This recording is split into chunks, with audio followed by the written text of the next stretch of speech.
it's what I love to do. But some days, sometimes, I'm just like you, man. I hate this job. Damn, I hate this job. Damn, I hate this job. Damn, I hate my job. Damn, I hate this job. I'm just like you. Damn, I hate this job. Damn, man, I hate this job. Man, I hate my job. From a good dream I wake, sun rays on my face, planning out my day, hoping this ain't the one that I catch a case. I feel so good, I feel so straight. My manager keep calling me saying, hurry up, you late. Hurry up, you lay off. Y'all, man, I hate this job. Man, I hate this job. Been trying to play it cool, but it's hard to play it off. I've been hanging on to this bullshit, cause my car still ain't paid off. I know I'm on my way up, my boy just got laid off, so y'all, man, I hate this job. Man, I hate this job. These hoes here so ratchet, these niggas here so sneaky. Y'all don't even really pay enough for y'all to only pay bi-weekly. I'm trying to double up my cash, take this job, shove it up your area. Yo, man, I hate this job. Sometimes I wanna say, walk in and slap my boss. This shit is getting hard. Damn, I hate this job. Gotta make it out of this struggle, bruh. And I don't really mean to take it out on you. You just a customer, but damn, I hate this job. Damn, I hate my job. Damn, I hate this job. Damn, I hate my job. Damn, I hate this job. Damn, I hate this job. Damn, I hate my job. Damn, I hate this job. We're the reason why your stockholders always stay afloat. Yet I'm asking, are they hiring? Like everywhere I go, schedule will say 9, but I think it's fine if I clock in at 9:04. I work 40 hours a week plus overtime just to be broke. So y'all, man, I hate this job. Hate that I applied. So much has transpired since the day that I was hired. Told me I could advance, but you were telling me lies. Gotta give your notice before I quit, but you don't say shit right before I'm fired. Damn, man, I hate this job. Sometimes I wanna say, walk in and slap my boss. This shit is getting hard. Damn, I hate this job. Gotta make it out of this struggle, bruh. And I don't really mean to take it out on you. You just a customer, but damn, I hate this job. Damn, I hate my job. Damn, I hate this job. Damn, I hate my job. Damn, I hate this job. Damn, I hate this job. Damn, I hate my job. Damn, I hate this job. You and your procedures, you and your protocol, you and your policies, none of that shit don't apply to me. You and your quotas, you and your standards, you and your 2 sick days a year. Y'all niggas bananas. Wonder why the postman's posted with hammers, going postal with Popo on camera. His wage got him enraged, stressed out, it's hard to maintain. He flips the middle, grabs his. He said, if you don't get the picture, I quit. You ain't shit, mother. Man, I hate this job. Sometimes I wanna say, walk in and slap my boss. This shit is getting hard. Damn, I hate this job. Gotta make it out of this struggle, bruh. And I don't really mean to take it out on you. You just a customer, but damn, I hate this job. Damn, I hate my job. Damn, I hate this job. Damn, I hate my job. Damn, I hate this job.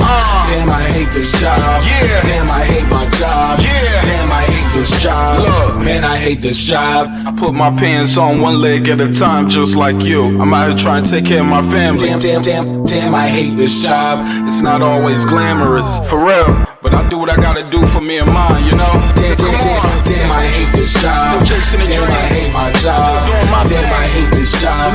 Damn, I hate my job. Damn, I hate this job. Damn, I hate this job. Damn, I hate my job. Damn, I hate this job. Damn, I hate this job. Damn, I hate this job. Damn, I hate my job. Damn, I hate this job. I'm just like you, nigga. Damn, I hate this job. Man, I hate this job. Man, I hate my job.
Yeah.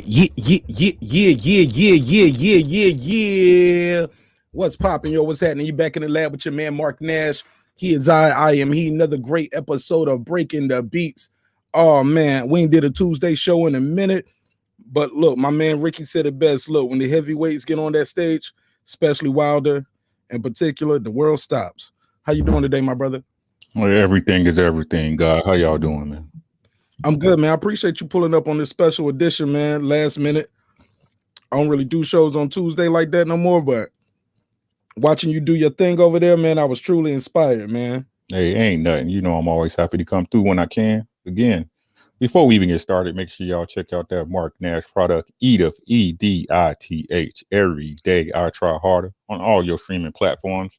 If you ain't heard it yet, you missing out. I appreciate it, bro. You heard it yet? You got a chance to hear it? Yeah. It's in my, like I told you, it's in my phone. Serious.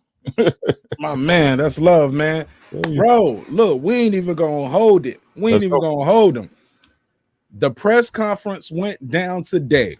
Yeah. Oh my God, I was so excited for this, man. I was excited for this press conference like it was a weigh-in or a fight or something. How about you? Hey man, it's just good to see boxing getting back to, you know, being active, bro. The world opening back up, at least on our end, man. And I'm happy to see it get it going. But this one's long overdue. This fight's got to happen. Plain and simple, short and sweet. Shout out to PJ's big dog, Pittsburgh, and this mother. Yeah, and my boy Jashawn Giles. Appreciate y'all, man. Thanks for pulling up. Look, man, I got some clips I took from this event, and I thought the event was telling. I'm gonna play this first clip. I ain't even gonna hold y'all. I ain't gonna be here all night tonight because I am gonna be back tomorrow. And I appreciate y'all, man. You know, just showing so much love and support on the project. But let's get into this boxing talk, yo. Y'all see the thumbnail, and I don't know if y'all read the description. Fury may have won the press conference, but Wilder's probably gonna win this fight, or he will win, or he may win. However you want to say it. I saw something, and I heard some things that were quite telling in this. And I know some of y'all y'all hate Wilder for whatever reason. The man ain't did nothing but win, man. He ain't did nothing but win. He lost one fight and everybody turned on him. Hey, it is what it is. It's cold business. I want to play this first clip though, and I want you to tell me what you guys see here. And let's break this down. What's going on with your boy Fury right here? Because I thought he was, when he came out, I thought he was looking for something to happen to get this fight canceled. That's my opinion. This is Fury when he came out, playing behind people's head and shit. Did you see that? Mm-hmm. When he came up playing behind the guy's head, it's cool. You want to play with Bob Arum and your coach like that, but you going across the border right there. Watch this. So he comes out, he's swinging over his guy's head, goes over there, and then he's playing behind Wilder and Fury. Yo, thank God Wilder had that mask and his glasses, his headphones on, because that could have got ugly, right? What's your assessment of this? What the hell is he doing right here? Hey man, look, Tyson Fury's just doing what he's doing, man. You know, he got that nervous cokehead energy all the time. You know what I'm saying? Look, man, it's simple to me. This press conference is exactly what it needed to be. Deontay Wilder had nothing to say to the press because what is needed to say? What is needed to say? Ain't nothing to talk about, all that Fury talk. Look, man, Fury think it's a game still. He really do. He still think it's a game, right? These people here that think y'all know people, y'all ain't like, y'all so infatuated with hood coaching and urban culture, but y'all don't study it. You know what I'm saying? It's like, oh, he's not saying nothing. He's scared. If you in front of somebody and you about to go and you got problems with them and things saying nothing, what that tell you about to happen? Oh, they about to get some work in. It ain't nothing to talk about. Right? There's nothing to talk about. It ain't got nothing to do with fear, bro. If this was some street shit, it would have probably been on site. I'm willing to say it would have been on site. Hey, look, I know guys that used to cry before they was fighting when I was a kid. And that didn't mean they was scared or they was about to hurt you. They was so angry, they was crying. And then they got into your ass. It was everybody like, oh, shit, they don't make Toot cry. They'll make Tulu cry, man. Oh, shit. See, but, you know, it's to me, it's a cultural and demographic thing that they don't understand. You know what I'm saying? It's just to them, like, look, the thing is this, man. No matter what people want to say about this, man, and I keep trying, I discuss this on so many different platforms, it's ridiculous, right? It don't matter what people want to say, whether Deontay Wilder made excuses, whether you want to say whatever it is. However, if y'all want to say that the media didn't shape his words, that man he feels he was cheated. It don't matter what y'all keep trying to say about what this man's state is or what he can't recover. No, this man felt he was cheated. He feel he was cheated. It ain't got shit to do with y'all. Let me run this clip right here. This is what Wilder had to say when he got to the mic. And if I'm not mistaken, he said nothing else after that. Let's roll the clip. I'd like to thank my Lord and Savior, Jesus Christ. I'd like to thank my amazing team. And I'd like to thank my strong legal team as well. Look, enough said. Time to cut off his head. And come July the 24th, there will be bloodshed. Get your tickets now. I'll see you soon. Okay, I didn't know Deontay Wilder had no bars. Bars. I didn't know he had no bars. He threw me off with that one. Yeah, I gotta make. Let's give him a round of applause for the bars, though. I got you. Yeah, Don DeMarco. You got the Don DeMarco, nigga. You know what I'm saying? Like, I ain't mad at you. So Tyson, so he didn't have much to say. He thanked his team, he thanked his legal team, and said ain't nothing else to say. Off with his head, bloodshed, bars. Give me your assessment of that, and then I'm gonna play Tyson Fury's reaction. Look, Deontay Wilder has been preparing for this fight for 17 months, bro. 17 months. That's what I don't look, man. The Fury y'all saw was the best Fury you'll ever see. In the second fight, that's the best Fury you'll ever see. And contrary to popular belief, bro, a lot of people, including myself, feel he cheated. So if you're telling me it took you to do this to this man, you had to cheat.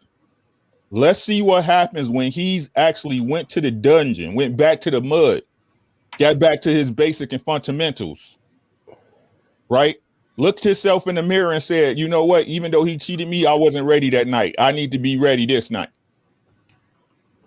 Me, Rick, I don't give a fuck about that shit no more because we got the third fight. I know. That's all that matter. Like, I like how he didn't address no gloves, no water, no suit, no nothing. He ain't entertain no questions.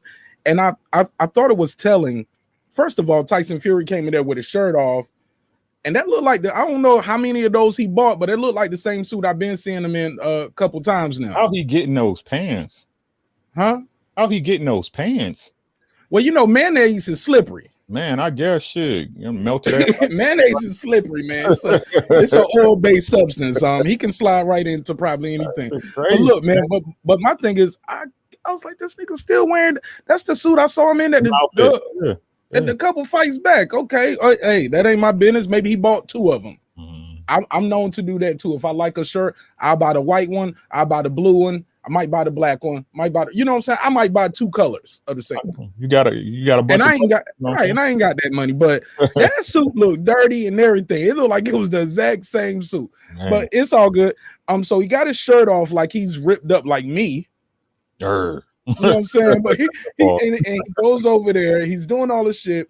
He gets up on the stage, and his reply to Deontay Wilder's statement was this. Good afternoon, everybody. Morning. Don't know what time it is. Afternoon. Okay, stop right there. He don't know what time it is. I believe that he's been out partying.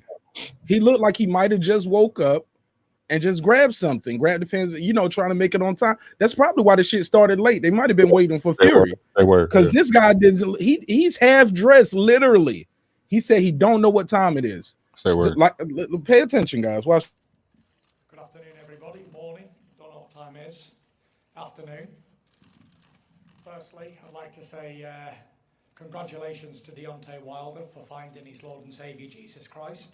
Before the last fight, he was comparing gods. We know my God won, so congratulations. And after all this bloodshed stuff, not so certain. Heard it all before, to be fair. Said all this last time. Decapitation and bloodshed and all that. And we all know what went down there, so, you know, I'm sure there's a lot of people got a lot of questions and they want to know certain facts, including myself. So I'll leave the questions open to the floor. Keep it short and simple from me. Thank you very much.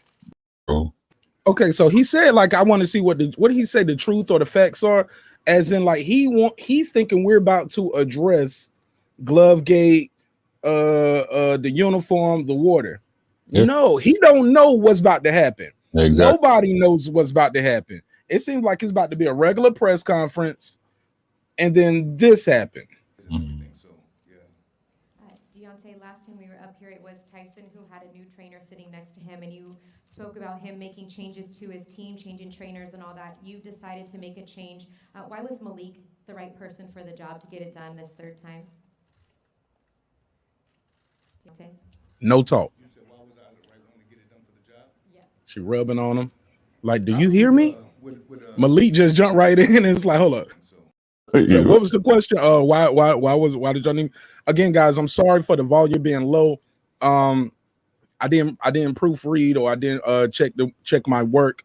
I just was getting these clips ready because Ricky was cooking, and I was like, I gotta smoke some of this. I gotta hit this one right here, bro. I gotta get I gotta smoke a bag of this right here because I thought this was telling. So go ahead. Tell me what your assessment of Fury's speech and Wilder's calm demeanor right there. Yeah, and this part is me because like I listen to what Fury says. You know what I'm saying? You can't, like, people talking about body language. That's whatever. He's a crackhead. You know what I'm saying? He do dope. He's an alcoholic. It was coke though. Right. You can't trust what his body doing, bro. But it's to me like he was fishing for a response or, you know, something from Wilder to trigger. You see what I'm saying? Bro, I said that too. Even like he was reaching, nice. You know what I'm saying? But Deontay Wilder, like, to me, he think this is just a Tyson Fury, again, to me personally, guys, I think he thinks this is another day at the office. You see what I'm saying? The same goofy antics, the same bullshit he always doing, But the truth is he's not as animated as he usually is, because deep down inside, I believe he knows he's in for it, but I think he doesn't understand what he's in for at this time, right? Deontay Wilder, to me, is in a different mind state. This is not a game to Deontay Wilder at this point. He knows what this man is capable of doing, and he's ready for anything. I just think Deontay Wilder has been waiting for this day for a year plus. He's focused, and there's nothing else to say about it, because when I see you, I'm going to see you. That's really what it is. Okay, so it seems like Fury took umbrage with the fact that Wilder didn't speak. He didn't have nothing to say, and he was baiting into answering it. She's just doing her job. Forgot the young lady's name, but she's just doing her job, trying to get an answer, trying to, you know, moderate. And she thought she had some energy going where we can get something popping. And Wilder wasn't with it. She asked Fury how does he feel about Wilder not talking? And the Gypsy Queen, the Gypsy King said this. To put in work. So I'm going to send it over to Tyson. Now, what do you make of the fact that Deontay doesn't want to answer any questions? It shows how weak of a mental person he is, and how much of the beating from the last fight has took an emotional, physical effect on his life. I was worried about Deontay Wilder for quite a while after the defeat that I gave him. You won't worry about that, man. He's doing his little thing with his earphones on, and he doesn't want to answer any questions. That's up to him, but I'm here to promote a fight and talk to the press, what I always do. So if Deontay Wilder doesn't want to commit to this press conference, let's me take Deontay Wilder's part. So I'll play double character if you want. Yeah, I'm quite good at doing these role-playing stuff. So I'll be Deontay Wilder and I'll be Tyson Fury, and we'll play a little. And so here we go. So like I said in the thumbnail, D-Nice. Look, I ain't gonna say it's childish. I ain't gonna lie, I didn't like it. If I was a person who was trying to go out to the fight and buy the fight, if I didn't know these guys, this would not make me want to buy the fight. But D-Nice, the fight is sold already. Like Mayweather Pacquiao. It was already sold. Nobody went out there and did no antics. Mayweather didn't come out in no money team outfit in the hoodie. That motherfucker wore him a suit. He stood beside Pacquiao. He faced Pacquiao, threw up the one, and he kept it moving. This is my thing though. Fury won the press conference. If you want to say that, slow clap. But I think he's gonna lose the fight, and I'm gonna tell you why. He's looking for the wrong things, man. Look, and before I continue on this, if you give me about 30 to 60 seconds, I'm gonna rant Rick and I'm gonna pass it to you and let you smoke on this with me. A lot of these guys out here are gonna die on this hill right here. They got to, because for 18 months they told us it wasn't gonna be no fight. They said we won't even gonna get a trilogy. All you guys thinking y'all gonna get a Wilder Fury 3, let it go. It ain't gonna happen. He missed the deadline. It ain't gonna happen. We're gonna see Undisputed. It's going down. Undisputed. AJ Fury is going down. It's going down. They thought we wasn't gonna get the fight. They clowned me when I was like, well, man, shit, let's just see. Let time go, man. I mean, they say they talking. You know what I'm saying? I sound like a hopeless, optimistic person. You know what I'm saying? I'm a hopeless optimist, right? Yep. Speaking of big words, opulent LD, what up, my G? Hey, look, I respected the silence tenfold. I get it. That's what he said. Me, I can respect it. Me trying to get people in, though, sell the fight, I wouldn't like it. But this fight is going to sell itself. The fight has already sold itself. And I think Fury is not focused. Fury does not seem focused, man. He is joking around and clowning. Respectfully to Deontay Wilder, y'all know I'm a Wilder fan. One of my first boxing match I ever went to see live was a Wilder fight. You get what I'm saying? But Wilder was clowning and joking around in that second press conference. You remember that? Mm-hmm. Let's play the clip. Please go ahead. Take a minute for your opening comment, and then we will fully engage here for an hour. Maybe Go ahead. Drugs got him lying so much. Go ahead, Tyson. But I revived him. He didn't have to go to rehab. I gave him. I rehabilitated him back, and here he is now. The second time around. Are you finished? No. Keep going then. Continue. This is your 5 minutes of fame. Continue. I'm still talking. And here we are now. Try and speak a little bit more clearer, because I can't understand the words you're saying. See, Wilder was clowning. It's something hitting him in his heart, so I'm going to let him speak. All right, Tyson, you're opening Wilder was clowning that first No, time. That second fight. I didn't hit a nerve. He just shaking on the table, boy. Go ahead. You ain't getting none of that this time. You didn't get none of that. Because The it's point not of the about, point of the press conference is to sell the fight, to hype the fight.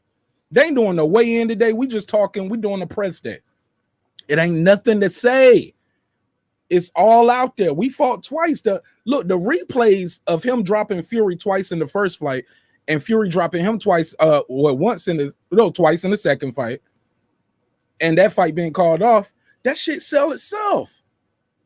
Go ahead, Rick. Get in. What you think of this? I got one more clip. It's real short. Yeah, run that. Another clip of Wilder clowning around in that second press conference. Run that. Scar tissue, 47 stitches, plastic surgeon inside and out. How's it holding up? Terrible.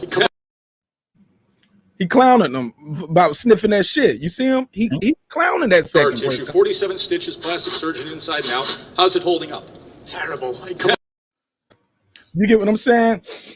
Yeah. And he did that before. This was the one where I can actually see him doing it. In that same press conference where they did prior, when Fury had on a different outfit and he said, I'm going to stop him. I'm going to go towards him, meet him in the ring, mano a mano, best man win. You could hear the sniffing, but you couldn't see Wilder doing it. That's why I didn't put that clip up. But that's what he was doing this second press run. It was a bunch of, you sniffing that shit, boy, you can't fuck with me. So to see, I sped this face off up 2,000%. 2,000%, and it's still a little long. But watch this. 2,000%. He's just there. They're there. They locked in, man. Top Rank ain't got no security out there, really. What that little dude gonna do? Fly off those. Fly off He better reach for the tool. He better have a damn strap on him. So, on him. so I think that is telling that Wilder, that Fury said one. I don't even know what time it is right now. That's how he started. He didn't know what time it is. I thought that was telling, man. And Fury also said something that I thought was telling, and it was this. And another thing is, you can't expect him to do something that you couldn't do. Like what? Knock you out? Yeah, like that. Yeah, but me and you never fought, Tyson. You bust. Okay, he thinking about the wrong thing. Because Sugar Hill, he even had to admit Sugar Hill wasn't a great heavyweight. He wasn't a great boxer, but he supposedly gave you one punch power. Emmanuel Stewart wasn't a decorated pro. Freddie Roach, nope. Best trainers. Virgil Hunter, nope. Best trainers in the game. You get what I'm saying? What you say? They the best. Some of the best trainers in the game. Some of the best trainers in the game. Andre Rozier. Yeah. He wasn't no decorated a fighter like that. Errol Spence Jr. Trainer. What's his name? Derrick James. Yep. He wasn't a decorated champion and decorated pro. Sometimes you see the game different from the coach's chair. Phil Jackson won more championships as a coach than he ever won as a player. You see the game different from the coach's chair. But I'll play one more clip of this thing. And I thought this was telling. I got some more, man. Like I said, man, we're gonna play some highlights. If y'all just tuning in, smash the like button. The link is out there if you want to get your bars off. And you want to let me know what you think about some of these clips, what your assessment was of the press conference. The numbers on the is in the chat, is pinned at the top. If you calling internationally, add me on Skype. You can call for free. Got the Google Voice number and the Skype number up there. So we got 2 lines open for y'all tonight. Rick. This is another clip that I thought was kind of telling. First of all, he even forgot that he brought it up. Now, that clip I just played, you heard him say, what? How can he said, and another thing is, how can you teach him how to do something you couldn't do? You know what I'm saying? He taking shots at the trainer. Mm-hmm. He said he wasn't doing that. He said, you brought it up. Yeah, I brought up, yeah, you broke my eardrum, but nigga, you brought up fighting me. You know what I'm saying? I love how Malik Scott handled it because he played verbal judo with Tyson Fury. Mm-hmm. So Tyson Fury, yeah, he brought some shenanigans. It was funny. Had his shirt off. He was entertaining, but he was getting checked verbally on things that were inaccurate, like this. And another thing is, you can't expect him to do something that you couldn't do. Like what? Knock you out? Yeah, like that. Yeah, but me and you never fought, Tyson. You bust my eardrum. I know, but we did spar, didn't we? And we know what happened there. You're a 260-pound man that can fight. You bust my eardrum the first time we sparred. That's not something to brag about. You can fight. That's what you do. I know, but like you can't teach him to be some great fighter when you wasn't. Tyson, who's teaching him to be a great fighter? I'm adding on to everything. I'm adding on to what he's doing. Let me get your take on that before I play the next clip. Because I know I'm rambling and I'm going through the clips pretty fast because I'm trying to get it all in pretty quick. It's a lot, but I thought the fight was I thought the presser was entertaining. I thought Tyson did good, making people laugh, reaching for jokes. But sometimes you can pull a muscle doing all that damn reaching. Go ahead, Ricky. Hey man, to the people in the chat. Look, y'all looking to be entertained. This fight ain't about no goddamn entertainment. That's where y'all messing up at. This ain't about proving. This is about proving one thing. This is about proving one goddamn thing, that Tyson Fury had advantages in the last fight. That's it. Y'all looking for Deontay Wilder. If you looking for Deontay Wilder to say anything, you gonna be waiting till the end till the fight is over, bro, because he ain't talking to the media, because the media only represented one side of the whole bullshit story that was out. Right? And what was that? You know, Tyson Fury, the AJ shit, they wasn't covering the arbitration like it would. You already know us on the YouTube new media, LDBC, everybody was covering how the arbitration was in effect. But the main sites, ESPN, Sky Sports, all those other people. Let me interject for a second. I'm glad you brought that up, because that's something that needs to be addressed here, and nobody is talking about that. The guy has been fighting for a trilogy Since what, like October? When did Tyson Fury and them say it was off? Like it was late October, early November. That's when he was like, "Yo, I'm fighting somebody else in December," and that's when people like, no, you supposed to be fighting me in February. You get what I'm saying? Or January, February, right? Yep. So, but nobody was covering it. They was acting like it wasn't happening. Shit, well, Tyson Fury gonna fight somebody else. Then we found out that's not gonna happen. Then it was like, okay, he's gonna fight AJ, and everybody, your mouth started getting watery and clamoring for a fight that was nowhere near about to happen. Bob knew it, Tyson knew it, Wilder definitely knew. Wilder was the first one to tell us. Am I incorrect with that?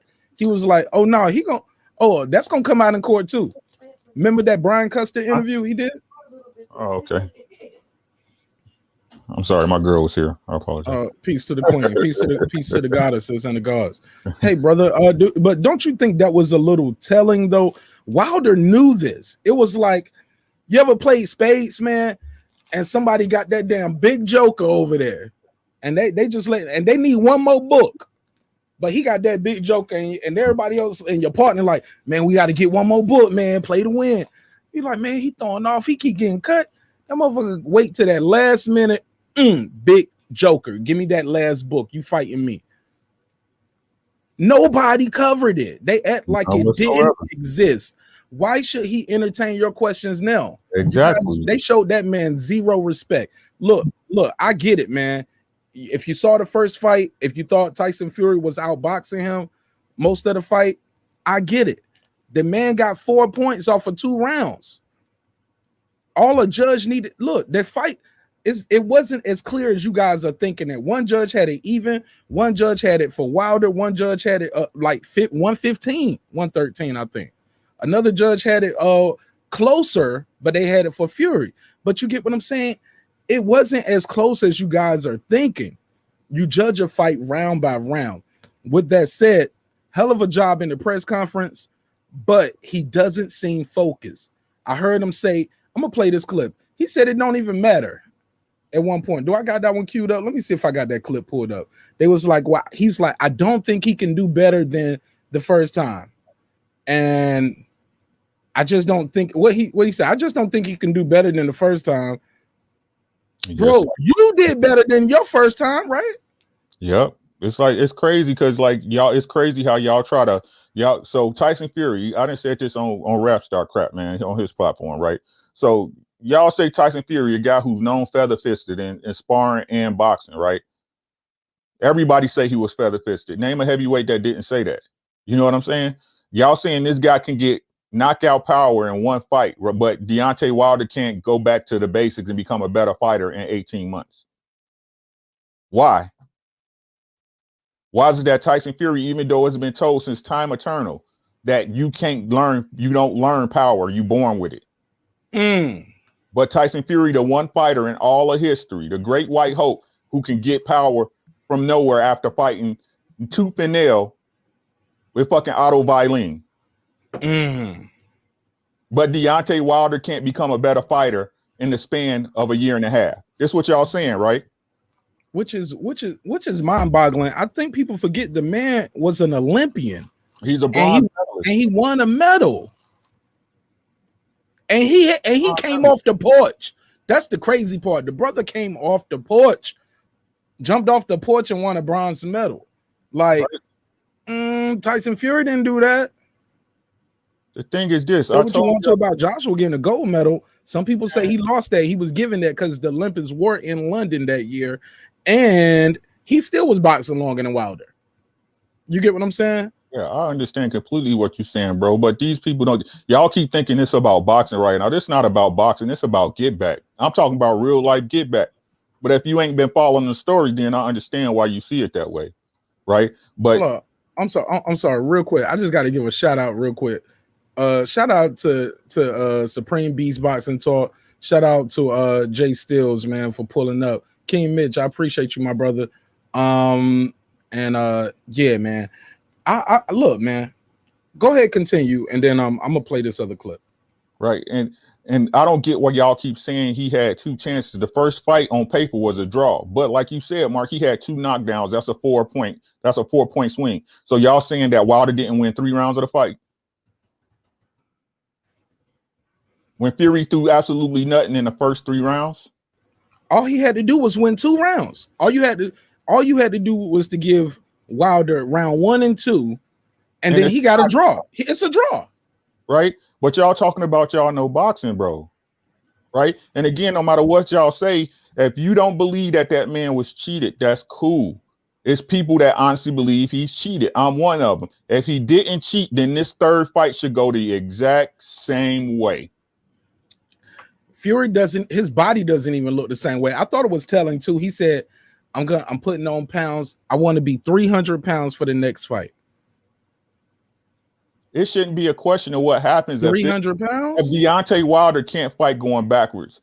Like, look, bro, no matter what the fuck y'all say, them gloves are fucking suspect. Oh shit. They don't push your button over here, Ricky. This shit is just it's making me sick, bro, because these people sit up there and play like them gloves wasn't fucked. Them gloves was fucked. Whether he had something in them or he was hitting him at the wrist with a full fist at the wrist of the glove where there's no patent, the gloves was fucked. That man felt he was cheated. And this was the best Tyson Fury had to offer ever for y'all. This is the best Tyson Fury y'all ever seen. Let's see if he can replicate it. Oh, but wait, he was running from this fight, right? He was paying lawyers millions of dollars and not to see this man again, right? Even though he beat him legit, right? Stop drinking up the baby's juice boxes at home, dog. Look, this is something I think right here that people are forgetting. Listen, the man, I think what you guys are missing is the same confidence Fury has now, that blind confidence. In my personal opinion, I could be wrong, but I believe Wilder went into the second fight. And yo, D Nice, where that bet at for real too? It's man, bro. I'll take your money. Hey, shout out to Stevie J. Collins. What's that? Dante Stevie J. Collins. Hey, look, Wilder went into that second fight, in my opinion, thinking, man, I dropped him twice in the second fight. This time I'm gonna just push the fight earlier and I'm gonna get him. In the process, though, he ran into a lot of shots that he shouldn't have got hit with. He didn't box smart that second time. He got rushed. He rushed him, but also he had other things going on. He said himself his legs were gone before it even started. I don't see him fighting that fight the same way. And if Fury comes in at 300 pounds, I don't see Fury being able, when Wilder rush him, he's not going to be able to move out of the way and just paw him off. And then, because it was a battle of the rush. If you watch that second fight, when Wilder just lingered there, Fury will rush him. And he will get the best of the exchange. When Wilder was rushing, he couldn't quite reach Fury. Fury was able to just get it out his reach enough, and Wilder would stop. But also Wilder gained more weight for that fight. And it's this what I'm saying, bro. And this and D Nice, put your bet on the line, bro. Stop deferring like a female when somebody put the question to you, dog. Hold on. We ain't gonna call nobody no female. No, I'm not saying. No. But look, D Nice. Hold on, listen. Look, D Nice. Look, man, that's what they supposed to do. D Nice. I'll click the link, or you can call in. The number is out there. Put your money where your mouth is, dog. That's all I'm saying. Rick on that smoke. I say where to bet. Where to bet? I'll put 100 on it. It's nothing. Mark gonna send me the video. Oh yeah, that's what I do. Cause look, man, that one bet you had, you got a hundo on Caleb Plant over Canelo. It's nothing. Hey, look, I ain't mad at you. Hold up, real quick. Pause for the cause. D Nice, what's popping, my G? You online with marqnash, breaking the beats. What's good? Salute, fellas. Man, what's up, King? How you? What's happening? Oh, I'm cool, man. I'm just viewing this situation logically, man. Let's hit the logic. Let's hit the logic, my brother. You got the floor. The first fight was arguably. Hold on, real quick. D Nice, this your first time calling in? Yes. I got hit for you through Mike on Sports. Oh, that's my boy. That's my G right there. Thank you again. Yes! You got the floor, man. What side of the world you calling from? Cleveland, Ohio, man. Hey, I used to get it in Ohio. Not Not really though. But go ahead, man. I used to get it in Ohio. Yeah, man. But talk to me, man. You got Fury winning the fight, right? Yeah. Let's hear your logic. See, me, I'm void of any emotion as far as this fight is concerned. Similar to Tyson Fury right now, it's just another fight. I don't think it's as deep as people make it out to be. Now, if you are a Wilder fan and you rolling with his narrative, then you free to feel how you feel. I'm just looking at it objectively from a boxing standpoint. The first fight was tightly contested. You can argue Wilder had a draw. I don't agree, but it was a draw officially. Second fight, Tyson came in with what I feel is the same demeanor that he has right now. And he did exactly, not some of what he said, he did exactly what he said outside of getting him out of there in 2 rounds. After seeing that and seeing what Wilder is capable of or incapable of, I'm forced to roll with Tyson Fury. I have seen nothing from Deontay Wilder that makes me believe he can beat Fury outside of a puncher's chance. Now, when you ask yourself, how does Deontay Wilder win this fight? Knockout. Who has Deontay Wilder outboxing Tyson Fury? Honestly. Say that again. Who has Deontay Wilder outboxing Tyson Fury? I do. Hold on. Hey, look, well, he outboxed Berman Stavern the first fight. I do. I'm just saying Tyson Fury. Berman Stavern is not Tyson Fury. No, okay, but I'm just saying that he has outboxed somebody. But listen, my man, let's be fair. A couple things going on here. One, do you know his knockout percentage? Respectfully, ain't it in the 90 percentile? 99%. Yeah. Well, it was at like 99%. It's like 93% now because he has a draw and a loss, and he has the decision. So he has a 93% knockout ratio. If I told you it was a 93%, it was going to rain tomorrow, you would bring your umbrella to work, wouldn't you? Yes. That's what I'm saying. My question is and hold on, and I got one more. I said a couple things, Rick. I got one more, and I'll let you cook. If you can bear with me. No doubt. It's Hey, look, man, and I appreciate that respect and that trust that I'm gonna do the right thing. You from Cleveland, Ohio, right? Correct. Do you support your teams there? Yes. The Browns, do you support Cleveland? Yes. Even when they facing LeBron, Kobe, Jordan, all these years, I don't know your age, but I know they haven't pulled it off in a long time. That's right. A fact. Cleveland Indians, the Cavs got one with LeBron not too long ago, but prior to that, dry. The Cleveland Browns been dry. You support your guy, right? You support your guys. These your guys. Blindly though, but your guys don't even have a 93% chance of winning. That's what I'm saying. Every time they go out, and you still support them. Right. But here's my thing: you support them even though they don't even have a 93% chance of winning. But I wouldn't bet money on them. Okay, that's different. Go ahead, Ricky. And thank you for y'all patience. Question. Yeah. You saw the second fight, correct? Correct. Did you see the gloves? Yes. So do you think the gloves was tampered with or no? No. Okay. Did you see the gloves? Yes. You saw the gloves that was presented off the man's website, the sports photographer who said he does this for a living, correct? No, I seen the gloves in the fight. Okay. And being that there is no proof provided that there was any cheating going on, I don't entertain any cheating narrative. Now, what you interpret is entirely up to you. No, it's but not. I go off of proof. So this is what you should do. You should go to YouTube, look up Boxing Ego. I don't listen to Boxing Ego. That's a narrative pushing.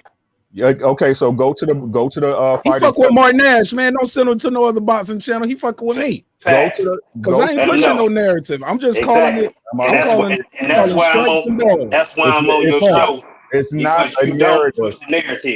It's not a narrative. You call it negative? Did you call it a negative? No, I said narrative. Oh, okay. I'm about to say, if not, that was funny. It's not a narrative if it's the truth.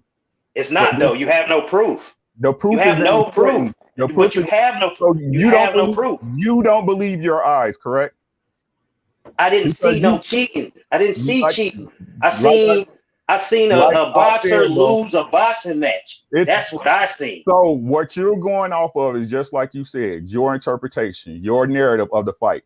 My narrative. It's not my narrative. He won. There is no. Listen. I did not interrupt you when you was talking. You got my bad. Right? This is what I'm telling you. No matter what you feel it is, no matter what nobody else feel it is, my eyes don't lie to me. You see what I'm saying? I seen the gloves. I seen how Fury was hitting him with his fist in the wrist of the gloves. If you ever been in a fight with somebody who hit you with leather gloves on, or if you ever hit somebody with leather gloves on, I've been in the ring. I know what getting hit in the face with a 12-ounce glove feel like, an 8-ounce glove feel like, right? It's different, right? It's different. So if you go to the man's website, which you're not going to do because, you know, people don't like truth and proof anyway, so it's whatever it is, right? If you go to the website and you see the gloves, you're going to either say A, they was Photoshop, or B, they was real, right? If you say they was Photoshop and the guy who took the picture said himself he didn't Photoshop that those are the real gloves, then you have to admit that the gloves were faulty. No, that's you have to admit that now. Right. So like as far as your claims, like it doesn't matter, bro. It doesn't matter. Look. I lost track. Who's it on? Let's hear him out, D Nice, and then I'm waiting on him. And then once he close out, I'm gonna let Troy speak, and then we'll pass it back to you. Cause I gotta let Troy get in, cause that's my partner. Right. It's not my job to convince anybody. It's my job to take your $100. You know what I'm saying? But this is what I'm saying. Even though if you feel he didn't cheat, I feel he did. Deontay Wilder feel he was cheated. Right.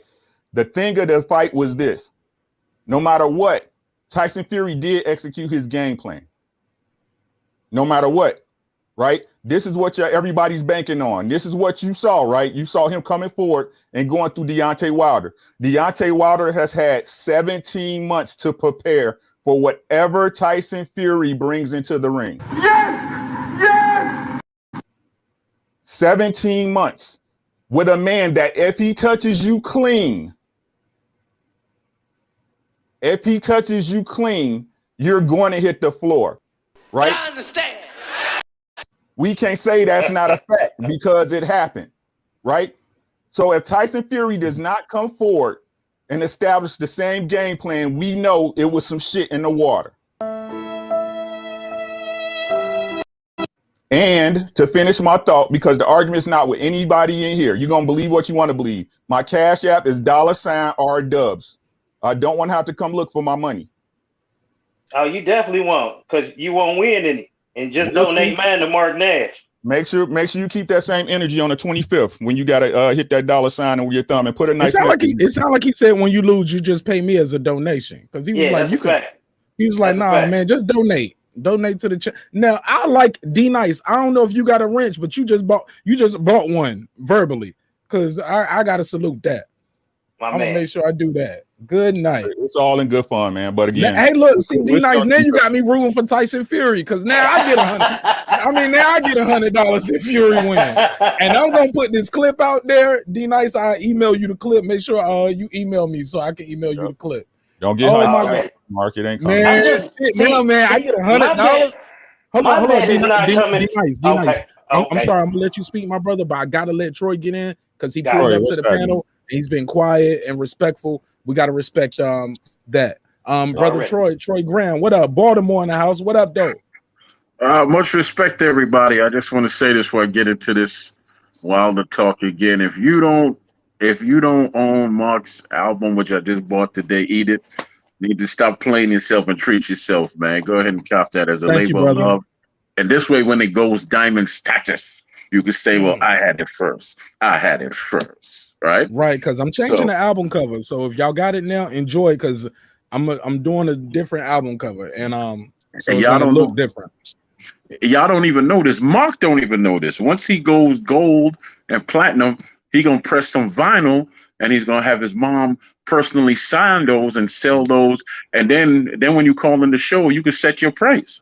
Whether it start at $100 or $200 for a signed vinyl copy of Eat It. Ain't that right, Mark? Bro, I've already looked into it. It costs about $1,500 for about 100 vinyl. 100 pieces of vinyl pressed up. So I've already looked into it and looked at the price point, what I could sell them for to break even. But because I do want, I got a record player right here. You know, no, Mark. What I'm saying is, you only press X amount of copies, and you call them specialties, and you do a show with your mom on the show and have her personally signed. And when somebody calls in and say, "Look, I'm gonna give you $200-300 for that one vinyl," and then she signs it based on anything they say. She signs the copy. You mail it out. Done deal, right? Man, get on your Nipsey, bro. Get on your Nipsey. See what I'm saying? I'm investing in it, man. Like I said, man. There you go. But I'm about to buy a new work van, man. Y'all know I'm an independent contractor. I'm out here trying to do it on my own, man. The ice cream man, like Master P. Yeah, kind of though. I might be. But look, man. But thank you for the love and support, my brother. And he's not capping. He hit me up early and said, "No, I don't want to stream it. How do I buy it?" And that means a lot to me. Thank you so much, Troy. Troy, we had a lot going on today with this press conference. A lot of mental judo happening. We heard the guy cracking about. He's like, "Yo, I bust his trainer and the fighter eardrums." So yeah, just because you both got your eardrums burst in sparring and fights, it is what it is. But I can't see him doing anything different. Maybe I'm wrong, but who knows? It doesn't matter. But see, listen what I'm saying real quick. Say if you couldn't fight and you did that to me. Yeah. I would feel like shit. I'm boxing Tyson Fury. The first day I boxed him, he bust my eardrum. Then I come back to box him again the next day. And then the next day it happened and I couldn't hear and couldn't continue to box. That's nothing brag. This shit happens in boxing. Of course. But you're bringing that up as if you brought it up. You said I popped your eardrum. I didn't mention it. No. But you just said, well, if he's getting bust up in sparring or if he's getting bust up in a fight, that's on them. Yeah, but you bust my ear. It's okay though, Ty. That's what happens in boxing. I didn't mention the ear. You just did at the end. You just did at the end. If you watch the fight, if you watch the press conference, Tyson Fury did bring it up first. And he brought it up right here. To put in work. So I'm going to send it over to Tyson. Now, what do you make? First. And another thing is, you can't expect him to do something that you couldn't do. Like what? Lock you out? Yeah, like that. Yeah, but me and you never fought, Tyson. You bust my eardrum when we did spar, didn't we? And we know what happened. See, he did bring it up. He brought up, you can't expect him to do something you didn't do. He brought up fighting Malik Scott first. Yeah, Malik Scott did say the word eardrum first. Okay, but Malik Scott did say the word eardrum first, but Tyson Fury did bring up fighting the trainer. But go ahead, Troy, you got the floor. Yeah, you know what? I really enjoyed that Fury versus Malik Scott press conference. It was wonderful. I don't know why it was Fury versus Malik Scott because they're not fighting each other. That's right. But to me, that was a bunch of foolishness, man. And as I stated, I'm gonna stay with my word. Deontay Wilder already won this fight without throwing one punch because all of this is scripted and written already. This is WWE boxing at its finest. Mark my word. Hold on. You saying the fight fixed already? Written. If it doesn't end in controversy, in some kind of way, Wilder's going to win. Wilder already won this fight already. I guarantee it. If I'm wrong, I'll buy 2 more copies. I guarantee it. I guarantee it. Just like that. Go ahead, do like Ricky and donate $100. Yeah, I need to get my teeth clean. I'm buying 2 more copies. Okay. We'll take that. We'll take it. Who's it on now? He said the fix is in. And look, that's what Tyson Fury's father is saying. Tyson Fury's father is saying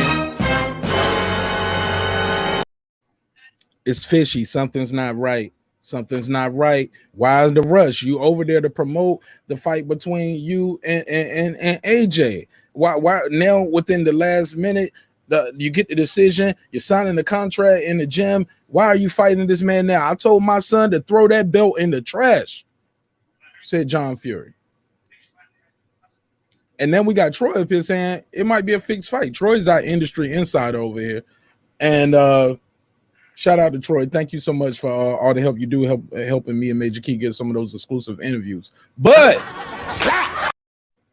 I don't think Tyson Fury's about to go in there and just lay down.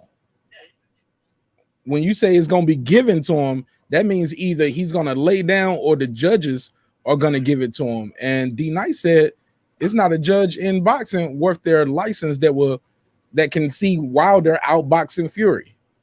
Even though one judge did and another judge saw it even the first time. But I'll open the floor back up to you guys. The phone number is out there, 678-381-1938. If you want to call me on Skype. I do not know the Google number by heart, but it's on the screen. It's pinned in the comments. So but I'll let you guys have the floor. D Nice, Ricky, were y'all still placing that bet? Did we got a bet popping or what? Yeah, I bet. I ain't gonna bet no 100 though. It ain't personal for me. Oh man, I thought I was getting 100. Nah, get out of here, D Nice. You capping, nigga. $100. No, I put 50 on. I put 50 on, and you still donate. You know what I'm saying? But I put 50 DoorDash on. money. $100 is DoorDash money. What's happening? I'm not that confident in another man. I'm just looking for some easy change. You know what I'm saying? Hey, D Nice, but it ain't no change for you though. You don't pay it though. You wouldn't pay it. Oh, actually, no. Matter of fact, you would pay it. You would pay it to Ricky if you lost. Right. Okay. But if Fury wins, but if Fury get the money, if Fury win, you get the money. If Wilder win, I pay Ricky. Okay, cool. That's the bet. Rick, you got a 50 on it? Yeah, I'm all for it, man. Look, y'all know I'm gonna push this bet right here hard. Yeah, I put $50. I'm thinking that Fury gonna win. Like, first of all, I don't believe anything that Fury and them say as far as promoting go. You know what I'm saying? The father, I don't read into any of that because Fury say so much shit that be offsetting. You know, it's really kind of hard. He didn't lie that second fight though, man. He did that. He did everything he said he was gonna do. He lied. His daddy said. His daddy said it doesn't matter, bro. Like again, this man about to get his get back. That's all it's about. Tyson Fury has to be at his best to stop this Deontay Wilder. He's got to be better than the one y'all seen in the second fight. I don't see it.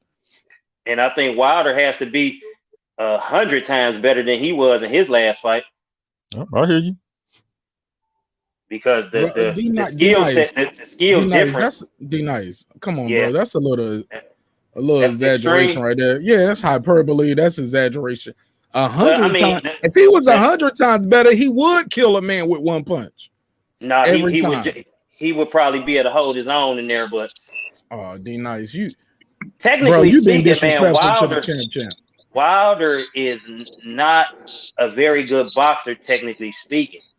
So he wins what, his bro? fight He based knocks on, niggas out. I understand that until you run into a person you can't knock out, and that's how predominantly all big punchers ended up.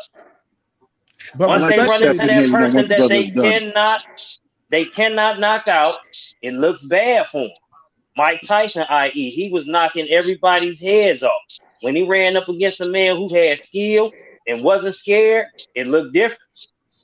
That's all I'm saying. Let me run this clip. So yeah, just because. So yeah, just because you both got your eardrums burst in sparring and fights, it is what it is. But I can't see him doing anything different. Maybe I'm wrong, but who knows? It doesn't matter. But see, listen what I'm saying real quick. Say if you couldn't fight. That's very telling. He said, I don't see him doing nothing different. That can be a danger. Hold on, D Nice. That can be a danger because he did something different in the second fight. He didn't go out there with the herky jerky stuff. No, I'm talking about he as in Fury. I'm sorry. Let me be clear. Fury went out there and did something different from the first fight. He went out there with the first fight. He had the herky jerky style jab. He was moving out the reach. Second fight, he was he still hurt and jerked a little bit, but he was coming towards him. He was pressing the action. He did something different. Why can't somebody else do something different? Because Wilder did it 2 times. D Nice and then Troy. Go ahead. Okay. Yeah. Well, Wilder didn't do anything different for 2 fights. So why should I believe that for the third fight he's going to do something different? When Tyson Fury got the draw, he switched up. He said, "Wait a minute, I can't. Let me not get another draw again." Deontay Wilder was content with his performance, even though nobody was contesting that he won. Everything was tightly contested about the draw. You know, people were saying whether it was a draw or whether Tyson Fury won, not had Wilder won. So Wilder came into the second fight doing the same things that he did that only got him a draw. So no, I do not believe on the third fight that Wilder's going to do much different. I don't believe a 35-year-old pro boxer who is 42, 43 fights into his career doing the same thing is going to do something different. I just don't. Maybe I'm wrong. You know, maybe he will prove me wrong. Respectfully, my brother, he don't have to do nothing too different. He just need to not get backed up. He just needs to land his shot. He has a 93% chance of doing it. Like I said before, if everybody tuning in, press 1. Ain't that the thing they say, press 1? If I told you it's a 93% chance it's going to rain tomorrow, be honest. Press 1 if you're going to take the umbrella to work. Go ahead, Troy. You got the floor. Then after that, let's go back to the guard, Ricky Williams. Okay, just to clarify this, right? You said that Fury did something different in the second fight. Of course he did. He's a boxer. Wilder, you just gave him credit. Everybody gives him credit for being a puncher. What exactly do punches change up? Nothing. They punch. We saw in 40-plus fights. You ever seen Wilder pivot or do any? I mean, yeah, he looked good in the Severn fight. I give him credit for that. When he fought the Frenchman, he boxed a little bit. But after those are the 2 fights I could point out. And now with all these knockouts, can you name me 5 current top heavyweights that he's knocked out? It's very different when you're knocking out guys that are C-level fighters. I can't name my last 5 outfits, bro. Well, exactly. That's my point. The last 5 now, pair of sneakers. Okay, but Mark, you know, that's my point. When you talk about guys like Ernie Schaefer's now, Ernie Schaefer's wasn't the one saying that I am the hardest puncher in boxing. His competition was win, lose, or draw. Ali said it. Holmes said it. Norton said it. Lyle said it. Every big name fighter of his era that he fought. Notice the difference. His ratio ain't what Wilder's was, though. Right, because he was fighting, and exactly, Wilder has not fought any of the top guys. Wilder has not fought any of the top guys in boxing either. Current day, he has not fought the top tier guys, has he? We give him credit, sure, for his knockouts, but what top guy has he knocked out? I gotta disagree with that, man. Like these, look. First of all, let's be clear: the heavyweight division is tiny, bro. It's small, but anyway. They still have top guys currently. If you know their name, it's a top guy for these Joshua White, Klitschko. You could put you could put Brazil was a top heavyweight. No, you know he was not, Mark. When Brazil went, I'm gonna pull it out. What was Brazil ranked when Wilder fought? Come on, let's not do that, man. He's not fought the Joshuas, the Whites, the Klitschkos, and all of them people, man. Exactly. Listen, I just named Ali, Holmes, and everybody else. Those are top guys. We talking about top guys. He hasn't knocked out anybody. He can't make the guys get in the ring with them. But he was no. Listen, he's the one being offered $100 million and turn it down, so they can't make him get in the ring. You're wrong about that one. He chose to fight Fury. That was the biggest fight in boxing. AJ ain't got no fight. You said it. He chose to fight Fury over a bigger fight with Joshua. How is it that you got a man with 3 belts? Hold on now. How is it you got a man with 3 belts over here? You got 1 belt, but Fury's the bigger fight. How is Fury the bigger fight? Why did he choose to fight Fury? Because it was an easier fight, and he said that Fury couldn't. We all view Fury as a non-puncher. It was a cherry pick. Period. Really? Cherry pick gone wrong. I'll stake my life on it right here and right now. Yes, I will. How about this? If what you're saying is true, he had no obligation to fight Fury a second time, but he did. He said he kept his money was the only obligation. He said he was keeping his word, although. Anthony Joshua word. Keeping your word. This is Wilder's quote. Don't do that, Mark. No, that's the problem. This is Wilder's quote. I'm gonna mute my mic. I'm listening though. This is Wilder's quote. That's the problem. He said, although I gave my word, although the Anthony Joshua fight, he gave his word to Fury. Okay. Right, but the Anthony Joshua fight was bigger. He said it. He said it was more money. So as a businessman, as a prize fighter, businessman, what does that mean? Well, as a prize fighter, the object of you boxing is to take the biggest prize. The whole problem is, man, y'all fall for sucker shit. That's the whole problem. I mean, he said it. Why don't you go ahead and break down this sucker shit? I'm sorry, brother. Go ahead. I'm about to, right? I remember. Look, I'm gonna be honest. I remember AJ asking for $50 million They said they had 50 million. I was on the Boxing Voice in the audience that day, and Eddie Hearn called in, and they were talking and arguing about. He was like, "Well, you can't just say you have 50 million. We need proof of funds." I remember that.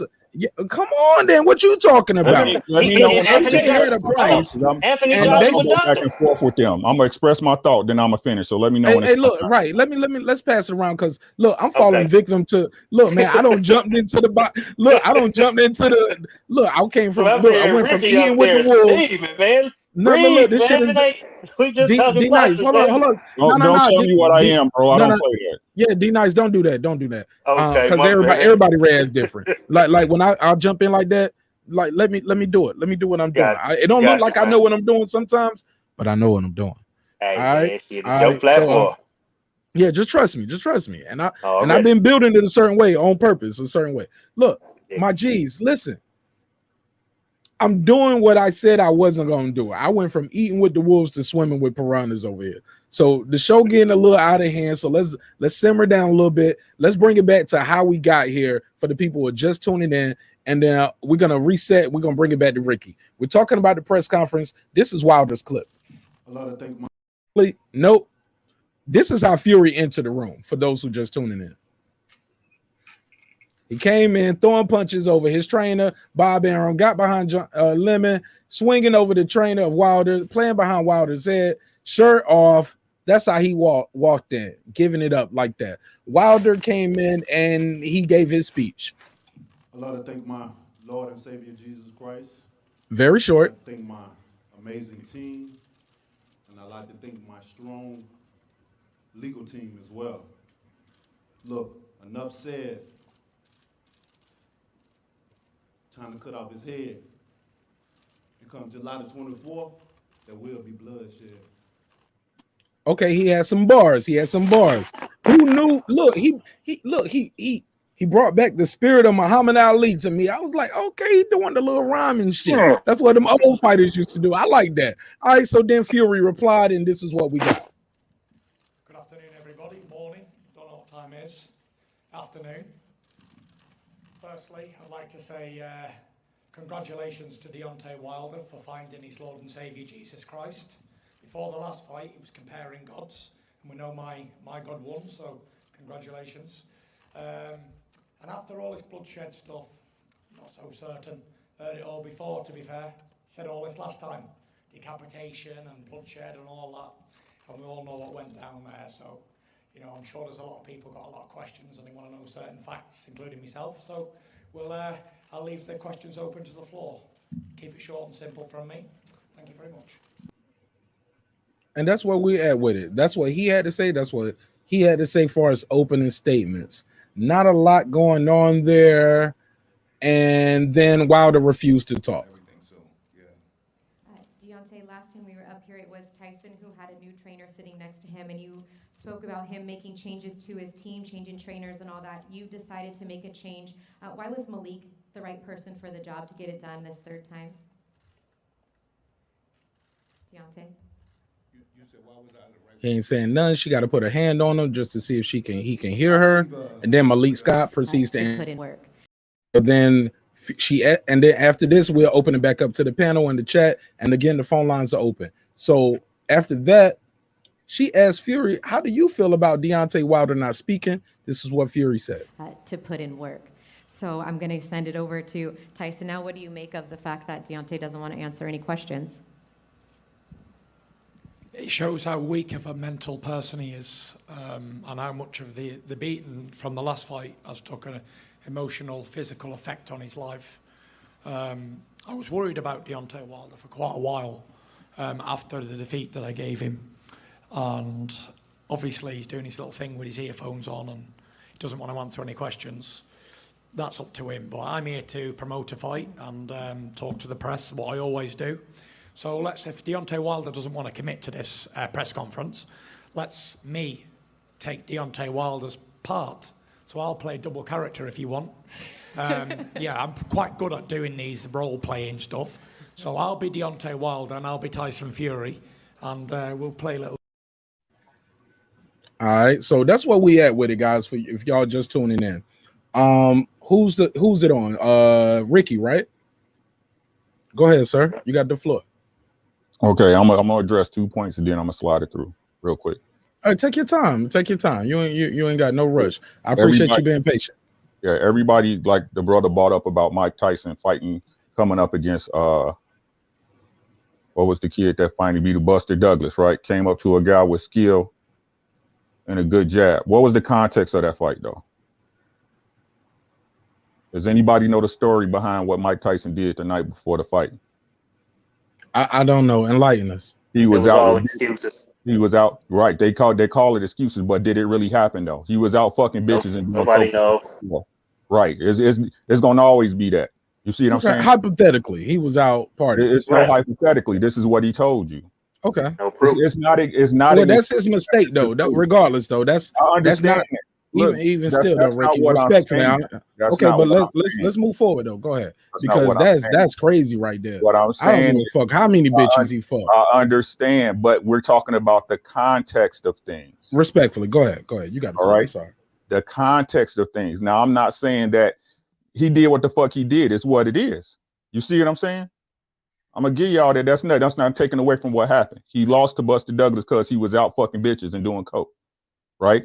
He came in there against a man who had a mission. You see what I'm saying? Plain and simple, short and sweet. But the context seems to miss everybody's things unless it applies to them, right? What's the context of the second fight, right? Again, no matter what y'all keep saying, that man and many people believe them gloves was rigged and that he cheated. It's just that simple, guys. Now, again, if Tyson Fury he's all this in a bag of chips, it should be nothing for him to replicate against this guy. Oh, he's not a good technical boxer, even though he got off the truck and knocked out 40 motherfuckers in the pros. Can y'all do it? If it's so easy, if it doesn't take any skill, it doesn't take any knowledge of boxing, can you do it? The point is this. Like I said before, I understand what y'all saying. If you believe that Fury didn't cheat, by all means, you know what I'm saying? And there's bridges for sale in San Francisco and New York every day, right? But Deontay Wilder has had 17 months to understand what he's up in there against. He's had 17 months. And the same person y'all saying that can grow power from one fight to the next, that can happen, even though everybody in boxing says it's damn near impossible, it hasn't been seen. Y'all is the same people saying that Deontay Wilder can't sharpen his tools and knock out a dude he already knocked down.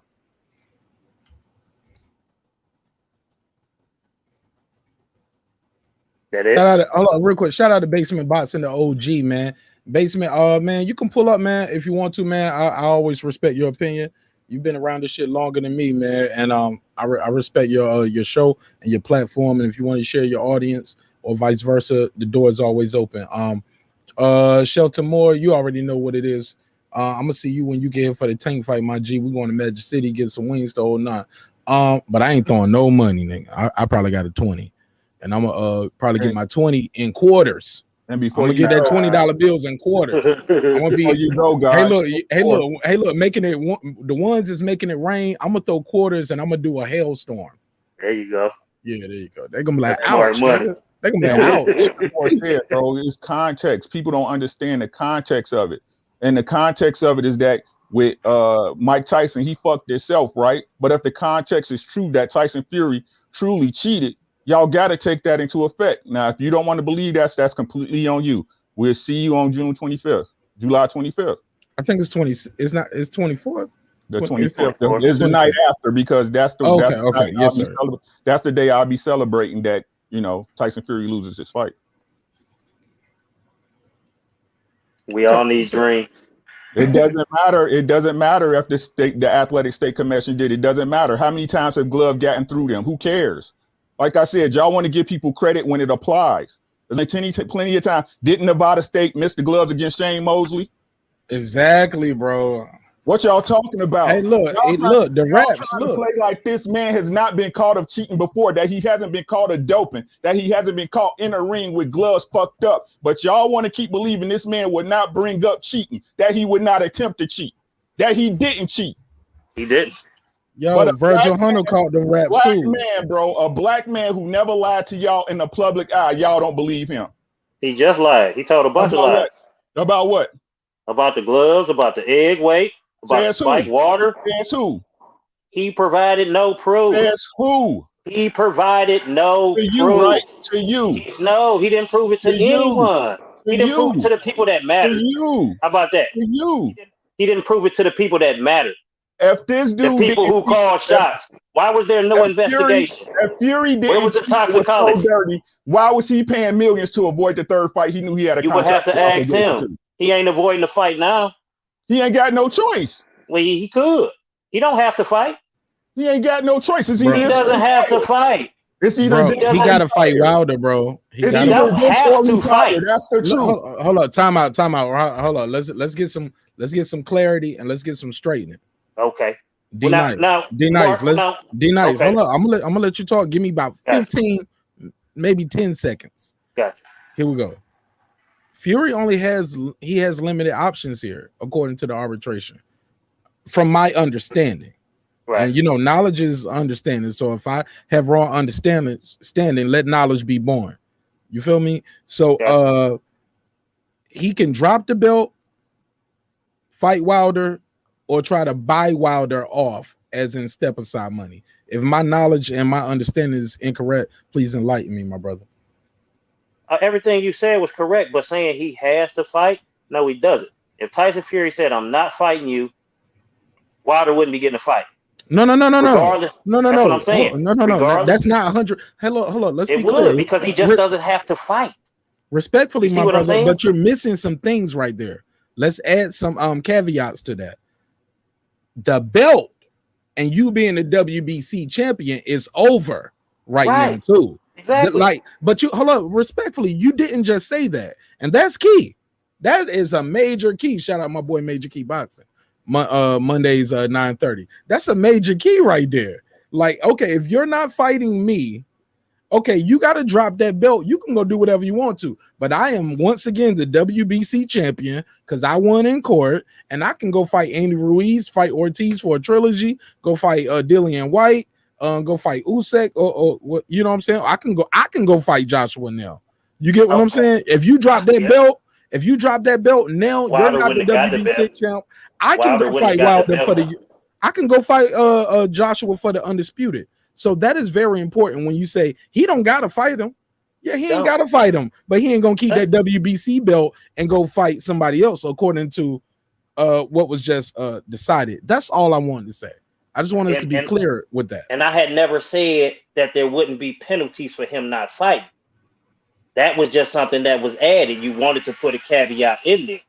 Correct. It was as simple as him not having to fight because he does it. And it goes back to the point that he is. You can't use that he was paying millions of dollars at this point because he is fighting now.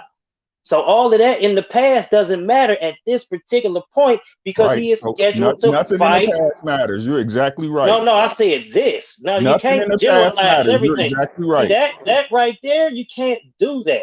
Yes, we talking about specific. Let him land this plane, Ricky, and we'll go right back to you. Let him land this plane, Rick, and I'll go to you, and then we can go to Troy because Troy got the chat lit right now. Troy talking that shit in the chat, and he on the panel. That's my G. Specific instances. We're not talking about generally speaking in the past. We're talking about now, and it doesn't matter now because Tyson Fury is fighting. It doesn't matter if he paid millions of dollars to somebody so he didn't have to fight because he accepted the fight when the arbitrators ruled that he had to fight. He accepted that. He proceeded with that. So to continue to bring that up means nothing. As far as Tyson Fury cheating, I don't have to believe that he didn't cheat because it was never proven that he did. You don't say there's aliens and then say prove there isn't. No, that's not how that works. You must produce proof that there is. He did none of that. None of the commissions, no state authorities. What Deontay Wilder was describing was a felony. This was a felonious act. Why were there no police? Why were there no criminal charges? Nothing. You said this man put your life in jeopardy. But all you went to arbitration for was another fight. And then if he cheated 2 times, what's to stop him from cheating the 3rd time? Please explain that to me. What countermeasures are in place this time that's going to stop him from doing what he did the last 2 times? Supposedly. See, this cheating shit, it doesn't read because you have no proof. There is nothing, absolutely nothing that's tangible. Everything is left up to interpretation. There's a Mayweather channel, boxing video where pro boxers put their fist in the wrist of gloves, and they all concur that that does not give you an advantage. They say, if anything, you will mess around and break your hand or break your wrist with your fist in the wrist of a glove. But that too is left to interpretation. You don't have to believe that. But we do know one thing. It was never proven that Tyson Fury cheated in the Deontay Wilder fight. There was no proof. He wasn't suspended for anything. There was VADA testing. He never tested dirty. That's like saying a felon is always a felon. No. You go case by case. Yeah, he cheated. He got caught. They punished him. He came back. That's that. There was no proof that he cheated in the Deontay Wilder fight. So that narrative fell on deaf ears too. Deontay Wilder is up against a rock and a hard place at this point. Everything is on Deontay Wilder. It is entirely up to him. His future is in his hands, because another loss, I truly believe, will be devastating. That's all I have. Oh, I was just about to hit the button on you too. I was like, man, you got to wrap it up, B. Wrap it up. look, I ain't kicking you off. I'm just saying, like, the chat is lit. I know we got to get back to Ricky, and then it's back to Troy, because it's 2 on 1. So I got to let Ricky reply after each. You know what I'm saying? One thing, Mark. I got. No, you just said 40 things. No, I'm about to go. Oh no, man! Yeah, no. I got to get up for work in the morning, man. And I salute the show, man. But I'm subscribed and I be tapping in. My G, I appreciate it. On the next joint. Salute y'all, fellas. Hey man, hey look, D Nice. Hey look, leave a comment on the videos that you like, so I'll know the content, and I'll know who's watching the content, what shows they like, and what panels are enlightening or exciting people to make them want to, hey man, this was a good one. Like tonight, okay. I had to join the panel for the first time, even though I've been watching you since X amount of time. So those comments matter, so I know what kind of content to bring to you guys. Thank you again for your time, my brother. You got a channel you want to tell people to follow you at anywhere? No, Twitter, IG, Facebook, anything? Nah, hell no, I'm old school, all right, man. well, shit. 40 years old, man. Hey, look, man. Well, look, if y'all want to see him again, he'll be over here on marqnash Breaking Beats. All right, get the hell up out of here, nigga. Go to work, man. Go take care of that family, man. Good brother right there. Good brother. All right, Ricky, man. The chat is lit, man. It's a split room. I love these kind of conversations, Troy. And it's gonna all come to fruition on the 24th, dog. It's gonna all come to fruition. Man, we got to cook this cake, man. I want this shit to do 1 million buys, bro. The truth of the matter is, if people don't want to believe what they eyes see, you can't convince. It's not my job to convince you. That's like trying to teach a fly that honey is sweeter than shit. You know what I'm saying? There's no point in it. You know what I'm saying? The proof gonna be in the pudding. Hold on, the fly don't know that? The fly like shit more than his honey? Hell no. You see more flies and shit than you doing honey, don't you? I don't know. I don't be around shit or flies too much, man.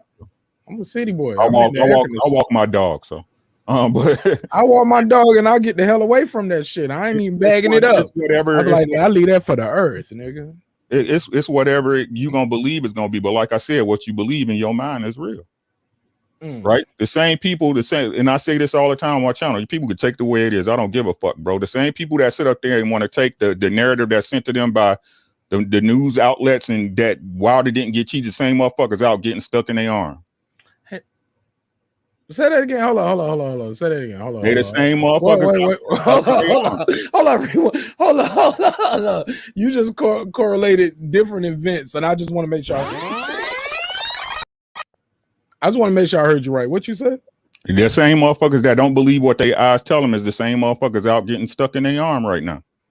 Okay. Again, I got a theory about that too. Yeah, we need to kick it on that for real. That's a panel. You know what I'm saying? Oh But man, every time we connect, man, it's a look, bro. Every time you and I connect, bro, it's always something dope for me, man. I appreciate your time, and I wish I can contribute more to your show. Anything I can do to help out, let me know, man, because I like what you're doing. Even though we disagree about one fighter, but other than that, man, and slave ships. But other than that, man, hey, man, you might. Hey, yo, what's up with your man though? I think he re-signed with TR already, dog. I'm still here, baby. I'm still here. All right. Well, look. Let's stay focused. We're gonna bring it back. We're gonna bring it back. But I'm about to swing out though. Go ahead. Well, I definitely want Troy to speak because I don't want him to speak this and you're not here. Oh, okay. So let Troy say something. Then it's you, and you can tell people where they can follow you at, or I can just put it on the screen while you're talking. Because I already got you queued up. Go ahead, Troy, and then we'll let Ricky rebut. Yeah, I got a simple question for Ricky and everybody else who said he cheated with the gloves and carrying on. Wilder is the one fighting Fury, so he would know what it feels like to get hit by a pair of loaded gloves. If that was the case, why didn't he bring it to his corner's attention, which would have bring it to the referee's attention, which would have had Wilder Fury take off them gloves and have them checked? Since he cheated and the gloves were weighted down. And how is a glove floppy and weighted down with egg weight? Can you explain that to me? The egg weight is what's making it floppy, or the lack of padding. But why didn't he bring it to his corner? Who would have brought it to the referee? Who would have got? Hold on, let me give it to Ricky. But he had other issues. He already said, "Hey, look, man, he had other issues going into it. Maybe he didn't even know of it until he watched the playback." It took Mark. You feel when you're getting punched by. Okay, I'm capping. Look, I might be capping, playing devil's advocate because I don't know, and I don't have no dog in the fight in this shit. And I ain't did enough research on it. What I do know is we got a third fight. But I'll let Ricky answer that question though. Yeah, please, please. I'm sorry. Again, like I said, man, and this to like they did the stuff on the Mayweather channel. They still had their hand in the glove. Y'all got to understand, Fury had his fist portion in the wrist of the glove. That's why the glove was able to go back past 90 degrees. But don't nobody want to see this. Y'all don't want to see this. I'm not gonna try to convince a blind man that can't see shit. I'm sorry, Ricky. I'm sorry, but I just want to step in because my simple question was: Wilder could feel the difference from a loaded glove from Fury getting punched by. Why didn't he bring it to his corner, who would have brought it to the referee, which would have made Fury take off them gloves and have them checked right then and there? Troy, how do you know he'd been hit with a loaded glove? Because he was in a fight. He said the gloves were loaded. He said they were loaded down with egg weights. These are his words. Because you in a hand, and as in most things in life, hindsight is 20/20. You're in a fight. Punched in the face with a loaded glove. He said he did. He said he had an X-ray of his skull. You don't believe he was cheated. That's your opinion. I don't care, bro. Okay. I know what my eyes saw. I don't care about your opinion either. What I'm saying is the facts is, if you're a fighter and you're getting hit with a loaded glove, you would know the difference. You bring it to your corner, who brings it to the ref, who makes that man go check his glove. People sit up there and y'all say y'all saw the gloves flop back, but then y'all say nothing wasn't altered. Those are the facts. Thank you for not answering the question. I'm going back on mute. Then y'all keep coming up with this what if shit. The what if shit is if Tyson Fury did it the second fight and it's that easy, he'll do it the third. Again, my simple question was: he felt the loaded glove. Why didn't he bring it to his corner? No, you did not. What you did was you asking another question and said nothing, brother. You talked a lot and said absolutely nothing. He was in a fight in hindsight is 20/20. That's what I answered your question for. And what does that mean exactly? How does that answer my question when I said when I clearly said to you, sir, when I said to you, we all believe what we're gonna believe. So that comment makes absolutely no sense. Everybody who walking actually believes what they're gonna believe. Nobody's gonna believe what you want them to believe unless they weak. I don't hurt sheep. I don't hurt sheep, and I'm not Wilder or a Tyson Fury fan. You can't tell me what's weak. You ain't me. I'm a man before I'm anything. Keep it to yourself. How you doing, Sheldon? Moore? What's up, man? What's up, brothers? How y'all brothers feeling tonight? I just came back from pissing, man. I'm sorry. And I just obviously, I can't get my question answered. I can't get my question answered, so I'm gonna stay on mute. I answered your whole ass question. No, I just came back in from the back. Look at the dude calling me a hoe now. Why am I a hoe? I do like a whole lot of women.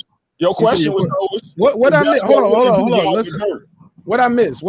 I just went to the They bathroom. was in a heated debate about. The gloves and stuff like Man, that. I gotta go tend to my wife, bro. Let me get my shout out so I can go. Hey, Ricky, go ahead, do your thing, man. Yeah, Tell people do your thing, brother. plug your show and damn, I gotta watch the playback. Damn, I missed my own shit. What happened?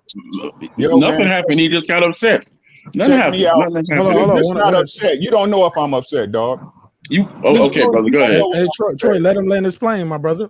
Shelton, mute your mic. Troy, please mute your mic. Respectfully. Man, I'm telling y'all, bro. Go ahead.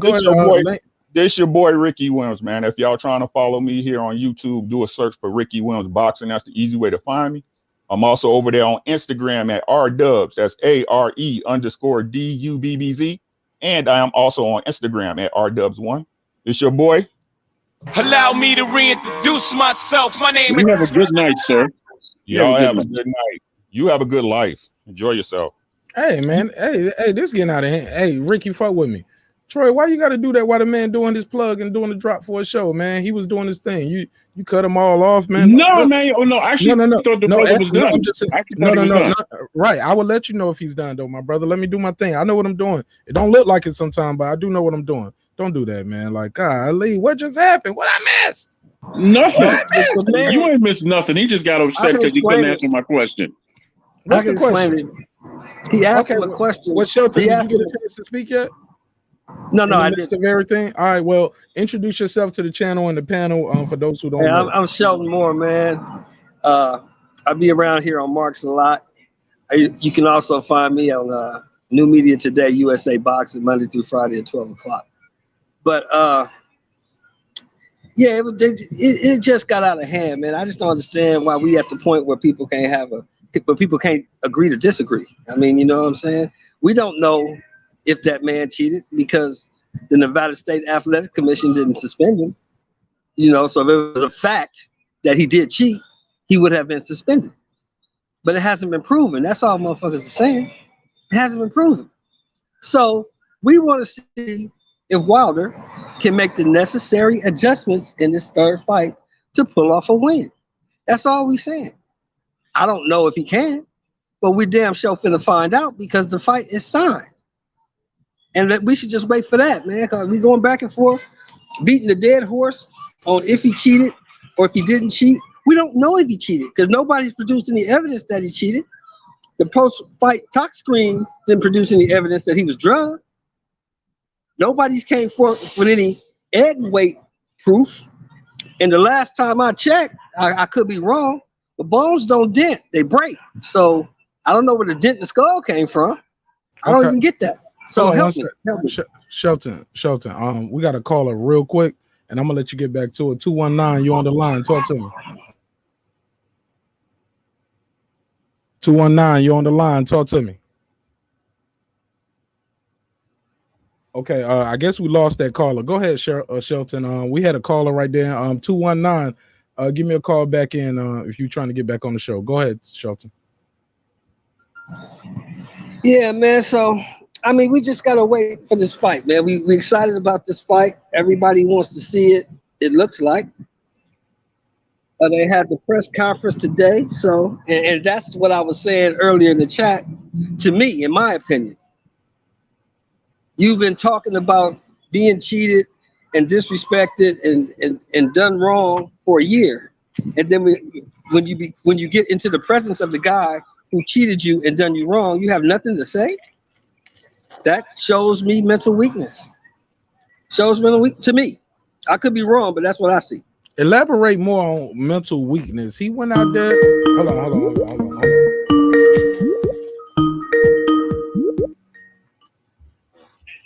219, you on the line. 219, you on the line with your boy marqnash breaking the beats. Talk to me. You got to turn your radio down, 219. Salute to the panel. I just salute to you, Mark. I just had a question to Troy and Shelton about Fury. You on the floor, baby. Hold on. What's your name? Oh, this guy body. I'm sorry, my bad. Okay, God Body Sports. What up? Nah, man.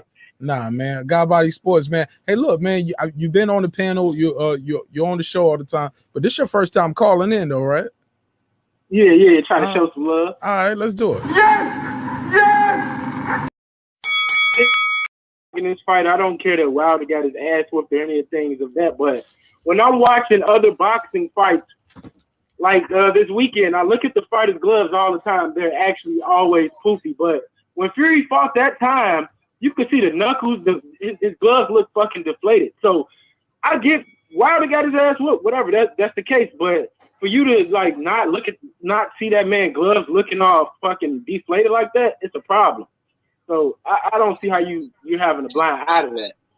Can I answer? I mean, are you done? You mind if I answer? Huh? I guess it's cool if I answer. Okay. You said you saw it and you were on TV, right? I mean, you were watching it on TV or wherever you watched it.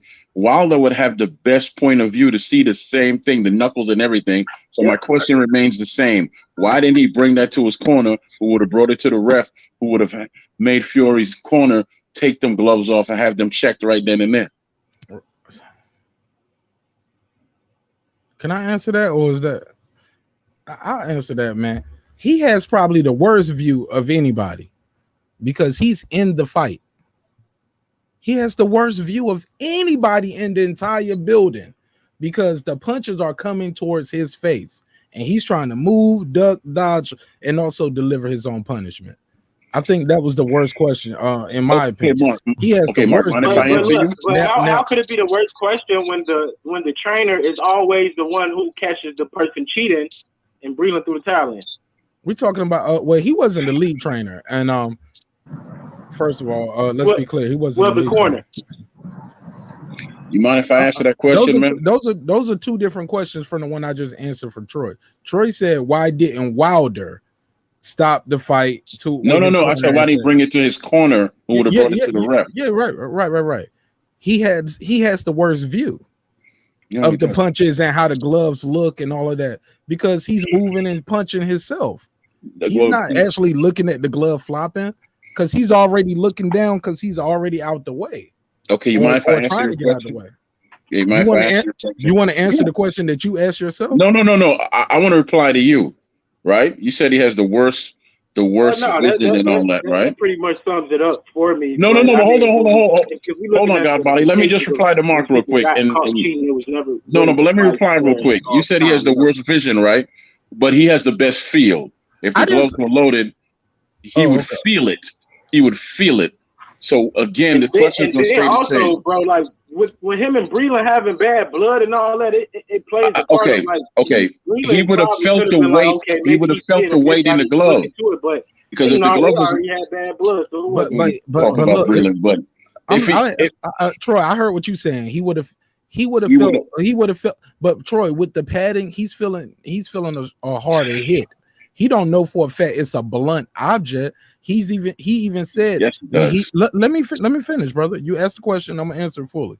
He even said in this video, I got it queued up, where he said, I believe that you had something in your gloves because I had a shape of an egg weight dented in my skull. You get what I'm saying? So that's something information that he got after the fight. You ever consider that?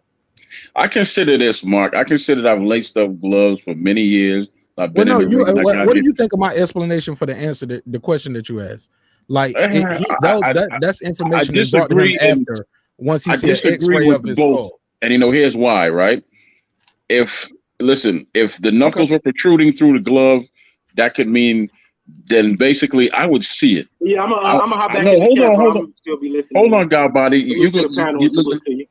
Okay, cool. But if the knuckles were coming through the gloves as a fighter, I would see it, and I damn sure would feel it, and I would be the one bringing it to my corner, who takes it to the ref and go there. I've been hit by people who didn't have their hands wrapped and just had their hand in the glove, all of that stuff. So I know what that damn well feels like, and you can see, sir, if the gloves are that bad, and you can see. How long you been boxing?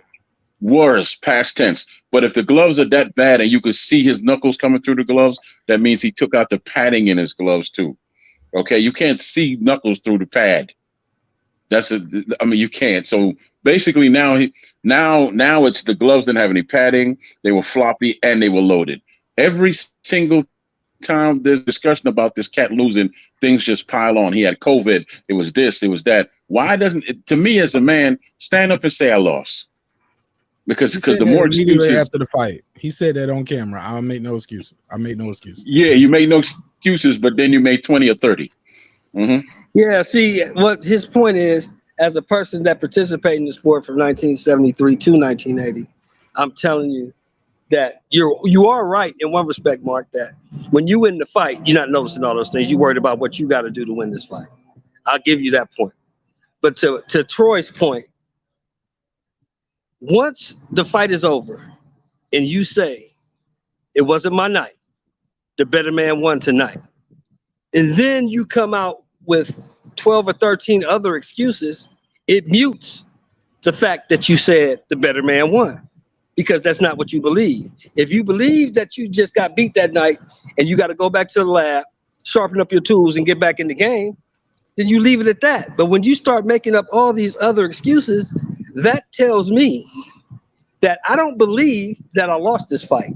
I believe I was cheated. And if I was cheated, then I didn't do anything wrong, which means I don't have to do anything different in the third fight, because the only reason I lost the second fight was because I was cheated. And if you got that kind of mindset, you're probably not going to improve, and you're probably going to get beat again. That's interesting that you say that, because that is a duality right there. That's deep when you say that, because you're right. When you're not wrong in what you're saying. I'm not going to say you're correct in what the outcome of the fight is going to be, because I don't know that. But what I can say is you're not wrong in your assessment. You get what I'm saying? Because he feels like he was cheated in the first fight with a long count. He feels like he was cheated in the second fight with loaded gloves, tainted water, the crab in the barrel referee. If I'm not mistaken, those were the words, right? So it's very possible that what you're saying is correct. He don't think he did nothing wrong. He got cheated twice. But that's not what the energy I got. The energy I got was he didn't take Fury serious that second fight. When Fury said he's just gonna run towards him, he was laughing at Fury like, bro, you sniffing coke? Remember this clip? Scar tissue, 47 stitches, plastic surgeon inside and out. How's it holding up? Terrible. Scar tissue, 47 stitches, plastic surgeon inside. Like, he was doing that on other clips when Fury was like, I'm gonna walk him down and knock him out. He was like, ooh, that nigga on that shit. You know what I'm saying? Wilder was clowning that first press conference. Here's another clip. Time for an opening comment. Go ahead. Please go ahead. Take a minute for your opening comment, and then we will fully engage here for an hour. Go ahead. Drugs got him lying so much. Go ahead, Tyson. But I revived him. He ain't had to go to rehab. I gave him. I rehabilitated him back, and here he is now. The second time around. Are you finished? No. Continue. This is your 5 minutes of fame. Continue. I'm still talking. And here we are now. Try and speak a little bit more clear. I can't understand the words you say. Are you done with your opening comment? It's something hitting him in his heart, so I'm going to let him speak. All right, Tyson, your opening comment, and then trust me, we will go back and forth. I didn't hit a nerve. He just shaking on the table, boy. Go ahead. What y'all think? I think WWE is at its finest. Wilder already won the fight without throwing a punch. No, I said that in the chat, Mark. I said put that in the chat. I said that I believe Fury took him lightly after the first fight, didn't train, because we've never seen Deontay Wilder come in any fight over two. You said Fury took him. You mean Wilder took him lightly after the first fight? Shelton, you still there? 232 for that second fight. Shelton, you blacked out. You mean Wilder took him lightly after the first fight? Wilder took him lightly after the first fight. Mm-hmm. He did not train properly for that second fight. That's why he was gassed by round number 3. He came into that second fight at 232 pounds. We have never seen Wilder come into any fight over 220. Over 220. He came in 12 pounds over that. He didn't train properly. He took the man lightly, and it bit him in the ass. Just like George Foreman, he couldn't accept the fact that he got beat. So he came with a myriad of excuses to rectify in his mind why he got beat. And that's why I go back to the point I just made. If I believe that the only reason I lost is because I was cheated, what is my incentive to improve on my skill set? Because I don't believe I did anything wrong. They stole it from me.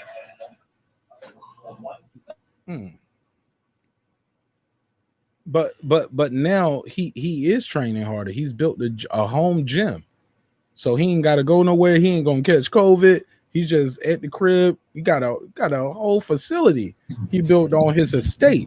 And listen to what I you're saying, I Mark. think he's rededicated himself to the sport. He realized, okay, I think he had 18 months to look at that fight. I think Fury is guilty of that same clip. That same clip I played of Wilder right here, Scar tissue, 47 stitches, plastic surgeon inside and out. clowning around. That's Fury doing this right here. You know what I'm saying? Clowning around, walking in, shirt off, just being goofy. Fury is guilty of the same thing, not taking Wilder serious. And that's why I think that's why I said Fury might have won the press conference, but I think Wilder's gonna win this fight because he's taking it more serious. Fury thinks how Wilder was thinking. Hey man, I beat him the first time. He just dropped me twice, but I got robbed. I beat him. Fury thinks he got robbed the first time. And Fury think the second time I beat him easy. All I got to do is press forward and be heavy. That might not work the third time. Well, here's the thing. Especially coming in. Hold up. And Fury is saying he's coming in 300 pounds. Yeah, he don't believe that, and you don't believe that. That's just bullshit. I do believe that. That's not far-fetched. It ain't no weight limit. You don't believe that. He ain't gonna come. He gonna come in about 270 like he did the last fight. Bro, he was 270, what, 275 last time? Yeah, he gonna come in about the same. It's not hard to gain 25 pounds in the 18 months doing quarantine. That's He's Andy not gonna Ruiz. come in. And Andy Ruiz wasn't even in COVID. But here's the thing, bro. Here's the thing. Like I said, now you just said, well, think about what you just said now. You said he built an entire gym and he's rededicated himself to the sport. Is that what you said? Absolutely. That's what his coach said. That's what so why that's would you the narrative that they've been building before. So let me ask you this. Honest question. Why would I need to do all that if the only reason I lost is because I was cheated? Well, I believe he said he had other issues going on, like far as his he had injuries as well. He had surgeries done in between then, but also you building that rehab facility so you don't risk risk catching COVID by going to other gyms and other places. Everything is right here. That means I can wake up, go to sleep, and shit boxing. Because now it don't matter. Because right now it's bigger than me just defeating this guy. It's about the fight with AJ and Undisputed. It's about changing the narrative of people's opinion of me. It's not just about the cheating no more. Nobody believed that anyway. According to your words, so it's nothing wrong with rededicating it. But to answer your question fully, it's nothing wrong with rededicating yourself to anything that you believe in, whether it's your religion, whether it's your marriage. Look, man, I can rededicate myself to my marriage. You get what I'm saying? That doesn't mean I was out cheating before. That just means I wasn't the best husband I could be. Does that make sense? Saying is, yeah, it makes perfect sense. But all I'm saying is, to me, everything that you just described, right, sounds like I didn't train for the last fight, but I'm gonna train for this one. That's all I'm saying. Possible. Go ahead, Troy. It's very possible. It's very possible he didn't train hard enough, because I watched that 24/7 type or all access they was doing, and he had his auntie in there cooking, and they was in there singing songs and just playing around. He was goofing it up, playing around a little bit. But maybe he took it lightly because I dropped you twice in the last fight. I know I'm gonna drop you this time. I think he was overconfident and was waiting. And while he was waiting for a good shot, Fury was blitzing. It's like football too. You know what I'm saying? Fury was blitzing his offense constantly. And when he tried to do his blitz, Fury was nowhere to be found. But if Fury comes in 300 pounds, he's gonna be there to be hit. You're not gonna be able to move that much weight that quick, bro. Go ahead, guys. I'll say this, right? Personally, I see it for what it is, man. This is nothing but a bunch of scripted nonsense. And watch, after the fight, once Wilder wins, because he already won without throwing a punch, I'm not gonna ever change my words. We gotta talk about that. Talk about that. Yeah, but let me finish. You know what's gonna happen? They're gonna go back to the second fight, say, "Oh, in the second fight, Fury was the calm one. He came with his glasses and he was calm and he wasn't fooling around. And now Fury was showing off and carrying on, and Wilder was the calm one. I already know what's gonna happen. Listen, the truth is, I really want both of these idiots out of the sport. They don't bring anything but negativity. These conversations never end up. In most cases, they depending on the people, they just get negative. That's why old boy called me a hoe, because he couldn't answer it and can't answer my sensible question. So he got upset. Okay, fine. What was the question? My question was, why didn't he? Okay, if the man's glove is floppy and loaded at the same time, and you getting hit with it, or you have the best advantage to see it, why didn't you tell your corner, who would have brought it to the ref, who would have made him take off the gloves then and there and check him? That was a simple question. It wasn't no loaded question. It was simple. And every time I asked that, nobody gives me a clear answer. You want to know why? I gave you an answer. No, you gave me what you believe. That wasn't fact. No. It's look. I It's can't a clear give you answer. Yeah. Look. I gave you a clear, concise. I can't give you a fact because Right. I can't disprove a negative. It didn't happen. Right. But you asked me for my opinion. Right. Because in so many fights, Mark. Did he give you his opinion? Because Troy, no, he gave a bunch of. Because Troy, Troy, let me answer this briefly. Your question, my brother, it's no right or wrong answer. It's just what you accept. I accept a straightforward answer. Yeah, you gave a straightforward answer. He did not. So, and I kept asking the same question. But anyway, back to what I was saying about this fight, right? Because it's all speculation. I gave you a bunch of speculatory answers, is. like, hey, look, yeah, but it was straightforward. Look, that was my you point. Don't see it. The punches coming for you. He also said on this video, he was like, "Hey, I got a X-ray of my scalp or my skull. I had my skull dented in, and it looks like an egg weight." And he said, "I think you had something in your glove." Or I think he said, I try to stop saying I think. I would like to say I believe. But he said, I believe so many questions.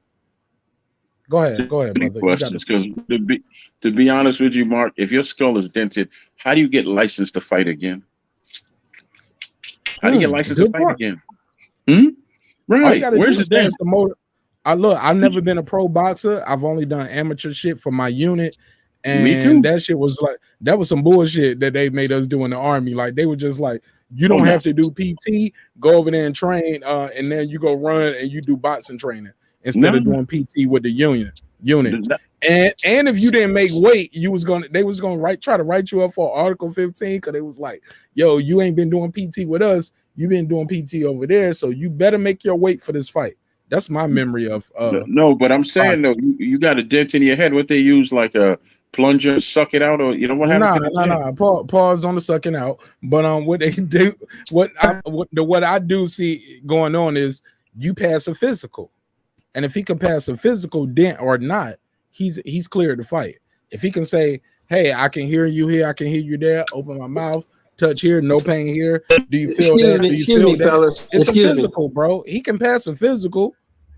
Excuse me, fellas. One thing. Let's just stop. I was just answering Troy's question. Yeah, but let's just stop insulting each other's intelligence with this dent stuff. Bones do not dent; they break. So if he had any kind of indentation in his skull, that would mean he had a fractured skull. Bones don't dent, bro; they break. Well, I'm not disagreeing.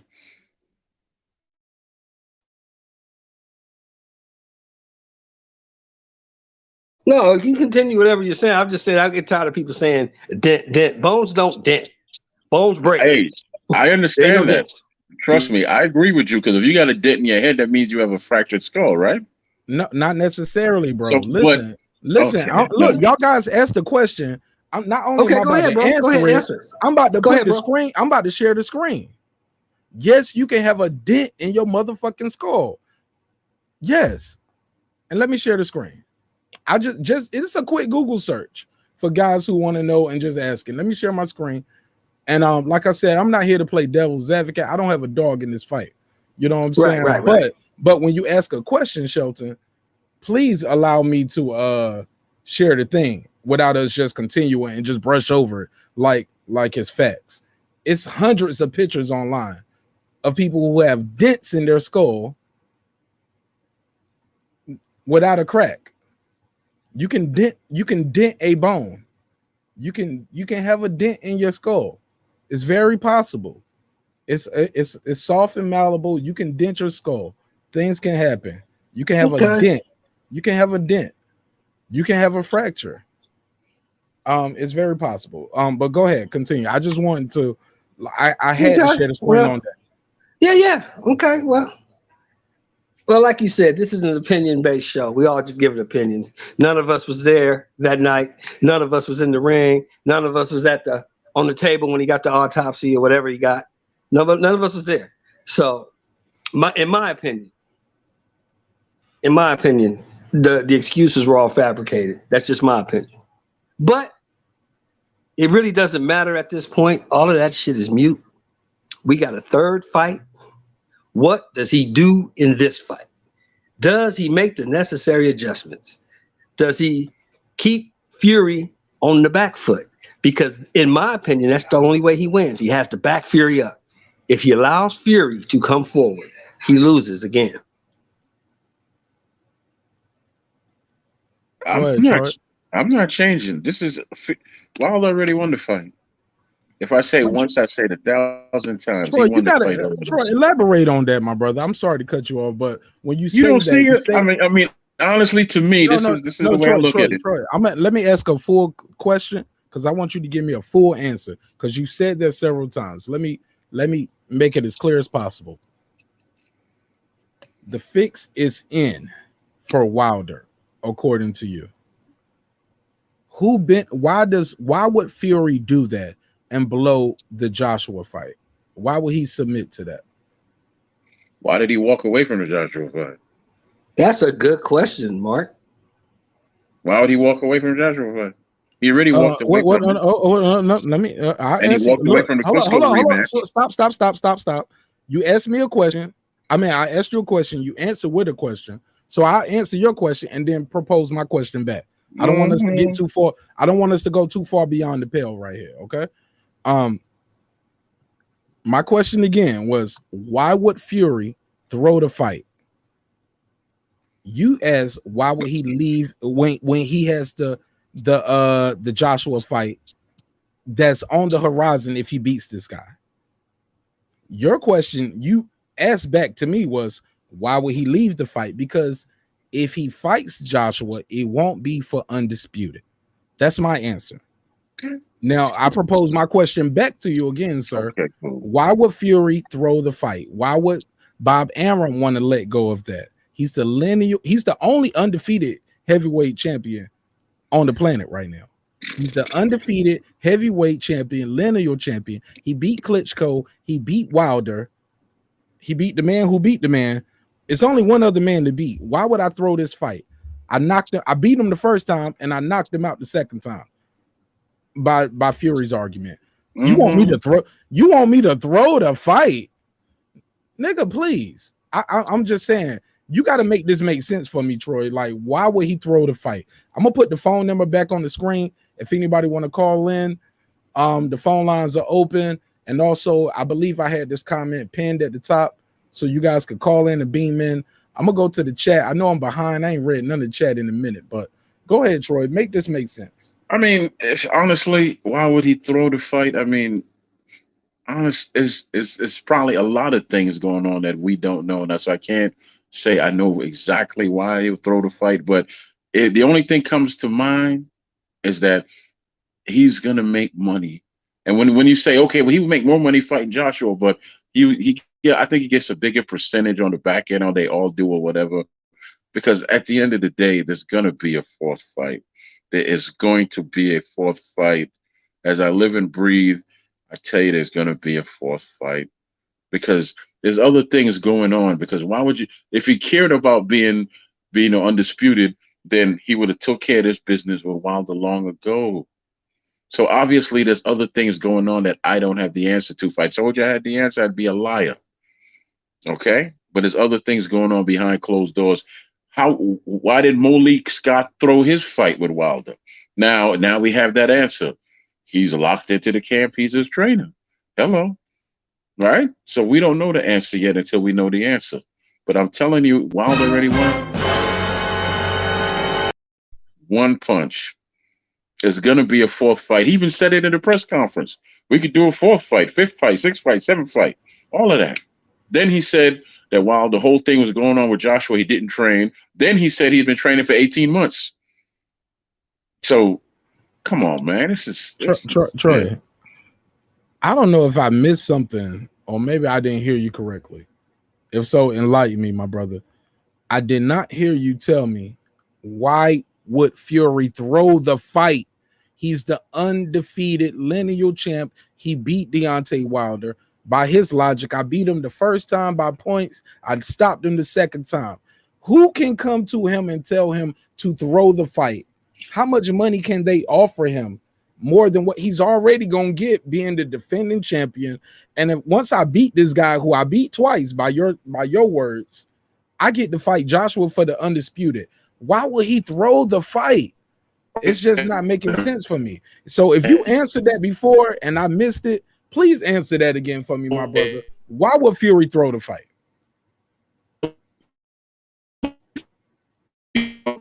You breaking up. I don't know where you moved at in the house. Go back to where you was at before, because you moved to a bad spot. Can you hear me? I can hear you. You sound like you standing right here beside me. Now tell me, great. Why Okay, would Fury throw the fight if he thinks he beat him the first time by points? I stopped him the second time. First of all, two-part question. Who can come to Fury and tell him throw the fight? And why would Fury throw the fight? Came to him probably a great deal of bigger, and drew a big. He probably. You breaking up, Troy. Troy, you breaking up, Troy. Go back. Can you hear me, man? Listen, I haven't moved. That's the point. I have not moved. Hey, look, I'm just telling you how the audio sounds, my brother, and everybody can hear it. If y'all listen, I'm not picking on you. It's not how it was sounding earlier. I haven't moved.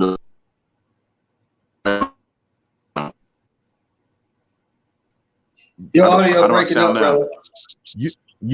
Shelton Moore. How do I sound now? You sound good, Shelton Moore. You heard him breaking up too, though, right? Yeah, his audio's breaking up. Now you sound clear. Go ahead and finish your thought. Okay, how do I sound now?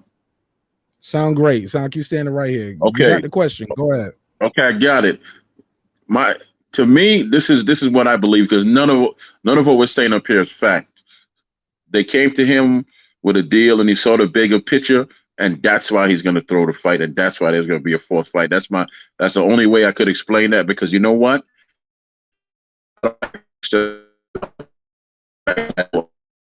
Everything in me that Wilder already won this fight. You broke up again. You broke up.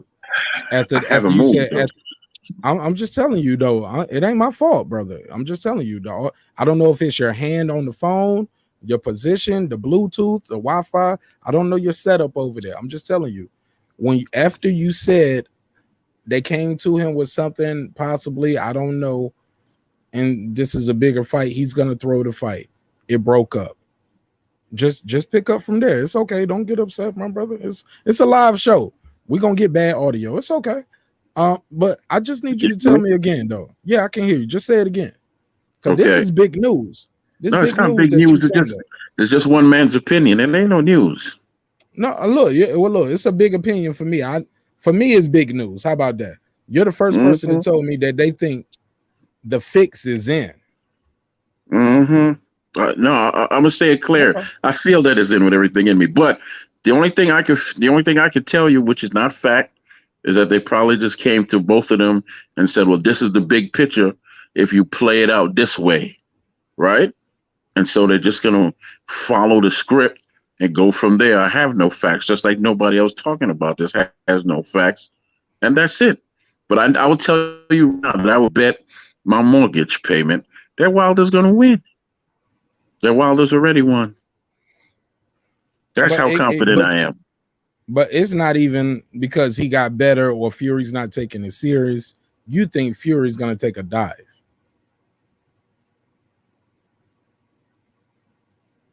Right? Troy, you think Fury's going to take a dive? All right, we lost Troy. We'll try to get him back. Shelton, what do you think of this? Troy Graham says he says he'll bet his mortgage payment that it's going to be a fourth fight because Fury's going to take a dive. Somebody came to him. We don't know who, but maybe somebody possibly came to him and maybe said, hey, look, here's the bigger picture. I don't even know what the bigger picture is, but that's the bigger picture. You need to lose this fight. What do you think of that, Shelton Moore? Troy, you back? I don't believe that. Let me let Shelton speak. We'll come back to you, Troy, because your audio is breaking again. I don't believe that because of the last time I checked, brother, it's called prize fighting. You're fighting for a prize. And I can't see somebody turning down the bigger prize or a smaller prize.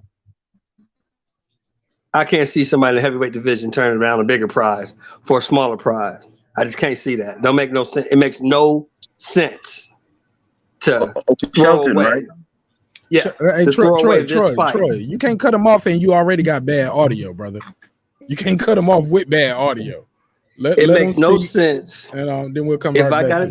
If I got a chance to win this fight and then move on to a $75, $80 million purse, that I would throw that away because of some deal I made with you when we ain't boys from the sandbox like that. And I could see if him and Wilder had grew up together, came up through the amateurs together, they were good friends, and they just wanted to fight. And that would be one thing. I'm from the UK and you're from Alabama. I don't owe you shit. I'm going to go in here, try to win this fight. If I win, I'm going to move on to a bigger fight. If I lose, you go move on to the bigger fight. So my biggest incentive is to win this fight so I can get to the money. That's the way I see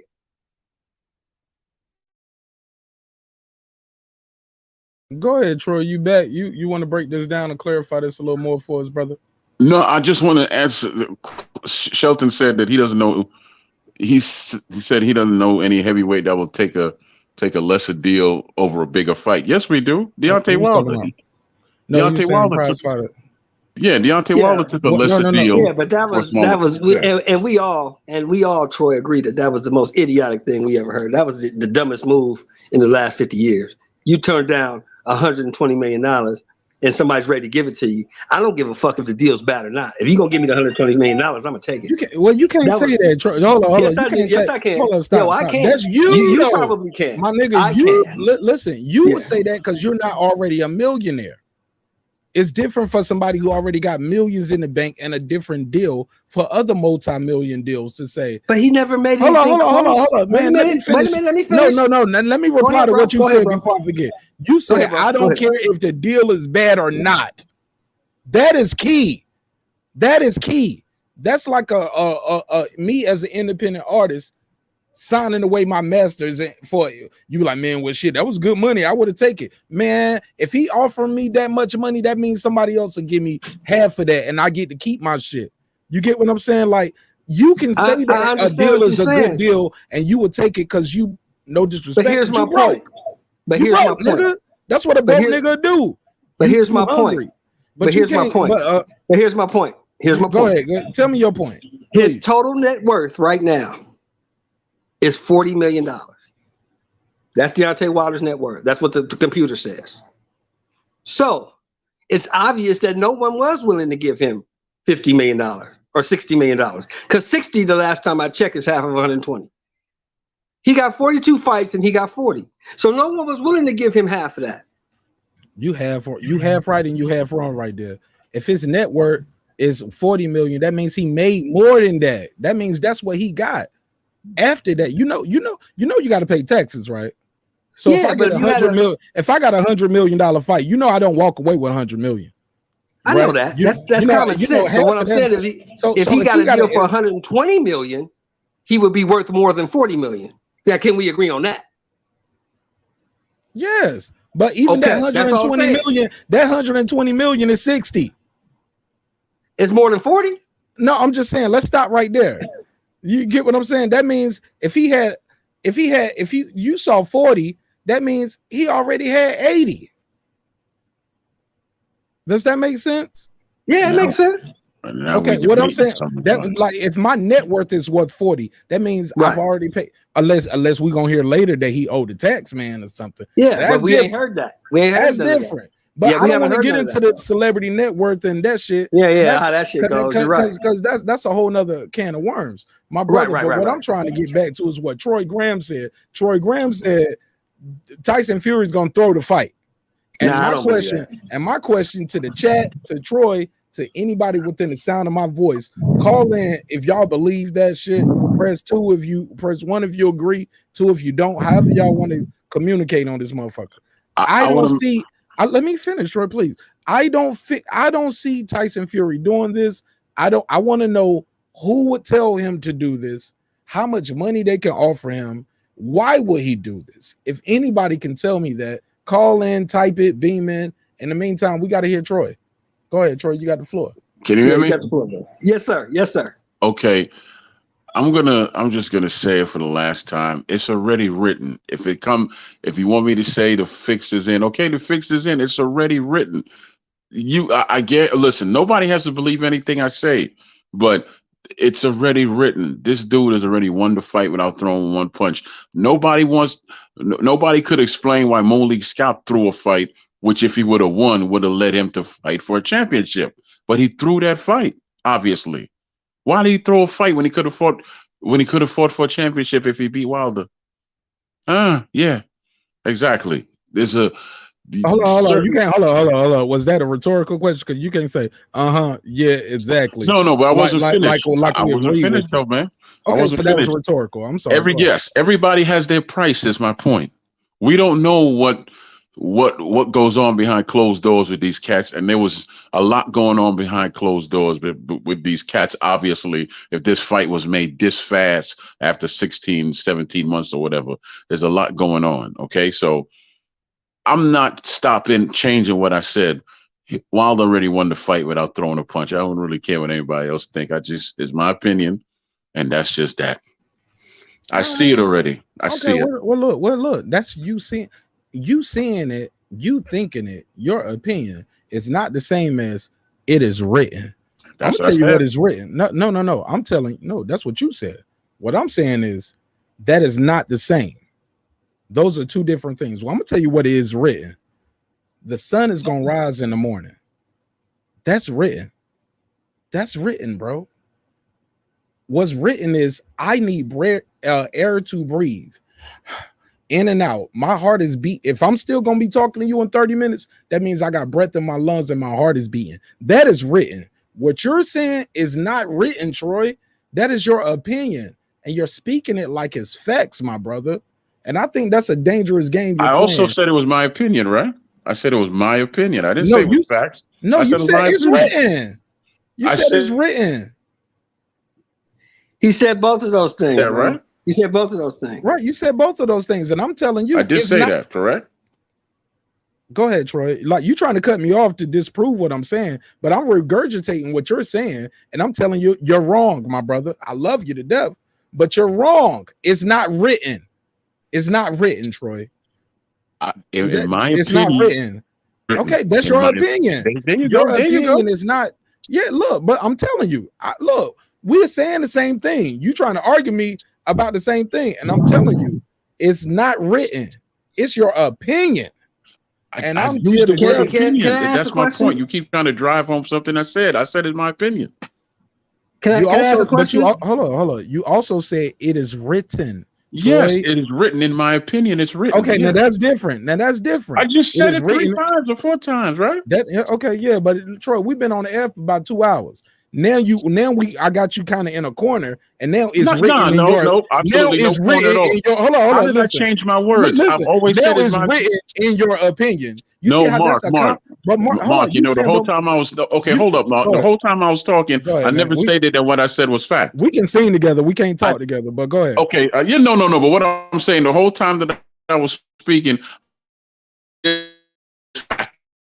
then I said, this is written. Well, yeah, I did, but Your I audio also breaking. said, Yeah, you did, this and said your that- audio's breaking up okay, again. Trey. okay. I also said that this is not fact. Nobody knows the facts except for the parties involved. So I don't know why you driving home the fact that I have an opinion. I have an Because opinion. Troy, It ain't I'm fact. not begging. Look, Troy, you're saying a lot of things as if they're facts, and I think that's dangerous. You're saying, let me finish, please. And I think if you mute your mic and you give me about 30 seconds, you'll realize I'm not lying on you, my brother. You have went on this show tonight and said several times Malik Scott threw a fight, produced zero evidence for it. You were saying that you wasn't saying, and this is just my opinion, that Malik Scott threw the fight. Man, you interview enough fighters. I interview enough fighters that we can't just go out here and say somebody threw a fight without any substantial evidence. Any kind of, you got to be able to point out something. Show me a ground clip. Show me something. Like, this ain't Billy Collins and versus Resto right here, bro. Like, these are bold allegations without nothing. You have nothing, and you saying Malik Scott threw the fight. Oh yeah, I see why he threw the fight now, so he could be his trainer. You know how many guys out there beat a guy, and that guy ends up being his sparring partner or working in his camp? Mayweather hires damn near everybody he don't beat before that gave him a good scrap or hit him with a shot that he didn't like. He was like, yo, I hire Baltimore. I hire Chop Corley. I hire Zab Judah. You get what I'm saying? So, but for you to correlate that to, oh yeah, he threw the fight so he could be in his camp, bro, I just think that's ill-advised. I think it's dangerous without any substantial evidence. I appreciate your patience for letting me speak, and I'll give you the floor back, and then we can go back to Shelton. If you want me to prove that he threw the fight, you have the technology to bring up the Malik Scott fight. That's proof enough. That's it. You That's ain't got simple. YouTube? I'm on my phone. I can't do both. Yeah, I'm on my phone, so I can't do both at once. You can though. Tell me what I'm looking for, and I'll pull it up. No, just pull up the fight. The fight only lasts what? Less than a round, right? Just pull up the fight. That's all you Malik got to do. Scott versus Just pull Deontay it Wilder. It don't last long. Maybe you'll see a show the whole. I can't show the whole fight. You got to tell me what exactly I'm looking for. I'm looking. I want you to show me the knockout punch in that fight. I want you to show me the knockout punch in that fight. That's all I want to see. Go ahead, Sheldon. We got a call. 219, you on the line with marqnash. What's up? Oh, nah, that ain't 219. It's D-Ray. D-Ray, what up? What's up with it, homie? Texas in this bitch. What up? Talk to me. Hey, somebody paying the bill for this phone, so I had to make sure that it worked, bro. I got to call in. My nigga, I'm sorry, my brother. I appreciate that. I'm so. Hey, look, I'm trying to get better with my my subordinate conjunctions and my terms of endearment. How about that? Man, you gonna make me go do some research on what all that means? Nah, man. I just look. I went to college. I took some etymology in high school, and so I just need to use my my collegiate words. So, trying to show everybody respect here. Plus, I got to keep up with Mr. Discombobulated Jones. You know what I'm saying? He's the first black ring announcer ever in America, if not the world. And yeah, he's a leader in our community, man, and inspiration to us all doing broadcasting and journalism. But talk to me, D-Ray. You on the line, man? What we speaking about, man? Look, man, we got a loaded show right here. The show don't shift it.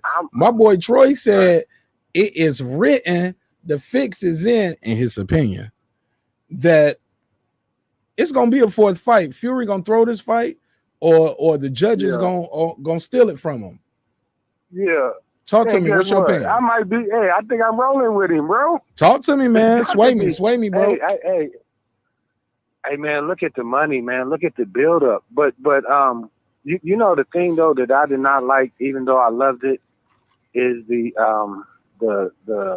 not speaking, but you know, because I think, man, it's important for us to be able to hear from him. Though. You feel me?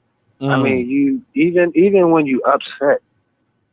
Even when we get upset, we have to express our ways. What was you just speaking with me about, bro? You was like letting me know on a collegiate level what's going on. I might not be able to get there with you, you know what I mean? But I'd be like, man, but Marvin Gaye knew what was going on, bro. So, you know, what's going on? So I think, man, I mean, because I wanted to hear Bomb Squad, you know, but as far as the intensity of him telling them, you know, believe me when I tell you, and trying to convince him, you know what I mean? That part, I really didn't miss that from the previous press conferences. But, you know, I think that it set the stage, man, that it's going to be massive, man. Look, we can't even get in the door. We can't get in the door. How much them tickets cost? You know what I mean? How much them tickets cost, bro? Anybody know? Anybody know the ticket cost? Oh, yeah, too much. We ain't in there.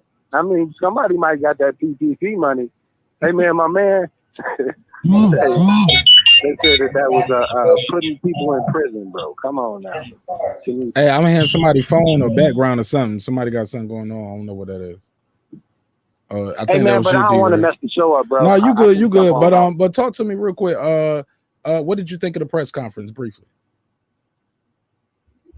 I loved it, man. I mean, you know, I think that you know, well, like I said, I would have liked for it to been a little bit more of, you know, some real intense conversation, you know, like, you know, I would have spoke about the, you know, but that's the thing though, man. If you speak about one thing, then they can talk about everything, you know what I mean? So he probably didn't want to answer a question about breathing, you know what I mean? And the you know what I mean, the suit and all that different stuff. So I understand that he just, you know, want to focus on the fight.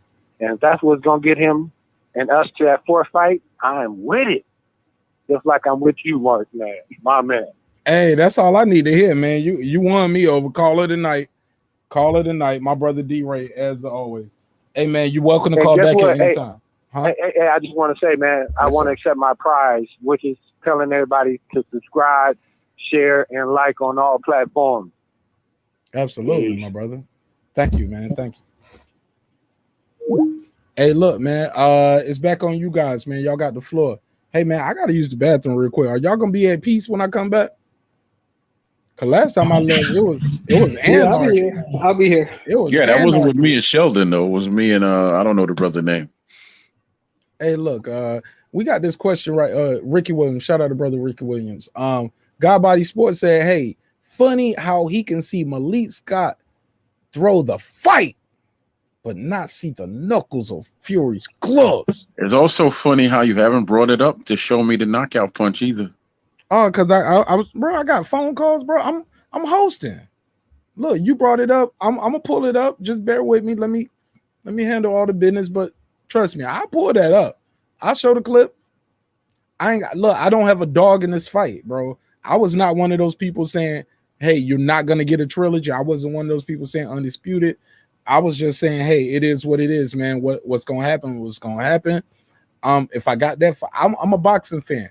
I wasn't one of those people saying I know for a fact he cheated. I wasn't one of those people saying I know for a fact he don't. I just know things ain't lining up on both sides. On both sides of the fence. I never seen somebody spend so much money to not fight somebody that they beat twice already. You get what I'm saying? So that bothered me. I never seen a guy say my water was tainted by my trainer. But yet we're in the age where they can measure picograms and nanograms of things testing positive. So look, I can see both sides of it. I'm just glad we getting a third fight. I just think it's when we say before the fight even starts, we're saying the fix is in, and we don't have any kind of evidence to substantiate those claims of the fix is in, other than, well, it's just my opinion. Okay, now why your opinion? What money? Where's more money on the other side?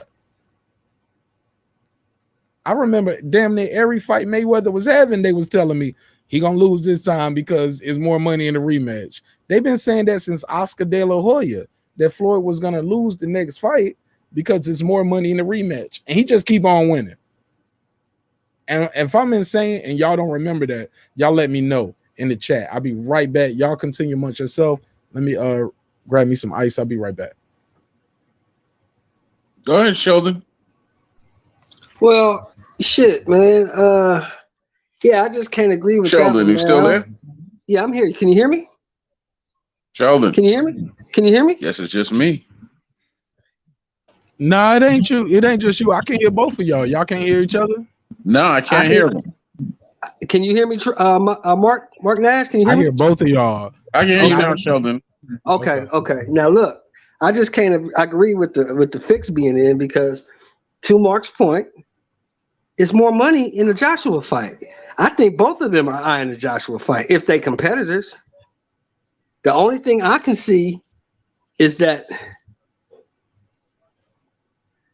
whoever wins this fight, if they don't fight Joshua for undisputed, is because they don't want to deal with the sanctioning fees. Because if you got 4 belts, that's 4 sets of sanctioning fees you got to pay.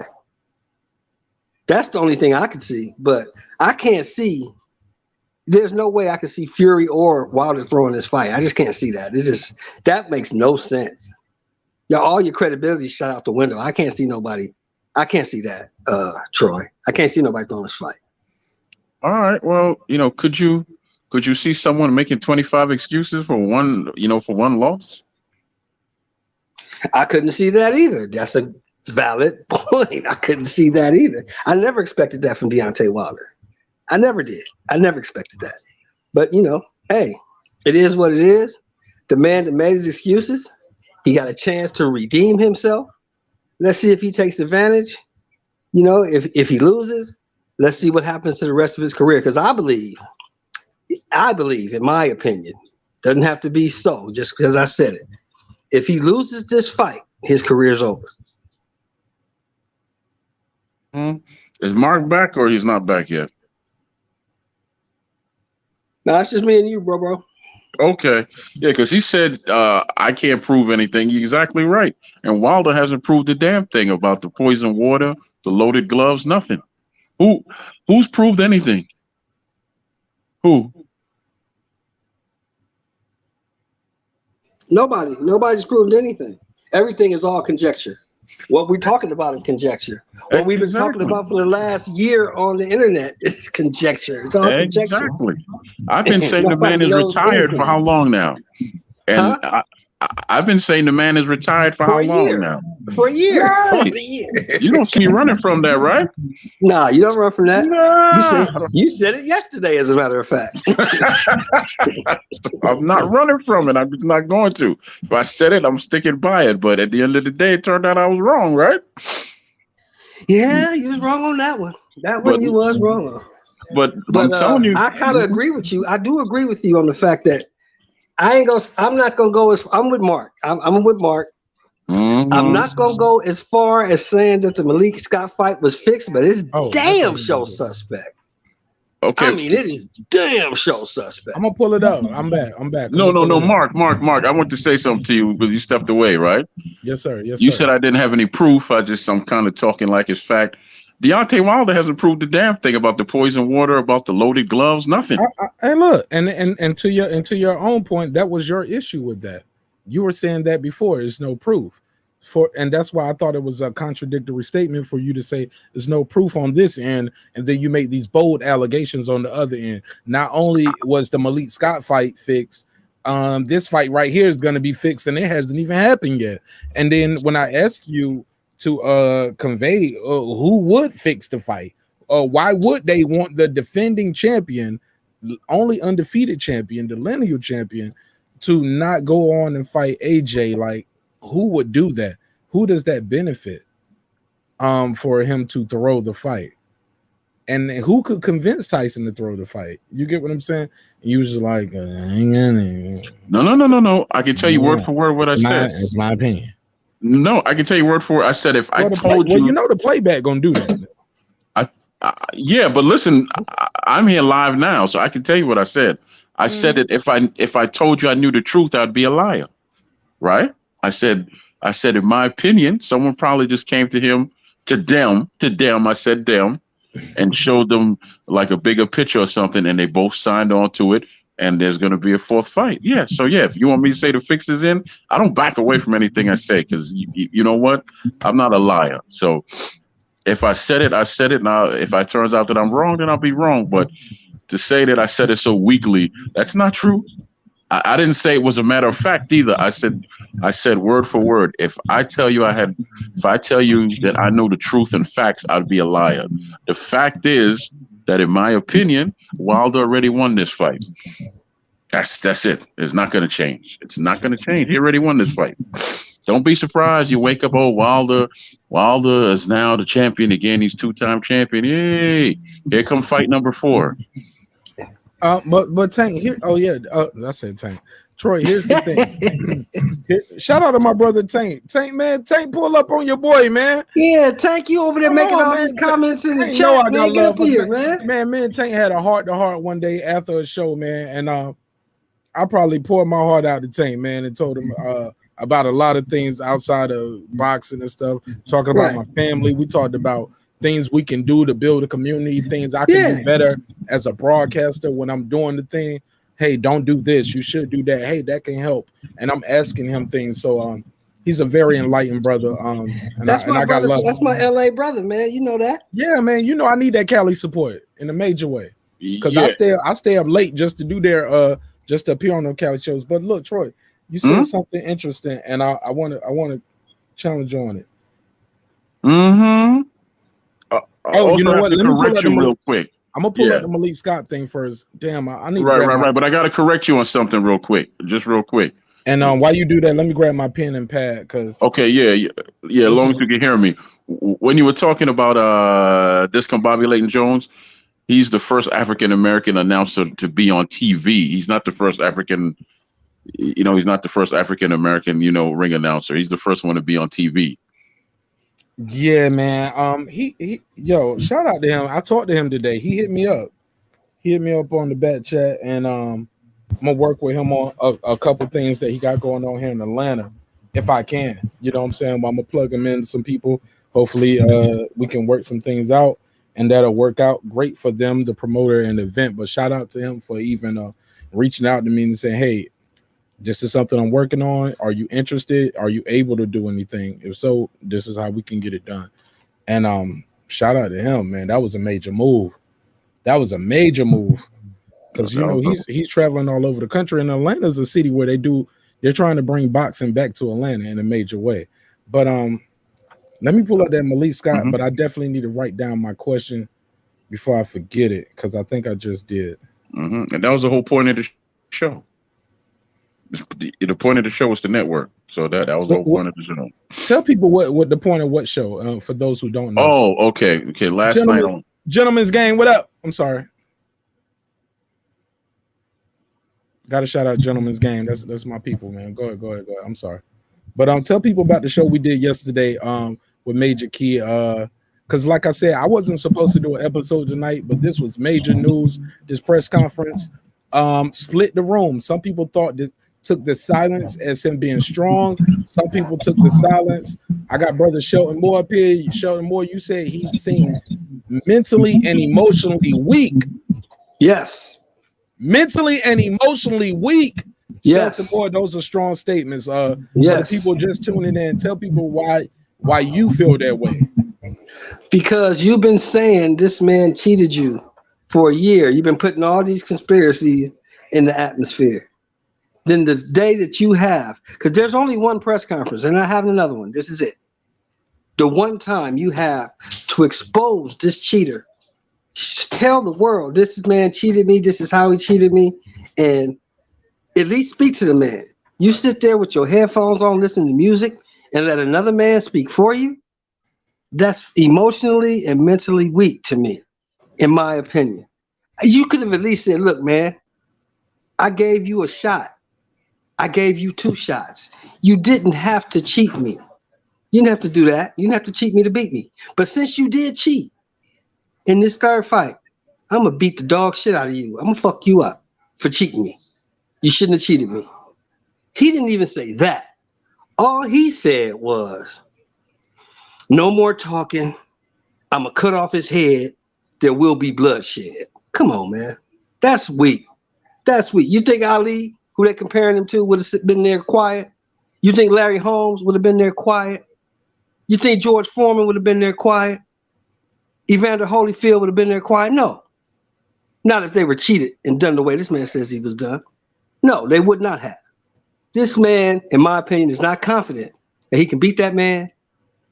He's kept the headphones on. Supposedly, I've heard people saying to keep the Tyson Fury head games out of his head. That says he's emotionally and mentally weak, in my opinion.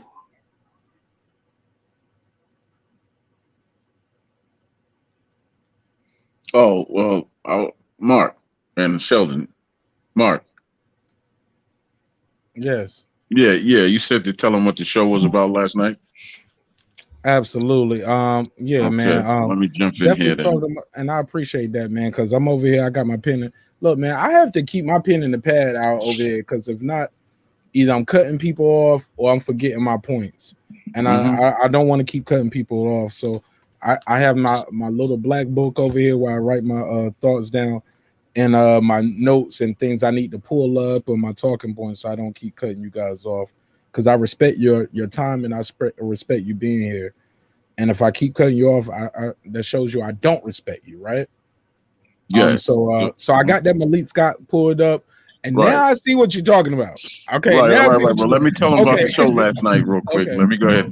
Okay, last night on Major Key, we had our first networking show. Can you cut your camera on? Let me give you the full screen because this is important. This is major.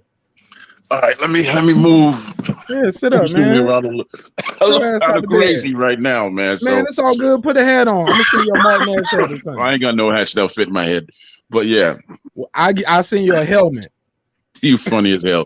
But no, last night on Major Keys, we had our first networking show, Business, Beats, and Boxing. So we had a gentleman by the name of DJ Rebel. He has worked with everyone from Wu-Tang to Santana to DMX, Drew Hill, et cetera, right? Hold on, which Santana? Joel Santana or Carlos Santana? Carlos Santana. Okay, because it's a difference. Right. No disrespect. Okay, and we had on the legendary discom Bobby Linton Jones, over 3 decades plus in the business as a ring announcer. He mentored under Michael Buffer, first African American ring announcer to be on TV. And if I'm correct, he's the only ring announcer to do a fight at Radio City Music Hall. And then we had the great Kelly Pavlik. Yeah, we all know Kelly Pavlik. He beat Jermaine Taylor. He had that fight with Bernard Hopkins, and he was one hell of a fighter in his day. Matter of fact, he's looking like he could come back and fight right now. So, we're going to keep doing shows like this. Matter of fact, spoke to my daughter today. She's a registered nurse. She says she's starting her own private nursing and all that. And she asked me, could she come on? I said, as soon as you take care of your business, I got you. So she's going to be on. She's going to be on one of those episodes. Hey, look, I would love for her to be on one of my Wednesday shows when I do relationship talk, so we can talk about sex health, important to people getting checked out, but also have a woman on who's in the medical field and who's a progressive woman, and we can talk about some things. That'd be dope if you could set that up for me. I'll talk to her, but you basically just going to be dealing with me, just with a female attitude. So yeah. But you're not a health professional though, so absolutely not. No. And I was a combat medic. My wife is a nurse as well. So, I didn't know that. So, yeah, my wife is an OR nurse. What unit was you in, Troy? Say that again, Sheldon. I asked Troy what unit was he in. Look, to be very straight up, brother, I got sent home 1 week before I was supposed to graduate basic. I had a stroke. Oh wow! Okay. Yeah, I had a stroke. It's a heart. I was born with a heart problem. So Roger, I got it. And it wasn't the physical stuff that did me, and it was the gas chamber. You know when you got to go through the gas chamber, right? Yeah, I had. I was doing the running and carrying on just fine. It's the gas. Yo, I should put some pictures of me online in the gas chamber. They got pictures of me. That'll do it. Yo, they got pictures of me in the gas chamber when I was in basic. Yo, that'd be funny. I was at Fort Lewis, Washington, 10th Mountain Regiment, 75th Ranger Battalion. You were jumping out of planes for no good reason? Yeah, that's a good reason for me. They gave me $10,000 to do it. Was you an airborne ranger? Yes, sir. Okay, so you was at Fort Bragg. I went to so you did some basic at Knox. I went to advanced infantry training at Fort Benning, Georgia. And then I went to Buds in San Diego at Coronado. And then I went to Ranger School at Fort Bragg, North Carolina. Then I went to the 10th Mountain Regiment, 75th Ranger Battalion, Fort Lewis, Washington. Yeah, I about to say you got to come through Fort Bragg, man. You airborne ranger, cause that's 82nd. Yes, sir. That was my base. Yes, sir. I was a combat medic, man. I was at Womack Army Medical Center. So I was either in the ER riding on the back of the ambulance, or I was in the mother baby unit. I worked in NICU. I worked in what's it called, med surge. But when I was overseas though, I was in 19 mechanized infantry unit. Okay, you see any combat? Yeah, man, mechanized infantry 19 mech. Right. But that's a whole nother conversation, man. I don't even want to get into all of that. Yes, sir. Thank you for your service, brother. Yeah, man. Yeah, it is what it is, man. I'm still trying to get everything that I owe, that the country owed me, and I'm trying to still sow seeds and tell people, hey, man, there's more out here for you.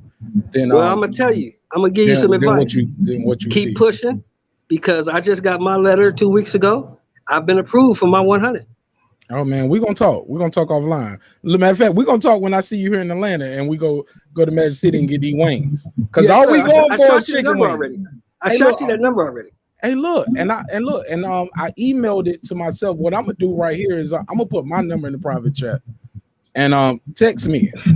Yeah, because I get there on the 25th. I get there the 26th. I get there the 26th at 1 a.m. Friday morning. I get there 1 a.m. What time you supposed to check in your hotel? 1 a.m. Well, whenever I get there. My room is paid for from Thursday to Sunday. Okay, so you got the room early, because you know a lot of times you can't check in until the next day. You know, I'm literally around the corner at the from the airport, bro. Yeah, I'm at the American. Yeah, but I'm saying you got to come to the airport though. Yeah. So I'll call you. I'll call you when I'm gonna see you at the airport, nigga. Yeah, I'll call you when I get my bags. When I get my bags checked, I'll call you. I'm about to start doing Atlanta reception for anybody on YouTube that's coming to Atlanta, bro. I'm gonna I should buy me a tour bus or like give people tours. Get you a Sprinter, huh? Yeah, look, I'm buying the Sprinter now, but I was gonna buy a cheaper Sprinter for my I'm an independent contractor. So I was trying to buy me a different type of Sprinter for what I'm trying to do. But I might need to get that other type of Sprinter and just do some events when brothers come into town. Hey, we got 681. Talk to me, son.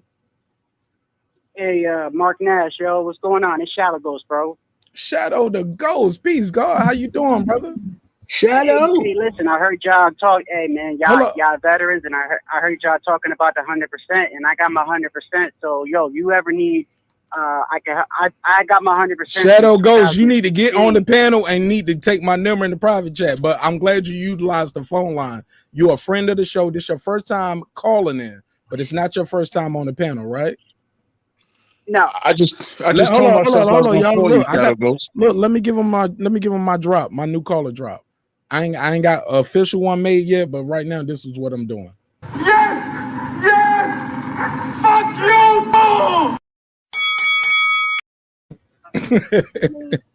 I love, yo, man, cause for real, man, I got mine.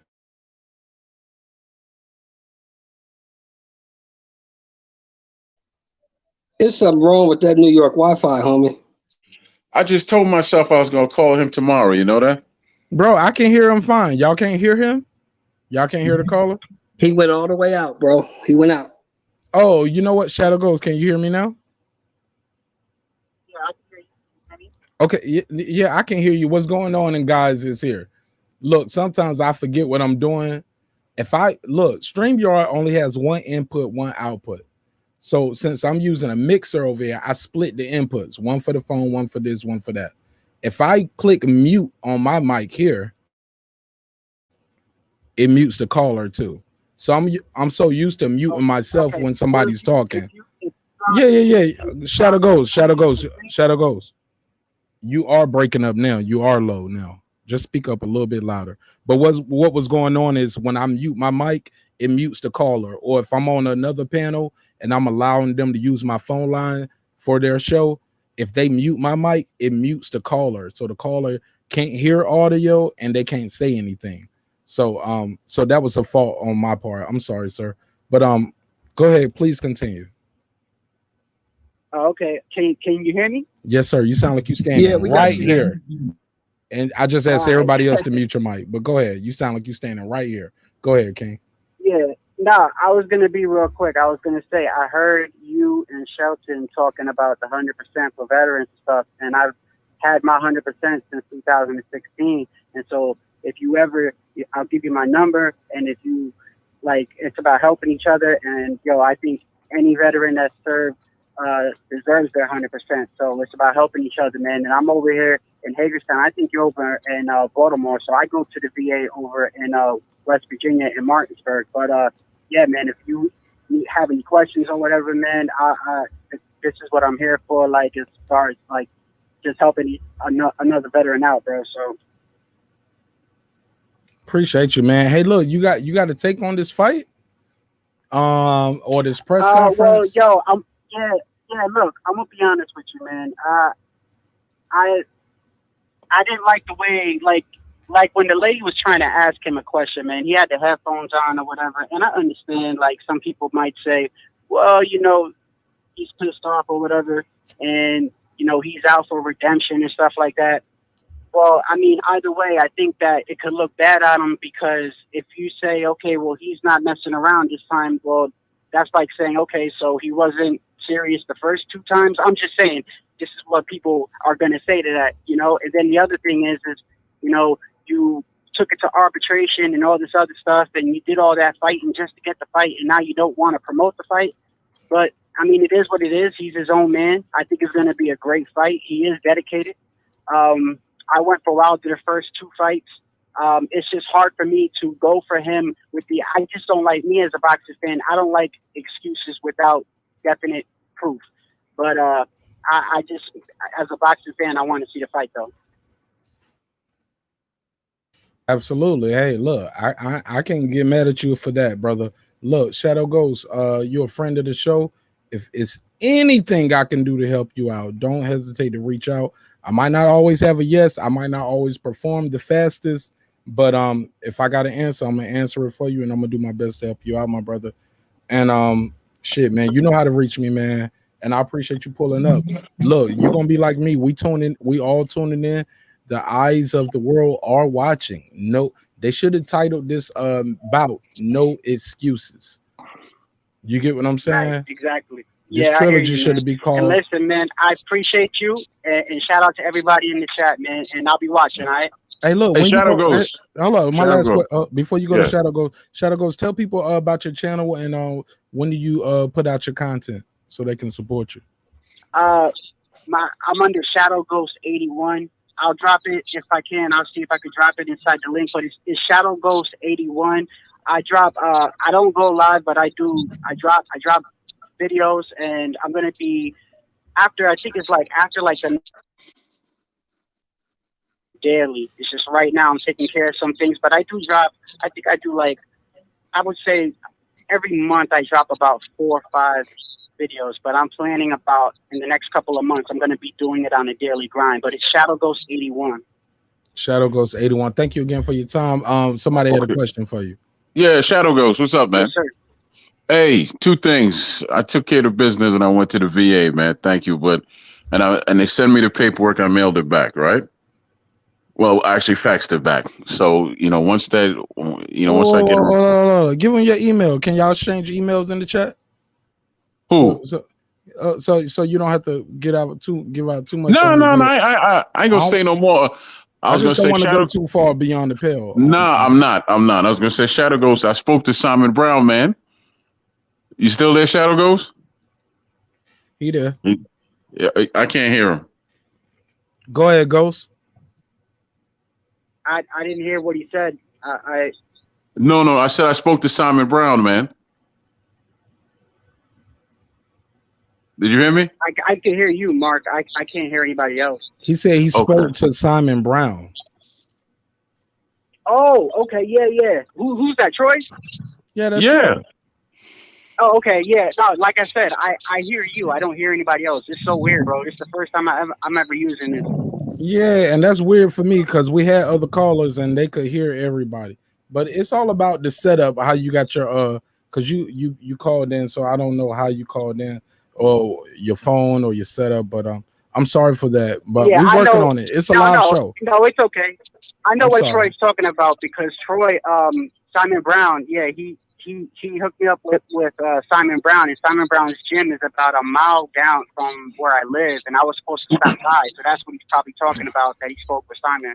I'm supposed to be stopping by or whatever, and I'm still supposed to do that. So let him know, yeah, I'm still going to do that. Troy do got that, my man. number. Bro, go do that, man. If he plugged you in, man, just even if you ain't all, I don't even know what I'm y'all got set up, take care of it, bro. At least just make the introduction and say, hey, today ain't a good day. I just wanted to touch bases and put a face with the name, because people out here moving and shaking to make connections, and I don't even know what that is, but I just want to give you some little advice there.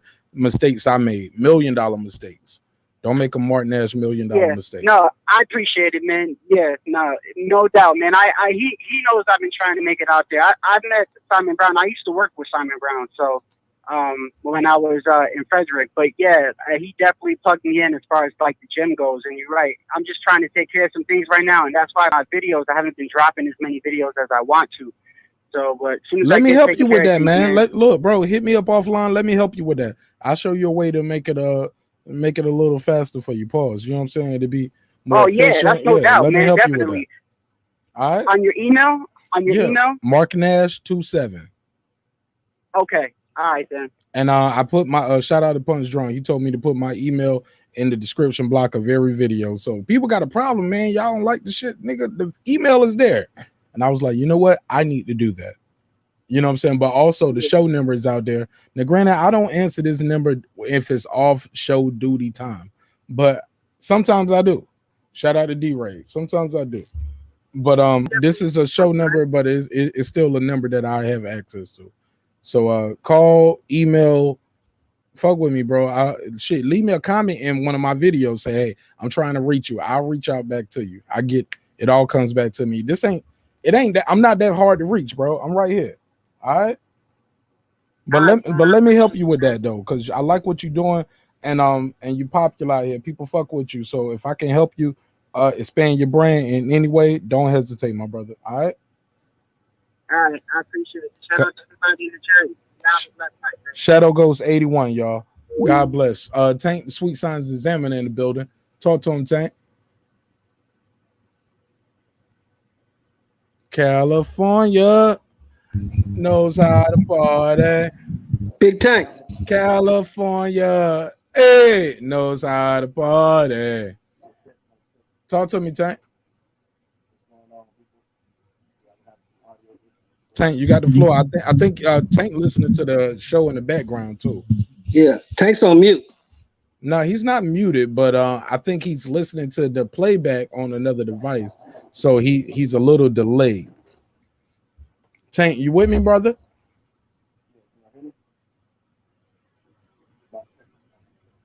We'll come back to him. It's a live show. We'll come back to him. Tank, whenever you're ready. Sometimes look, he might have an iPhone and then update his device. I got some people that got the iPhone, and when they don't update, when they try to come in, they have to come into the room, and then they leave out, and then they come back in, and then the audio is acclimated.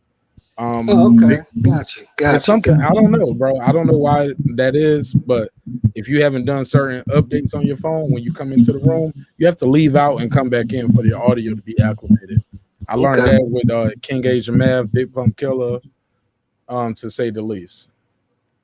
But yeah, man, like I was saying, brother, it's if you get denied, man, just keep pushing forward, because they denied me like 4 times, and then 2 weeks ago they finally sent a letter, say you got your 100. So I haven't got it yet, but I'm waiting on that first one. That first one's gonna be nice and chunky. Hey man, it is what it is, bro. Look, and I ain't sitting on my hands, man. I'm a hustler, man. Sir. I'm out getting it, and I get it. You know what I'm saying?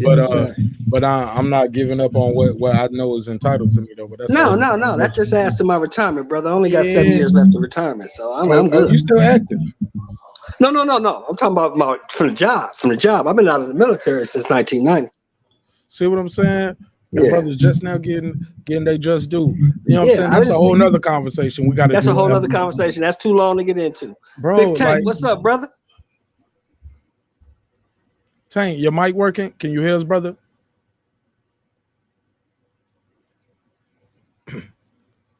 Tank, I can mute your mic, but I can't unmute your mic. Talk to me. You there? We'll come back to him, man. Like I said, it's a live show. So what was we talking about? Oh, there you go. Talk to me, Tank. Big Tank, what's up, brother?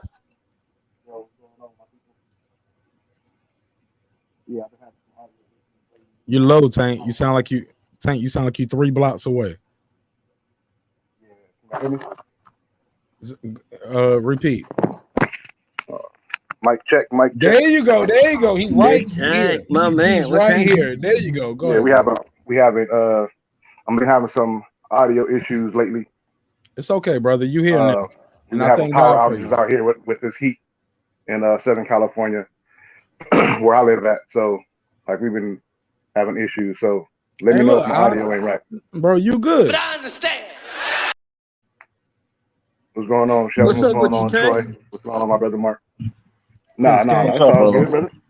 Hey, look, Tank, we got some different. Jumped on. Y'all said pull up. Hey, look, Tank, I value your opinion, and look, and I love your thoughts and your commentary because, like myself, you're a long-winded brother, and I love that on these long format shows. You know what I'm saying? Some people don't like long format people to talk. Hey, look, you got to add some substance. You have to have some vocal projection. You have to be engaging, and bro, you are polarizing. You're gonna like you, love you, hate you, whatever, fall in between. But look, man, you're polarizing, and I like what you're doing. Shelton, I don't know if that's you. There we go. Thank you, brother. Let me ask you this, Tank. We've been talking tonight about the Deontay Wilder Tyson Fury press conference that went down today. I thought it was underwhelming at times, but I thought it was very entertaining at others. I want your take on it. Before you do that, I want to play a clip for the people who are just tuning in and the people who are watching this on the playback later who are just going to skip ahead when they see a 2-hour show. They'll just skip ahead and like, what's going on? Let me play this clip right here. I thought this was interesting. Deontay Wilder refusing to talk. Deontay, last time we were up here, it was Tyson who had a new trainer sitting next to him, and you spoke about him making changes to his team, changing trainers and all that. You decided to make a change. Why was Malik the right person for the job to get it done this third time? Deontay? You said, why was I the right one to get it done for the job? Yes. I believe with a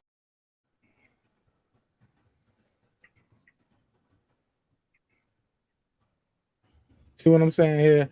Like, she asked Deontay Wilder a question. Malik Scott answered for him. Tank, what did you take from that? We got brother Shelton Moore here. He said Deontay Wilder came across mentally and emotionally weak. Had a lot to say over the last 18 months. You're face to face with the man. You ain't got to say shit. You got your Beats by Dre on or Beats by Deontay on, whatever. I'm paraphrasing, of course. He said, let me point down.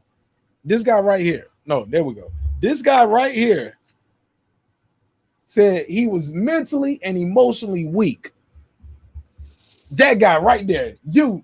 I'm pointing at you. You. What do you think of that? Tank, talk to us about that. Did Deontay Wilder appear mentally and emotionally weak to you? So what do I think about Shelton's comments, or what do I think about Deontay Wilder? Look at the professor. You see how the professor do it? Not to, I love both of them, Tank. Both of them. Tank, that was brilliant, and I respect the way you answered that. You wanted clarity. Knowledge was born once we have understanding. And to give you understanding, I want you to answer both. How do you feel about Shelton's comments, and what are your personal take? What is your personal take on what you observed there? As far as Shelton's comments, I 100% understand why he said what he said, and I thought he articulated. His perspective as to why he felt that way brilliantly when he said it. As far as you said, what did I take away from what he told, from how he responded to Christina Puncher?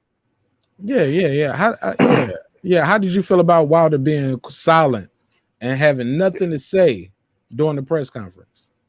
Yeah, I liked it. Yeah, I liked it. Why? Why did you like it? It made everything more intriguing. It gave the impression or Deontay, last time we were up here, it was Tyson who had a new trainer sitting next to him. Sorry about that. Back in my ear. I'm sorry about that. Yeah, I thought it was gonna. I'm sorry, that was my mistake. I'm over here trying to produce a high quality show. I thought it was gonna play without the sound this time if I hit a certain button. That's my mistake. I'm over here trying to produce, man. But keep cooking though. I'm sorry. Yeah, I thought that it at least for me, the way I perceived it, it gives the entire aura of the presser. It builds tension, and it gives the presumption of intent of tension being in the room, as well as the other takeaway from it was I already know that he's answered that question before, and to my understanding, I'm not sure, but I'm not sure if Christina is specifically contracted with Top Rank or ESPN, but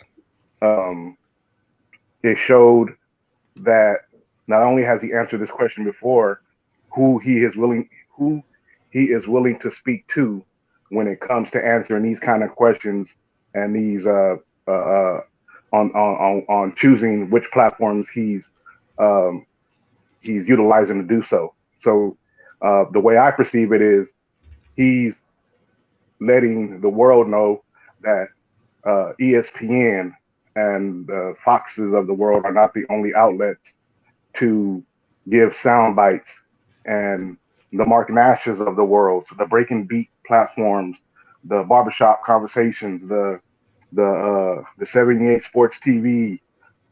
These are the platforms of the future, and just like my brother LeVar Ball didn't put his family's reality show on any of these major networks. He took it to Facebook because he said this is going to be the future of how it's going.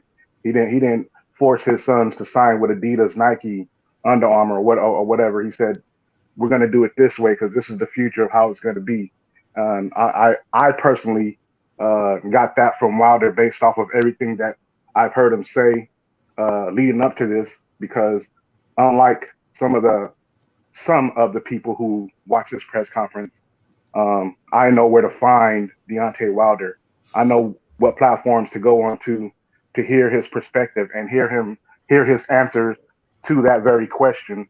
As a matter of fact, I've already heard that answer to that very question, and I was pleasantly surprised to see him stand by his dedication to making it so that the breaking beats, the marqnashes, the barbershop conversations, the Fred Harthons, the 78 Sports TV, these platforms will be elevated, because as you can see, when he does speak on these different platforms that are looked upon as lesser than, they got to quote us on the mainstream. They go exactly. They got to quote us. Exactly. That's Give me my credit on ESPN. So I felt that was brilliant. I felt that it was very powerful, and I was pleasantly surprised to see him do it on the stage. I ain't giving no more soundbite. Look, I'm not giving y'all no sound bites because the same people that are. I'm sorry. Go ahead. I'm sorry. I was cheerleading. I'm sorry. My bad. So what I'm saying is the same people that are asking him these questions were not concerned about that when he was trying to convey his perspective when all these things first happened. All they wanted to do was second guess, question, and champion Tyson Fury and vault him onto their pound for pound list and raise him up as an American star when he's not even from America. So he saw all these things transpire prior to this press conference, and I think he made a concerted effort to say, you know what, I'm going to go out here, I'm going to give you a soundbite, and it's going to be, straight up my alley in terms of one of the classic Deontay Wilder sound bites. You know what I mean? The Bible tells us that silence is gold. What he said in the past. You know I'm what saying, sorry, I right had to do that one. I'm sorry, Tank. it was right in line. It was right in line with what he's done in the past in terms of giving them that good old soundbite to go with. And after that, you can see he didn't. It's not that Malik spoke for him. He leaned over and it looked like there was a plan to do that because it looked like they leaned over and he said something to him prior to the questions being put out there, and it looked like it was a planned thing. Like, this is what we're going to do. This is how we're going to do it. As far as the headphones, I don't even think that the headphones had anything planned. I remember the story that I forgot who came on Barbershop Conversations. Man, I forgot which brother. Was it Wesley Matthews? One of the former Lakers came on Barbershop Conversations, and he was talking about the story with Kobe Bryant on the bus or on the plane ride home one day, and how he would be sitting in the back of the plane or the back of the bus with headphones on, and everybody would think that he's just back there listening to music as he bobbed his head. But what he was really doing was listening to everything that everybody had to say about him, and he was paying close attention. But he was acting like he wasn't involved, so he was playing head games. So for me, I took it as not only everything that I just that I said previously, but also this was the biggest head game that he could play with a guy whose mastery of the head games with the mouth, and that's Tyson Fury. He got into Tyson Fury head for a change. Usually it's Tyson Fury using your words against you to get in your head. That's how Tyson Fury operates, right? You'll say something, but he has to gift the gab, so he'll cleverly respond and twist the words up and say what you said against him. But when he doesn't give you the ammunition, it left Tyson Fury to be rhetorical with his comebacks. And I gotta disagree with you right there. him. I gotta disagree with you right there. But I'm gonna let you land your plane, and then yeah. So I think I'm gonna disagree with you on that, but I'm gonna pass it to Troy after that, because Troy, I'm sure Troy gonna give you a hell of a soliloquy. Yeah. So I think that he got into Tyson Fury's head for a change because Tyson Fury is the one that after the presser, you know, they both fielded questions, right? Y'all aware that they did talk to independent media and journalists after the main presser, after the 6-minute stare down or whatever. So they did talk to journalists independently, and Tyson Fury said that he didn't even want to fight Deontay Wilder. He didn't want to have this trilogy. So right then and there, I believe that Deontay Wilder has a mental edge because Tyson Fury is somewhere where he doesn't want to be. He's in a fight that he doesn't want to be in, that he has no intentions of being in. He doesn't want to fight Deontay Wilder for whatever the reason. Now his reasoning was Deontay Wilder doesn't deserve to fight, right? So whether that's the reason or not, that's a reason he doesn't want to be there. And so Deontay Wilder does want to be there, and he has him where he wants him to be at. And so now, not only do I have you where you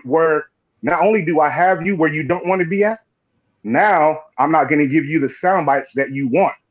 You know what I mean? I'm sure you want me to get out here and say why I have this accusation over here. Scar tissue, 47 stitches, plastic surgeon inside and out. How's it holding up? Why I made this coaching decision over here or whatnot. And he didn't give him any of that. And all he gave him was a stare down. Hey, look, let me let Coach Troy get in. Go ahead, Troy. I know Troy disagreed with a lot of that, and he was like, yeah, I heard everything he said, but to me, if you're gonna be quiet, why did you show up? You've had so much to say throughout the X amount of time once you were off about the cheating and the why show up if you're just gonna be quiet? You facing your accuser now. You're facing a man you accused of damn near killing you in a sense, right? Now you just gonna sit there and be quiet? I didn't see the point in all that. You could have stayed the hell home for that. Honestly, you know, you could have did like a press conference by satellite for all that and just had old boys show up for you, Malik Scott. What respectfully, Troy, sometimes you have contractual obligations where you're obligated. I get that. Yeah, I get what I'm saying. But my question is this. I got a question. Here so I don't get fined, boss. Right. But here's my question. Right, that was Shelton Tank. Matter of fact, let me ask everybody here. This is a yes or no question. if I can. If you can answer it yes or no, let's go around. And I'm gonna ask anybody in the chat. Start with Shelton, Tank, Troy, yes or no. Do you think it was foul play in either fight, in the first two fights? Shelton, Tank, No. and then Troy. No. Shelton, no. Tank, Yes. yes. Troy. Oh, now I'm gonna finish my comment that Okay. Yeah, You no. said no. All right, Yeah, go ahead. absolutely not. But let me finish my comment. And to be honest with you, I hear what he's saying about him going on these shows and giving people a chance. He goes on shows where he's comfortable and he knows that they're not gonna ask him any tough questions. I can guarantee you he won't come on Major Kickboxing. Not that we're gonna blitz him or anything like that, but we a straight up channel, so we're not gonna coddle a grown man. It don't matter who you are or what's your status. We're not just going to let you sit there and talk and not have a real conversation. So, he's not doing that for everybody. He's only doing that for those who basically are in that inner circle that agree with.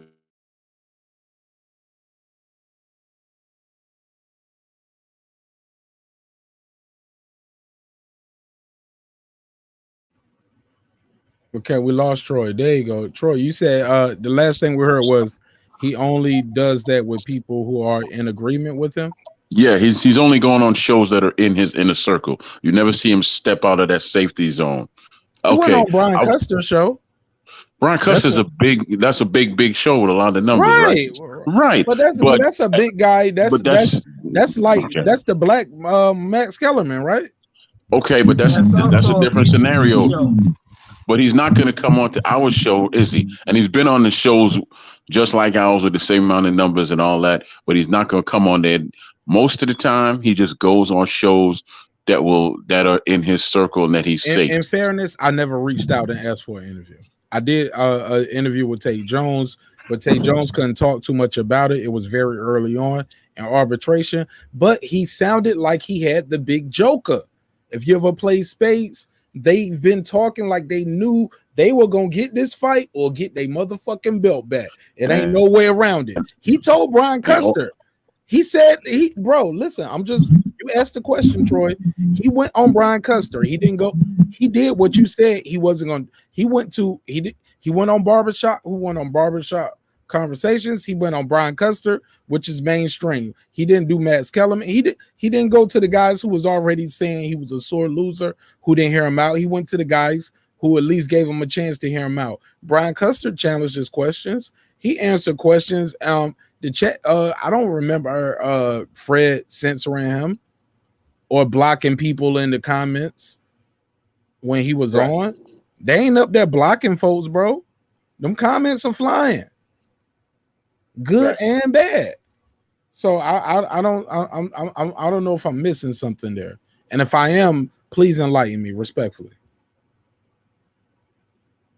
Well, I can tell you this, brother. I'm sorry, Sean. We had lost Troy, but I was talking to Troy, and I just want to show him that much respect where he knows I'm not trying to. I ain't trying to clown him because I know he was on yesterday, and I we work together all the time, and I just want to make sure we have knowledge being born right here, and we have full understanding. He went on Brian Custer. Did you hear that part, Troy? Yeah. That's the only name that you could bring up. No. Right. And he was on Fred, and Fred, nobody was blocking those bad comments. I was there in that chat room. It was good comments, and a lot of bomb squads. We Black Fist, we support you, champ. But it was also bum squad. It was a lot of you lost, you're a loser, sore loser. It was a lot of negative shit. Right, but they didn't censor that. No, but it's barbershop. That's the safety zone. We all know that Fred is in his back pocket. We can't say that, bro. Like without do you have any evidence for that? Okay, not in his back pocket, but you know that Fred loves him. Fred is a Deontay Wilder lover, so you can't. He doesn't disagree with And most of what he says, at least 99.9% of what he says, I've never heard him disagree with him. I never heard 99.9% of one of those brothers talk, to be respectful. Well, I've never fair, heard him disagree with Wilder, but listen to me. I've reached out to Malik Scott and different people and all that. Haven't heard a comment back, but I would love to get both of them on this. I'm on the Major Key Boxing Show, and I'm gonna tell you what, we ain't about blitzing or just trying to shovel a whole you bunch of blitzing me on my show right now. No, I'm not. I'm not. I'm just making a comment. I'm simply saying, if you want to have a real conversation between a real group of men, then this is where you come. Staying in a safety zone ain't gonna prove nothing to nobody. Come to where you are. Come to where you can get a real conversation. Well, look. So these other platforms don't consist of real groups of men. Right. They don't consist of men that's going to have a real conversation with him. Okay, but all they do is support him. We're not real groups of men. Right. Yeah, man. Because that was. Yeah, but look, and you know what? Maybe I don't get so offended by that kind of shit. I appreciate you standing on your square, Tank. Me, I just hear that shit and it just be like I'm a duck in the water with some of that shit. It just roll right off my back. Because I know where I'm trying to get to with the conversation, but I respect that, Tank, and I agree. And I agree 1,000,000%. But my brother, what I'm trying to say is take the barbershop out of it. Brian Custer is a respected journalist. Right. He went there. That was the first time we heard him speak. You get what I'm saying? And go into detail about what he felt was going on. Other than the video he put out on his own. Like, if nothing else, respect that. Before he did all that other shit, he put out a video on his own, put it on IG. And he let all our ass eat off of it. Pause. Oh shit. Where the drops at? That came out all kind of weird. But real niggas know what I meant. You know what I'm saying? But he let everybody eat off of it. He wasn't flagging you for content creating type shit. You know what I'm saying? He was on some Kwame Brown type shit. Like, this is what I think. The Bible says God silences golden. He tells you all of this, and he has the dramatic music behind it. People trashed him for that. But at that point, they were saying, you got to say something. You need to speak. When he do speak, they don't want to hear him speak. It's like you can't win for losing. They? I mean, you know, I'm talking about the naysayers. They were trying to win over naysayers. Okay, but everybody has naysayers, brother. Exactly. That's my point. 1,000,000%. Jalen Rose said it best. Yeah, they was like, yeah, he was like, yeah, I'm Jalen Rose, but compare me to Magic Johnson, I'm nobody. And this is Jalen Rose saying this about Jalen Rose.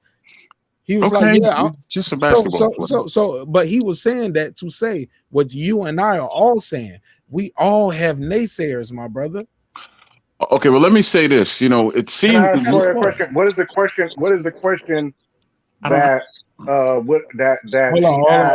on 1 second. Let me put something else on the screen. But y'all continue to talk. Brian, I see you backstage. Give me 1 second. Go ahead, man. What was the question that she asked that you feel that people wanted to know the answer people wanted to know his answer to? That would have been challenged if it was on Major Key Boxer. Brian, mute your mic real quick, brother. What?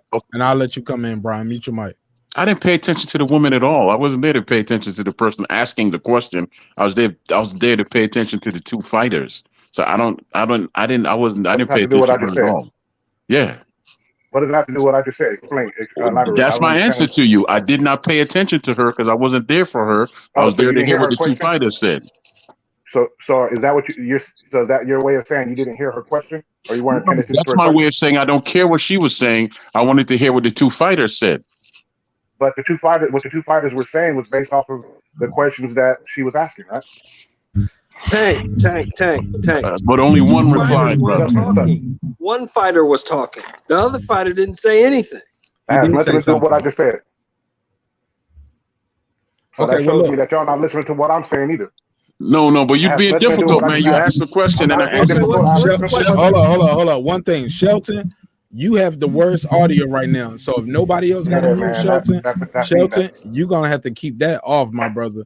I don't know if you got it on speaker, the volume too loud, but that cannot happen. Whenever you talking, we got to make space for you, because you that kills the audio experience, my brother. Respectfully, of course. Let's not do that. Who was it on? I was I just answering this asked the question, question. but the question didn't get answered. He just told me what he Okay, thought okay. about the woman. Well, your question to get answered. Well, But that's let me cool. Let's move. reiterate the question. Hold on. No, Then. no. Before you do that, let me introduce somebody else to the Go panel, ahead. and I'm gonna let them have a chance to introduce themselves first. Go ahead, Brian Harkin, new caller. Go ahead.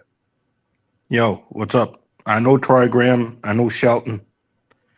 We've talked before. All right, this your first basically- time. Okay, this your first time over here, my brother. And Yeah. right? Yeah, that's the first All time right, over well, here. Welcome to the show. Let me give you the little buzzer.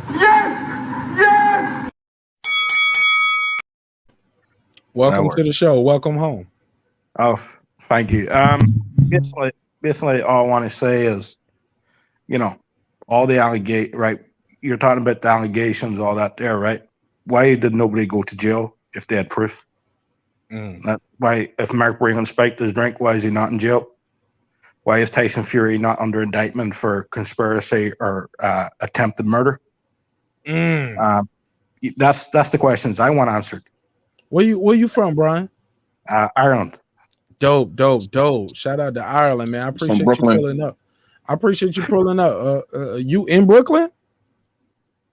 I'm not in Brooklyn. I'm only playing. Well, hold on, Troy. I'm trying to be serious. Hold on, Troy. Hold on, Troy. Let me make. Hold on, Troy. I'm trying to make a connection here. He might know you. I'm trying to make a connection here. Brian, where are you calling from right now? Ireland. So you are in Ireland. I'm in Ireland right now. Yeah. Okay. Thank you. All right, that's dope. All right. Well, look, let's get some clarity here. So, where do you stand on this right here? Are you excited about the trilogy, Brian? Not really. So you're not gonna watch the fight? You think is some bullshit? I'm gonna watch the fight. I'm not gonna pay for the fight. I'm telling you that. And I'm not paying for this fight. This is not a fight I wanted to see again. I've already seen Tyson Fury whoop his ass once. I seen him outbox him the first time. Second time, people talk about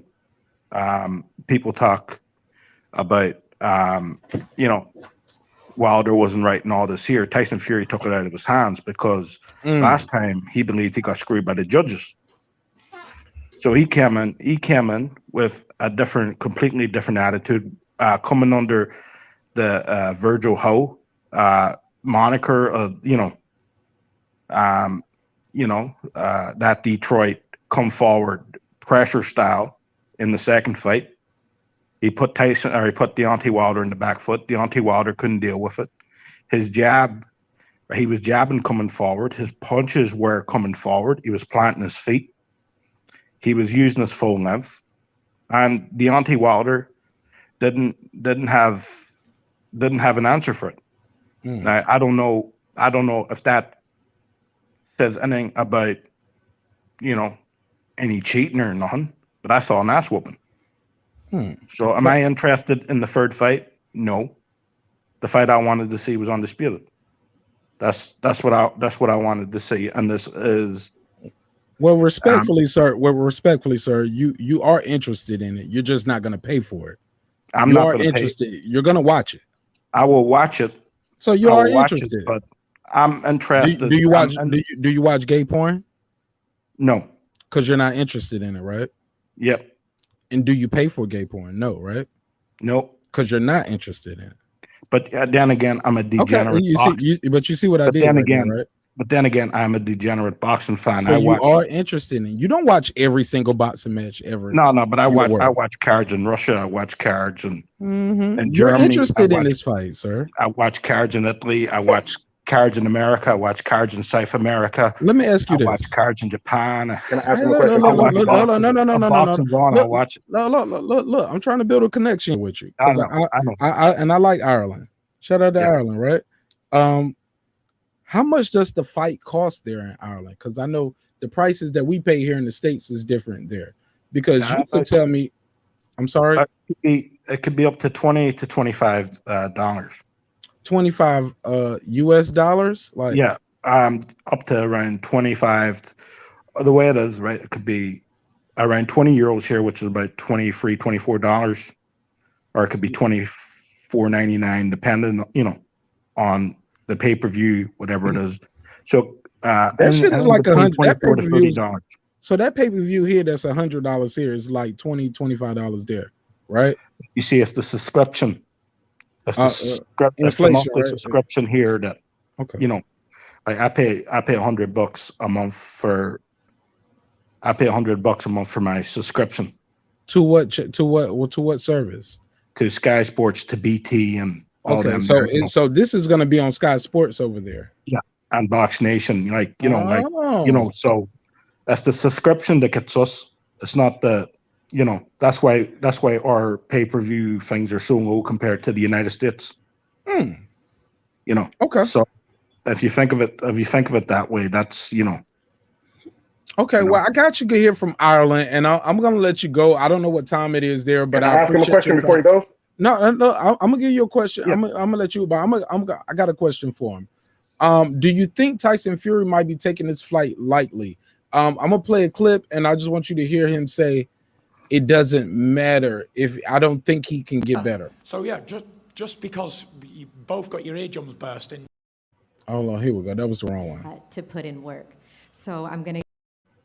Let me get the clip. I'm sorry.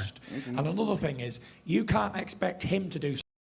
Damn, I ain't got the clip. Well, I got it. I just didn't have the right one. It should be this one. It might be the eardrum. So yeah, just because you both got your eardrums bursting, sparring and fights, it is what it is. But I can't see him doing anything different. Maybe I'm wrong. But That was it. That was one of the key things. He said, "I just can't see him doing nothing different. Maybe I'm wrong."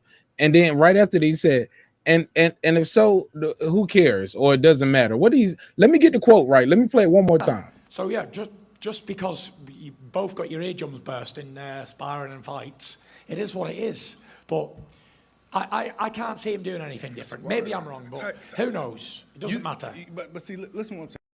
He said, "Who knows? Doesn't matter." Or he says, "Does it matter?" Either way, it ain't no. That's Either way, that's the wrong mentality. It's like I can't see him doing nothing different. That's what Deontay Wilder messed up at in the first fight. I mean, in the second fight, he thought he had Tyson figured out because he dropped him twice, and he said, Time for an opening comment. Go ahead. Please go ahead. Take a minute for your opening comment, and then we will fully engage here for an hour.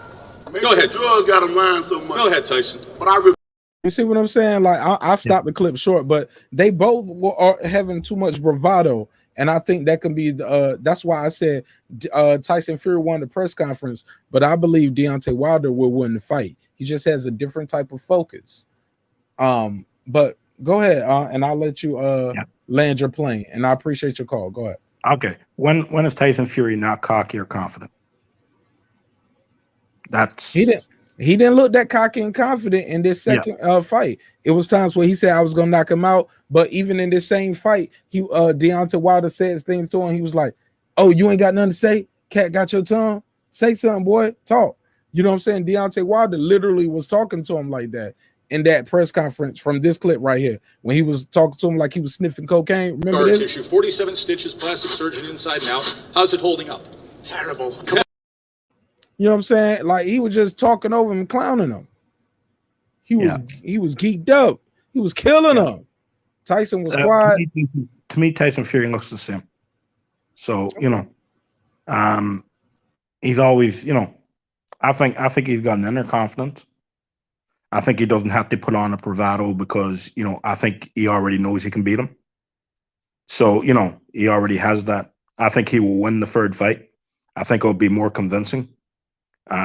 Tyson Fury's a thinker. He's already fought this guy twice. He's already figured out his strategy. He showed that in the second fight. And the third fight would be pretty much the same. I don't see, like, from a boxing perspective, I boxed for 23 years. I've coached for 7 years. Been around it 30 years or so. I'm 38 years old. So I started boxing when I was 7. I had my first spar when I was 7. I had my first fight when I was 7.5.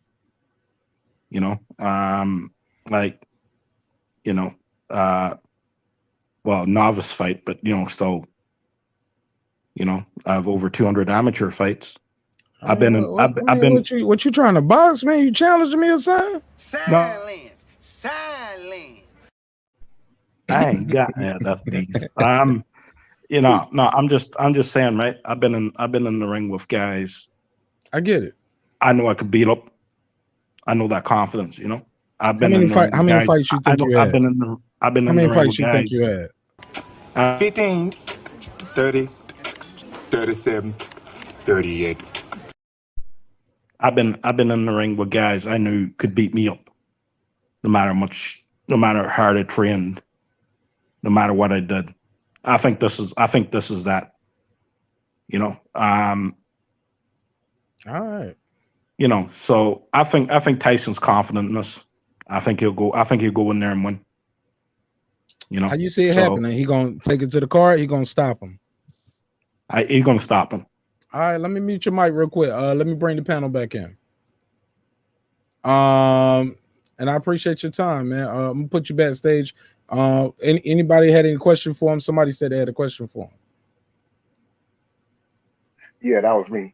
Go ahead, brother. Can you hear me? Yeah. So, caller, you said that you weren't interested in watching the fight, but that you will watch the fight. And so, I'm wondering what will you be watching the fight for, if you're not interested in watching the fight? And does it matter who wins the fight? Like, how would you feel if Tyson Fury wins? How would you feel if Deontay Wilder wins?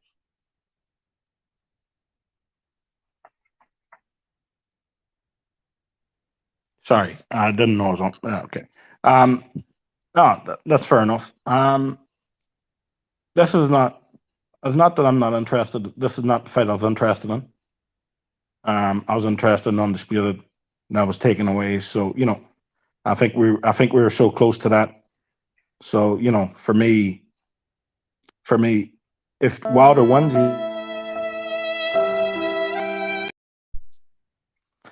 Wilder wins, what? I'm sorry, I couldn't resist Wilder right wins, there. he wins. If Fury wins, he wins. I am favoring Fury due to boxing. This is down to pure boxing technique and skill. I am picking Tyson Fury to win, but doesn't mean Deontay Wilder, and I've said this, doesn't mean Deontay Wilder can't knock him out. He's still got that squeezy cue, he's still got that one punch hitter quitter, in him, where he could knock any heavyweight out. And this is heavyweight boxing. So all it takes is one punch to derail everything. So, I'm not, to a point, I'm not really interested in this fight. I've already seen it twice. So you don't want to see Undisputed anymore? I want to see Undisputed, right? And this is where I was going with want to see Undisputed? I wanted to see Undisputed. Okay, right? I understand what you wanted to see. I'm asking you now, moving forward, do you still want to see Undisputed? Yes. As a boxing fan? Yes. So how can you not be interested in this fight? Because the winner of this fight could possibly be the person that challenges to become undisputed. You don't want to know who's going to be challenged, who's going to be the challenger to undisputed? It's going to be a fourth fight. Hold on, Troy. Troy, I already got that. I got to ask him that. Him being in Ireland. If there's a fourth fight, before there's an undisputed challenge, and there's a third. Let's say somebody wins a third, and then there's a fourth. After these two settle their business, are you still not interested in an undisputed bout? Because the winner, after these guys finish their business, will possibly. Because I want to know if there's going to be the same energy out there for undisputed. If it's Deontay Wilder, the person that gets the shot at becoming undisputed, or if it's only Fury that they're interested in having an opportunity to become undisputed versus AJ. Well, here's my thing, right? If Tyson Fury wins this fight, it's 2-1 with a draw, or it's 2-0 with a draw. If Deontay Wilder wins this fight, it's 1-1 with a draw, and we will have a fourth fight. And that's further away from undisputed, and I don't want that. So, yes, I want Tyson Fury to win just purely for that. The sooner we get undisputed, the better. Right? It's been November 1999 since we last had an undisputed World Heavyweight Championship fight. I think it's way too long. My nephew, who is 16, never ever seen an undisputed fight. He wanted to see undisputed, and it's it just seems to be every time we get close, it's taken away from us. And I want to see an undisputed fight. And I don't want to see a fourth fight between these guys. I don't even want to see the third fight between these guys. So Deontay, so what he's saying is on. Deontay, you don't want to see Deontay Wilder challenge for undisputed. Hold on. No. That's No, exactly I want to see I want to see on. undisputed next. Okay, hey, That's what I look, want to see. and that's why. And let me jump in right there, because here's the deal. What I need you to understand, for the people who think like you, Brian, there's no contract for a fourth fight. Like, you're talking like, hey, well, I know we're gonna get a fourth fight. He ain't got to fight Tyson Fury. He can go on to undisputed if he wins. It's no guarantee. He ain't got. Look, people do that third and fourth fight 15, 10 years later.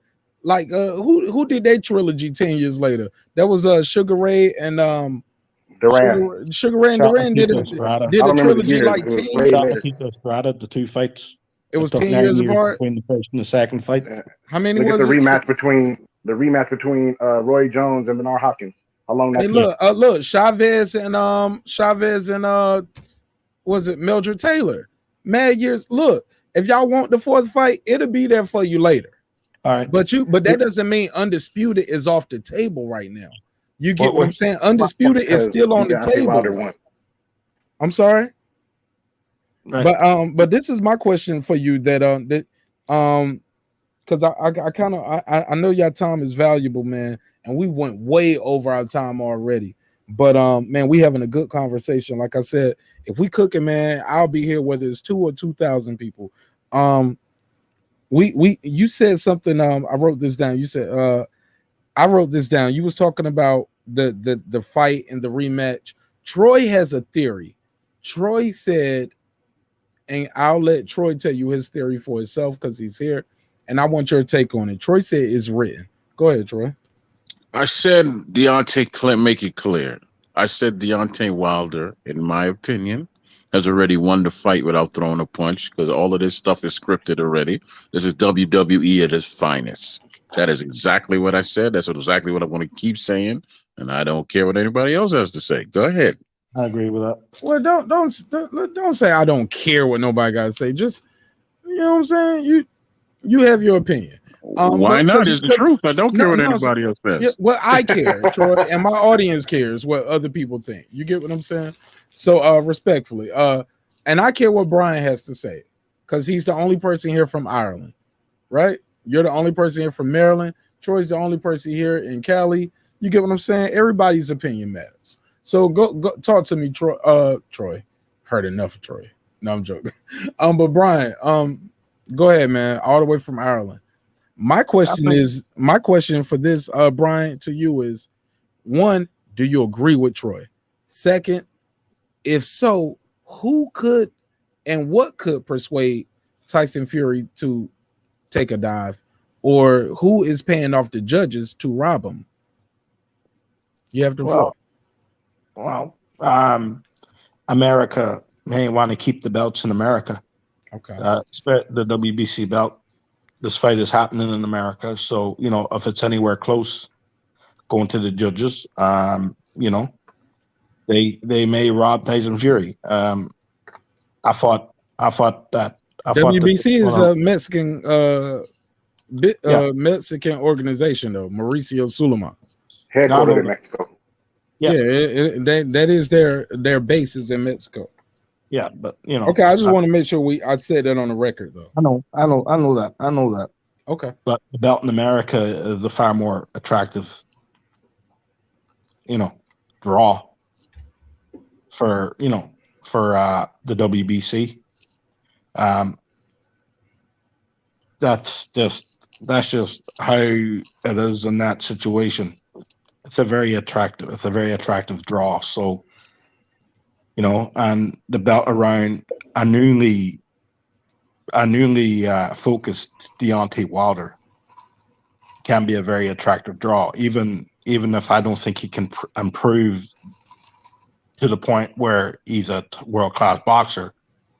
But if he can add a few fundamentals to his game, and this is all this guy needs to do, right? That guy improves his jab, he improves his rhythm, he improves his timing, better footwork, and just better balance. He gets those few things right.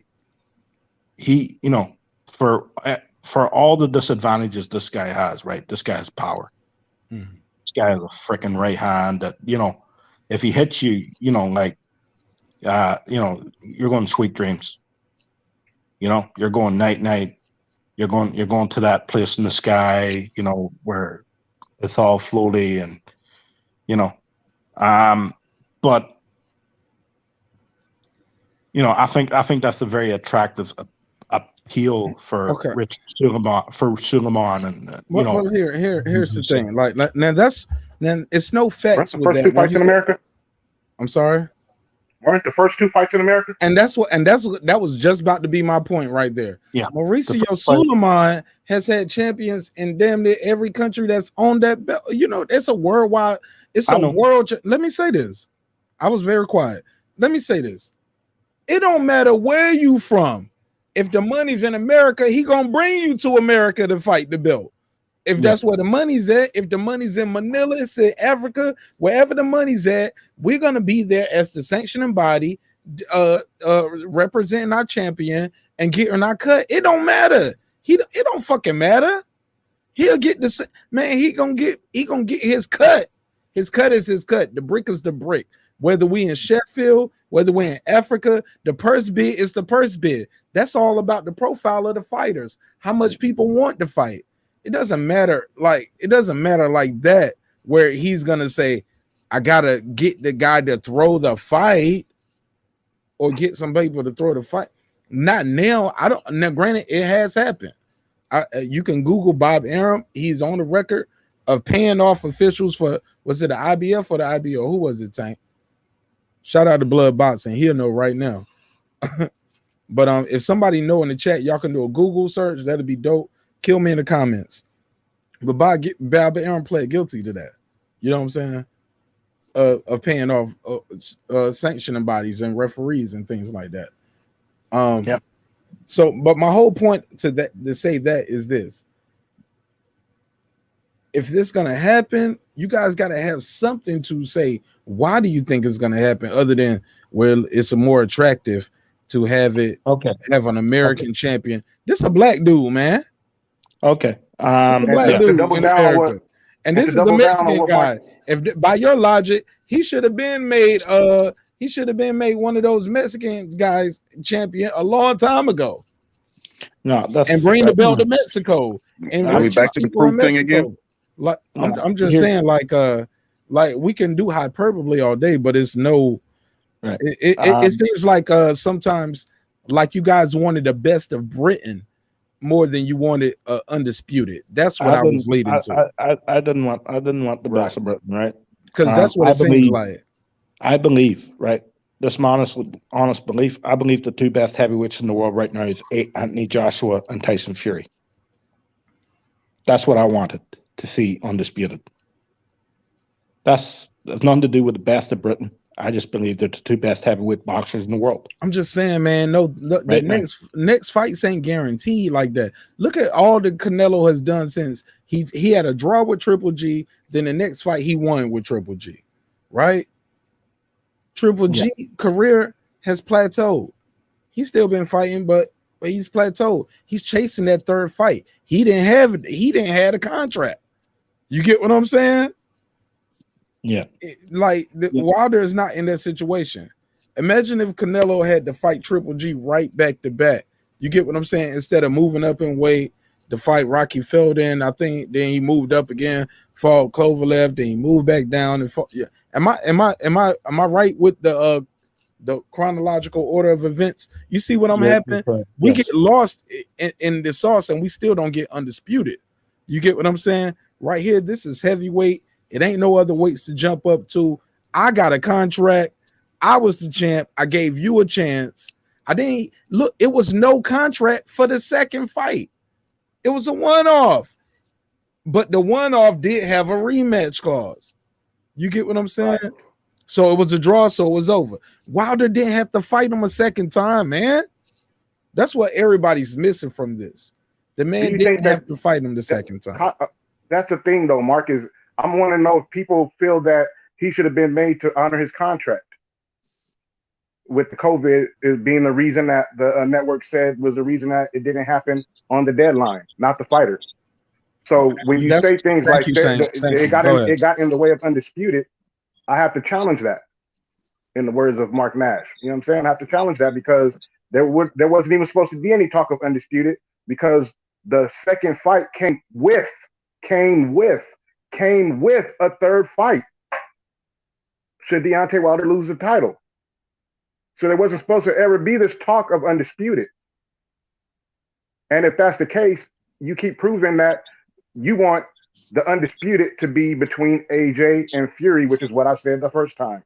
I asked you if it was Wilder who won, you said, oh, he just wins. But I said if it was Wilder who becomes the person that goes for Undisputed, you're not interested in that. Oh, that's going to be, if he wins, it's going to be a fourth fight. No, I am interested. I'm interested in that if he goes down that road. I am interested. Hopefully, hopefully Wilder gives you and your nephew the undisputed champion that you guys have been waiting for. Yeah, maybe it's Tyson Fury. So we still got something to see here. So it might be Deontay Wilder, it might be Tyson Fury. I'm hoping whoever wins this fight goes for undisputed next. That's what I'm hoping. That's my hope. That's my hope here, right? So I'm not trying to downplay anything here.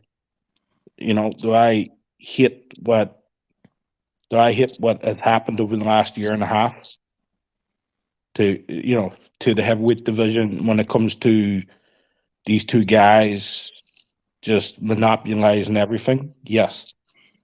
Right. You took a lot away from somebody like AJ. It's one belt, bro. Coverage. Bro, it's one belt, bro. Yeah. You talk about these guys holding it off, bro. You no disrespect, my brother. You're a little off base right here. You're just incorrect. Yeah. They're not holding up anything. They were contractually obligated.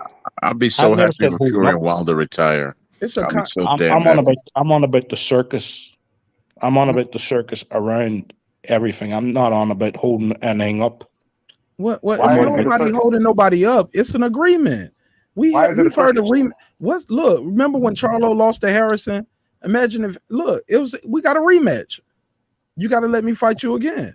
When AJ lost his title to Ruiz, it was the same thing. He got a rematch. Like, what's the difference? See, I think everybody forgets that the first fight was a one-off. It just happens to be a draw. People keep thinking this is like it's a trilogy in essence of the word. Yes, it's the third time they're meeting, but this is the second fight on the contract. We had a 2-fight contract. Am I missing something here? No, or do you guys understand? Shocking Latito Estrada free. I'm interested in. That's a great boxing fight. I don't want to switch gears right there, brother, because we got to stay on focus with what we talking about here. But I appreciate your call though. I'm staying on focus, right? I'm making a point here. Okay, go ahead. Shocking Latito Estrada free. I'm interested in. That's a great fight, right? Tyson Fury versus Deontay Wilder free. Not really interested in it. But you're lying though. No disrespect for the harsh tone. But I ask you, I'm telling you, you're lying, and I'm gonna tell you you're a liar again, and I can prove it with the same question I asked you before. Look, I got to be harsh right now because we're live, and I got to be shocking and polarizing, right? And it's a polarizing word to say. You're a liar, and I'm gonna polarize you again right here with my polarizing taser. Do you watch gay porn? You said no. You know why? Because you're not interested in it. You're gonna watch this fight. You know why? Because you're interested in it. Yeah. Ain't that right, Coach? Coach, I don't mean no disrespect, Coach. But the reason he's interested in it is because he wants to see undisputed heavyweight champion of the world. The difference is both of these fools retire. Hold on. I challenged him right there, and if he was right here, he probably would have threw a jab at me right there. So I got to give him a chance to do a verbal jab. I'm trying to be respectful on your channel. Give me a verbal jab though, Coach. Don't punch me too hard. Okay, I'll give you a verbal jab. I watch boxing. I watch boxing no matter where it is. If I can get a stream for it, if it's in Germany or if it's in Russia or if it's in Italy, if it's in South America, if it's in Japan, I'll watch it. Yes, sir. Right. I've watched streams. I've watched streams from Japan where I watched streams from Japan where I didn't understand the language and I had the sound down and I watched great boxing fights. I watched. Sorry, I hit the wrong understand button. the word. I'm sorry, I hit the wrong button. Go ahead. Go ahead. Where I didn't understand the word, and I watched Russians fight each other. Right? There was a great fight on a week and a half ago, probably 10 days ago. Fight of the year candidate on a Russian card that you probably never even heard of. A fight of the year candidate, right? And I sat down and I watched that shit from beginning to end. I watched the whole stream. I watched 5 hours of boxing, of Russian boxing. I get you. I Did you get watch you. the You watch Jorge it. Linares Hold versus on. Deontay fight? Listen. Listen. Look, he just went through a long diatribe of he watches a lot of boxing. I get it, sir. My point is, you still are gonna watch this fight. You're interested in it. Yes or no? I'm gonna watch it, right? There we go. You're interested. But, yeah, I'm gonna watch it, but do I really care about it? No, not in the way I should. This is not a fight that intrigues me. I already know the outcome. I know who's gonna win. Right? Just like the Shakur Stevenson fight last night. I sat there and I watched it. I knew Shakur Stevenson was gonna win. So this is kind of not the same. Not the same. Look, if I was fighting Tyson Fury tomorrow, nobody will watch it, Coach. And I'm gonna tell you why. Nobody will watch it because I have 0 pro fights. I haven't garnered enough YouTube success. I'll watch it to gain that. Yeah, when I say nobody, I'm speaking hyperbole. But it's not gonna do 1 million buys. This fight is gonna break records for the first 2 fights because of because the first 2. Look, I dropped you the first 2 fights. The second fight, you dropped me 2 times and you win. My man, look, the highlights of the fight sell itself. You got 2 knockdowns from this guy, it ends in a draw. 2 knockdowns from the other guy, he wins the fight. Man, like, what are we talking about here? We expected by the law of averages, just by the law of averages, you're expected 1 knockdown in this next fight. Am I saying here? We got a professor up here. Tank, Shelton, y'all talk to me. Like, because Shelton's been quiet, so I want him to get in. Because when he was talking earlier, his mic was overpowering everybody. So I do want him to get in. Can you hear me now? Yeah, we can hear you before. It's just like your mic is rubbing against something, or the audio was too loud. It's like the wind is blowing. It's just a bad audio experience, Shelton. It's probably the wind. I was outside. Is it better now? Yeah, that's better, bro. But it's still let me see if anybody got their mic unmuted. Let me make sure everybody mic muted. Yeah, everybody mic is muted, Shelton. Is it better now? Do you have the phone? Do you have the show playing in the background somewhere? You can hear all that. Yeah, that could be what it is. Yeah. I'm still hearing something. So what do you hear now? It's like woo. It's like a whomping sound. Oh, that's my air conditioner. My air conditioner's on, so I ain't turning. Okay, well, yeah. Well, just turn away from where the blower is at, then, bro. Yeah, I'm away from the blower. The blower's on the other side of the room. Your mic is just super sensitive. But all I was gonna say is this, bro. I've listened to what you guys been saying for the last about 25 minutes, and this is what I've come to. I believe. Now you probably gonna say I'm crazy, but I believe that if Wilder wins this fight, we're not gonna get undisputed. I don't think Wilder is interested in having all 4 of those belts, because then you got 4 sanctioning fees, and now you got to fight mandatories. I don't think he wants to do anything like that. I think he just wants to have a belt and pick who he wants to fight. That's my belief. What leads you to believe that? Because he's never fought a mandatory that I know of. Where did you get that information from? He never fought a mandatory. He's never fought a mandatory. Can anybody tell me a mandatory that he fought? Well, I just don't keep up with mandatories like that anyway. I just keep up with the fights. I don't know who was the mandatory. I don't believe, and I believe I'm right. I don't believe Deontay Wilder has ever fought a mandatory challenger for the WBC heavyweight title. And I don't think he's interested in fighting the mandatory. I think he's interested in fighting who he wants to fight, when he wants to fight, and where he wants to fight. And if he wins this fight, he'll get the WBC title, and he will not try to unify it. Okay, so you say he did 10. You said he did 10 title fights with no mandatories. That's what I'm saying. Okay, that's what I'm saying. All right, let me let Troy get back in right here because that audio is terrible, bro. I'm sorry. It's like, do y'all hear that in the chat too? Let me know. Go ahead. Let's let Brian get back in. And I thought you said we lost Tank. I'm sorry. Go ahead, Troy. Yeah, to be honest with you, I watched the fight too, but I'm not going to watch it because it's a fight that I really want to see. I'm simply going to watch it because I'm a boxing fan. It doesn't have anything to do with me being super interested in this fight. Leave it up to me. I want both of them retired. I really, because they don't bring anything to boxing that interests me besides negativity. I just don't want to see the soap opera no more and the foolishness. I want to see fights. So yeah, I'm not paying for it either, but I'll find some way to watch it. Not because I'm interested, because I'm a boxing fan. Come on, heavyweight fight, I'm going to watch it. But at the end of the day, it's too much foolishness that surrounds any Wilder fight. And then when he does something simple, you kept saying he went on this guy's show, Brian, whoever it is. Okay, so what? So what? I mean, but in general, he goes places where he knows he's safe. Like what I'm saying. Sir, only reason I brought it up because you said he doesn't go other places like on those mainstream journalism. And I said Brian Custer is respectful. He's like Matt Kellerman. He's the Showtime dude.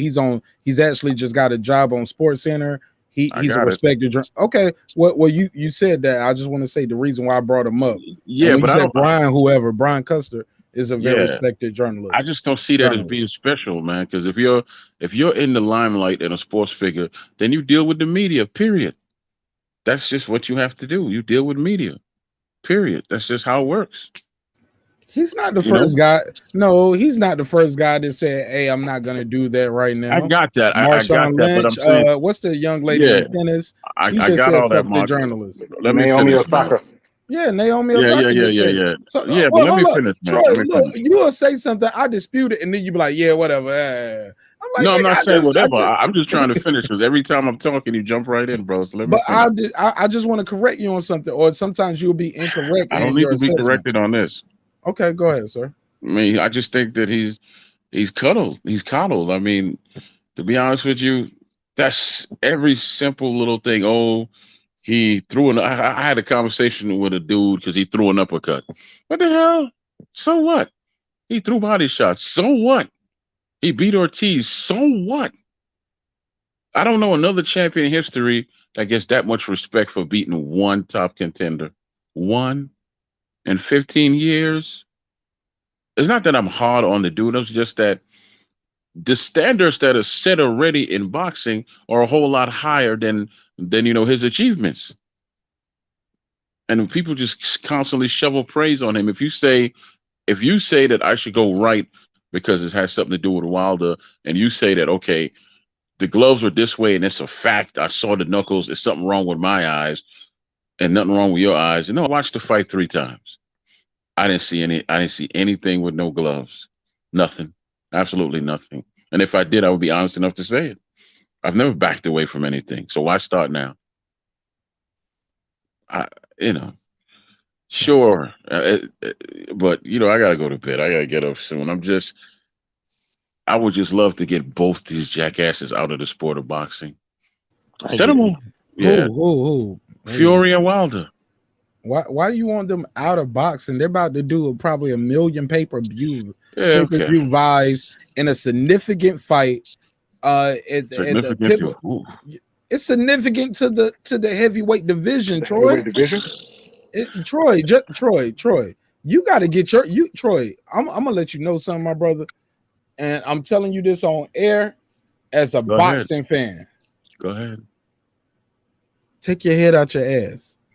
I didn't realize my head was in my ass. That'll be quite a feat. Listen, I'm you know I mean metaphorically, my brother. Like, because you don't want to hear it, just because you don't like it. That's right. Doesn't mean the fight isn't significant to the heavyweight division, to the sport of boxing. You can't say you're a boxing fan. It and wasn't say bigger all than of the that. unification belt. That's a whole nother. That's different. Then what you just said right there is different from what you just said before. As in, it don't mean shit. This ain't nothing. Blah blah. And the blah. truth is, I didn't care about that fight either. All right, well, that's something else too.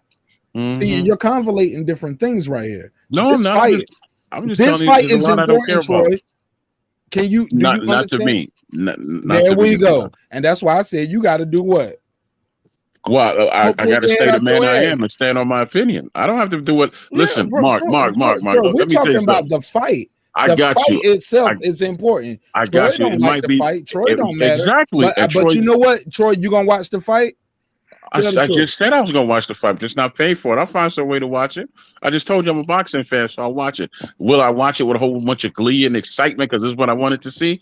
0% of that happened. But I'm gonna watch it because I'm a boxing fan. Telling me I need to get my head out my ass. Listen to me. I've always stood on my own. It doesn't mean I'm difficult or anything like that. It means this is the man I am. This is my opinion. But you're being disingenuous, my brother. No, I'm not. There's no way I'm doing that. I don't have to fight. Listen, you say I'm the not fight cheating. don't matter, but you're gonna watch the fight.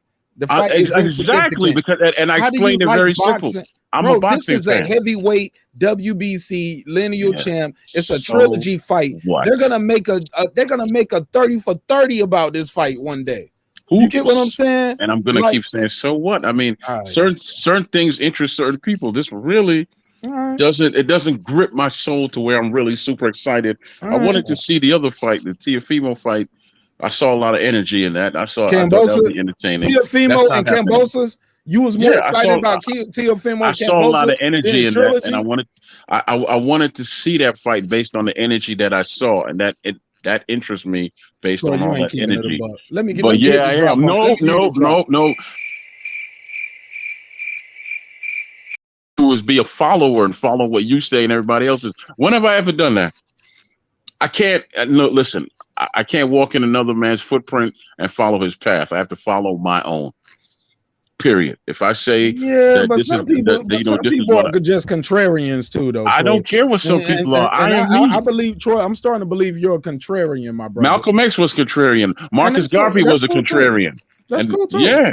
And I respect no. All of those people were considered contrarians. Every last one of them. Consider yourself Malcolm X and Marcus Garvey? I consider that what we're talking about in this conversation. I consider that I am cut from a similar cloth. I might not have accomplished as much as them. My son's name is Malcolm X. My other son's name is Garvey. My last son, I was going to name him Nat Turner, but my wife was like, "You crazy?" So he has a different name. So you had a reason why you summoned those names right there. Yes, of our ancestors. Okay, I had some spiritual reasons. I give you a buy on that. Yes, I was about to say, why did you summon those names right there? Yes, I had spiritual reasons for why I named my kids. So Troy, so you naturally just go against the grain, but just for the sake of going against the grain. Absolutely not. The only time, I stand on my own. If I don't believe something, I just don't believe it. I don't wake up and say I'm gonna stand separate just because I want to stand separate. I look into things. I'm not a damn fool. I'm an intelligent person. I look into things and I say X, Y, Z. And if I don't believe it, I'll stand on my own. But you have self admittedly on this broadcast, this episode tonight, you have made claims that you have no evidence on. That is no research we can do. Back to that? Bro, you said the man was gonna throw the fight. No. I said the fight's already written, in my opinion. You said you used the word throw. I said written in my opinion that it's a done deal already. Okay, and then we start going through different scenarios of how he can order whether he throws the fight, whether the judges benefits. You had no evidence to substantiate. And I said I didn't have any evidence. Exactly. Okay. So brings me back to what you just said. Now I'm very intelligent. I speak from here and there. And you get what I'm saying? And I said to you that there's a man involved in the fight that threw out a bunch of accusations.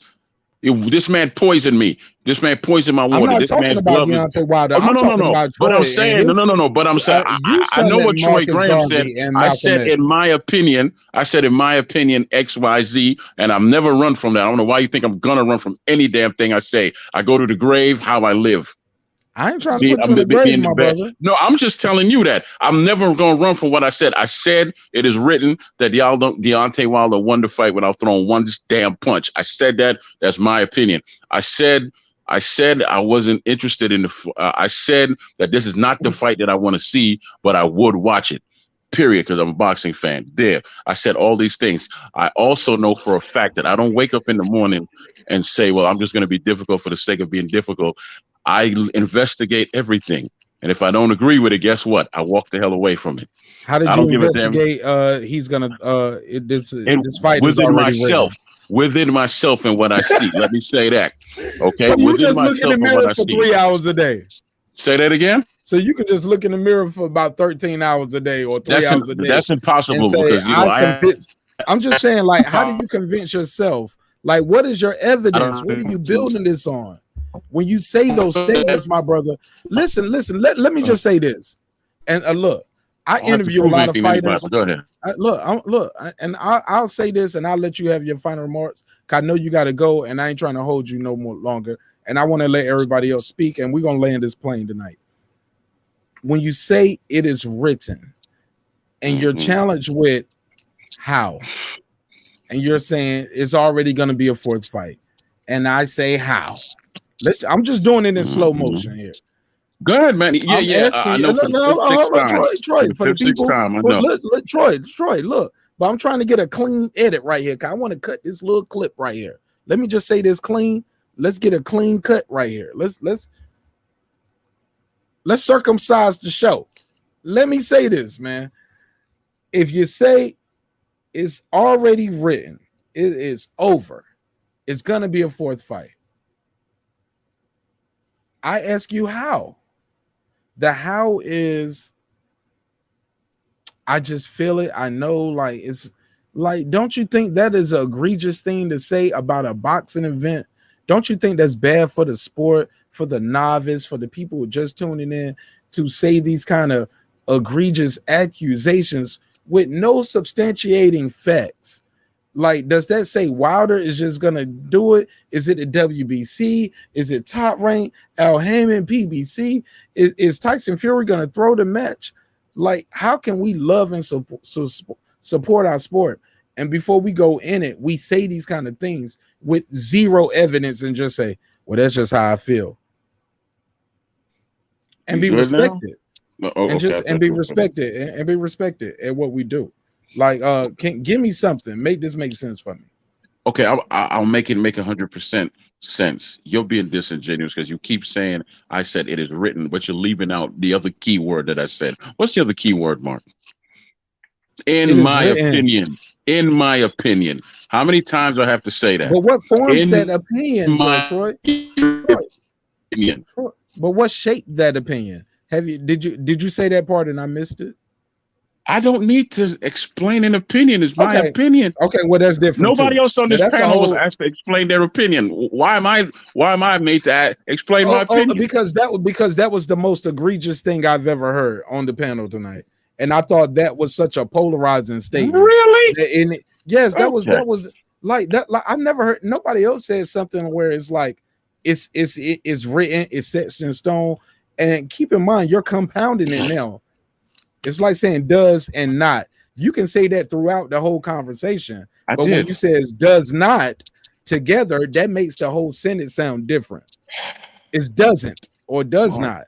But at some point you said not, some point you said does. But I also said throughout my whole conversation, in my opinion. Let me repeat that. Yes, you keep leaving that out. In my opinion. Now you're saying to me on an hour two. At hour two, you said that. It was about 2:13. No, I've always said it's my opinion. It's always been about opinion. The whole show's about opinion. But you keep leaving the word opinion. Now, why do you leave out the fact? But even still, though, but Troy, what you're missing is, and what you don't feel, and what you don't think is irrelevant. And anybody can jump in, chat or whatever. Tell me if I'm insane, Troy. You can tell me right now. Troy, when you say that, even just now saying that, that's my opinion, though. That's my opinion. That's my opinion, Mark. Okay, Troy, just to dangle that out there on a live broadcast, knowing that we are talking to boxing fans, some are hardcore, some are newcomers, some you interview fighters and people in the business. I do as well. Troy, we can't just not throw out those kind of opinions and statement with nothing to just like, well, I just think he's gonna throw the fight. Man, this is one of the biggest fights we got all year. This is our sport. This is our sport. So you just okay. So you're telling me that that's the word. Boxing ain't no mainstream sport. This is a novice sport, bro. You know what I'm saying? We don't have a NBA TV, NFL TV. It's a niche sport. Okay, so let me go. Let me just make. Thank you. It's a neat sport. Thank you. Let me just get this straight. So I need to water down my opinion because no, not water it down. No. It's all. No, the problem is, sir, respectfully, the opinion is too diluted. I think you need to add I don't dilute it. How's an opinion diluted? Oh my God. Come on, Mark. It's too weak to say. Come on, no. You asked me, I'm gonna answer it. To say now my opinion is weak. I thought it was egregious. All of it, man. Like it's not thick enough. Add some substance to it. It can't be weak and egregious at the same time, man. It's like being dead and alive. Okay, everybody know what I'm saying right here. I think everybody out there get what I'm saying. Troy, what is shaping your opinion? And you can't answer that question same way as the thing happened with you and Ricky. I did answer it. You just didn't like my answer. No, I answered your answer is I don't have an answer. No, that's not what I never said that, Mark. What I said was this. I'll just say it clearly. Based on what I see and what I feel, that's my opinion. That's it. That's my answer. Okay? Just like everybody else is based in their opinion on what they see and what they feel. Because unless you can tell me everybody else has facts and you're speaking facts, everybody else on here speaking facts, then why is my opinion so harsh? It's not a harsh opinion. I'm not up here saying I want somebody dead or anything. I'm simply saying this fight's already written. It's done. This dude won the fight without throwing one damn punch, in my opinion. There you go. I didn't hear one body hit the ground yet. Yes, sir.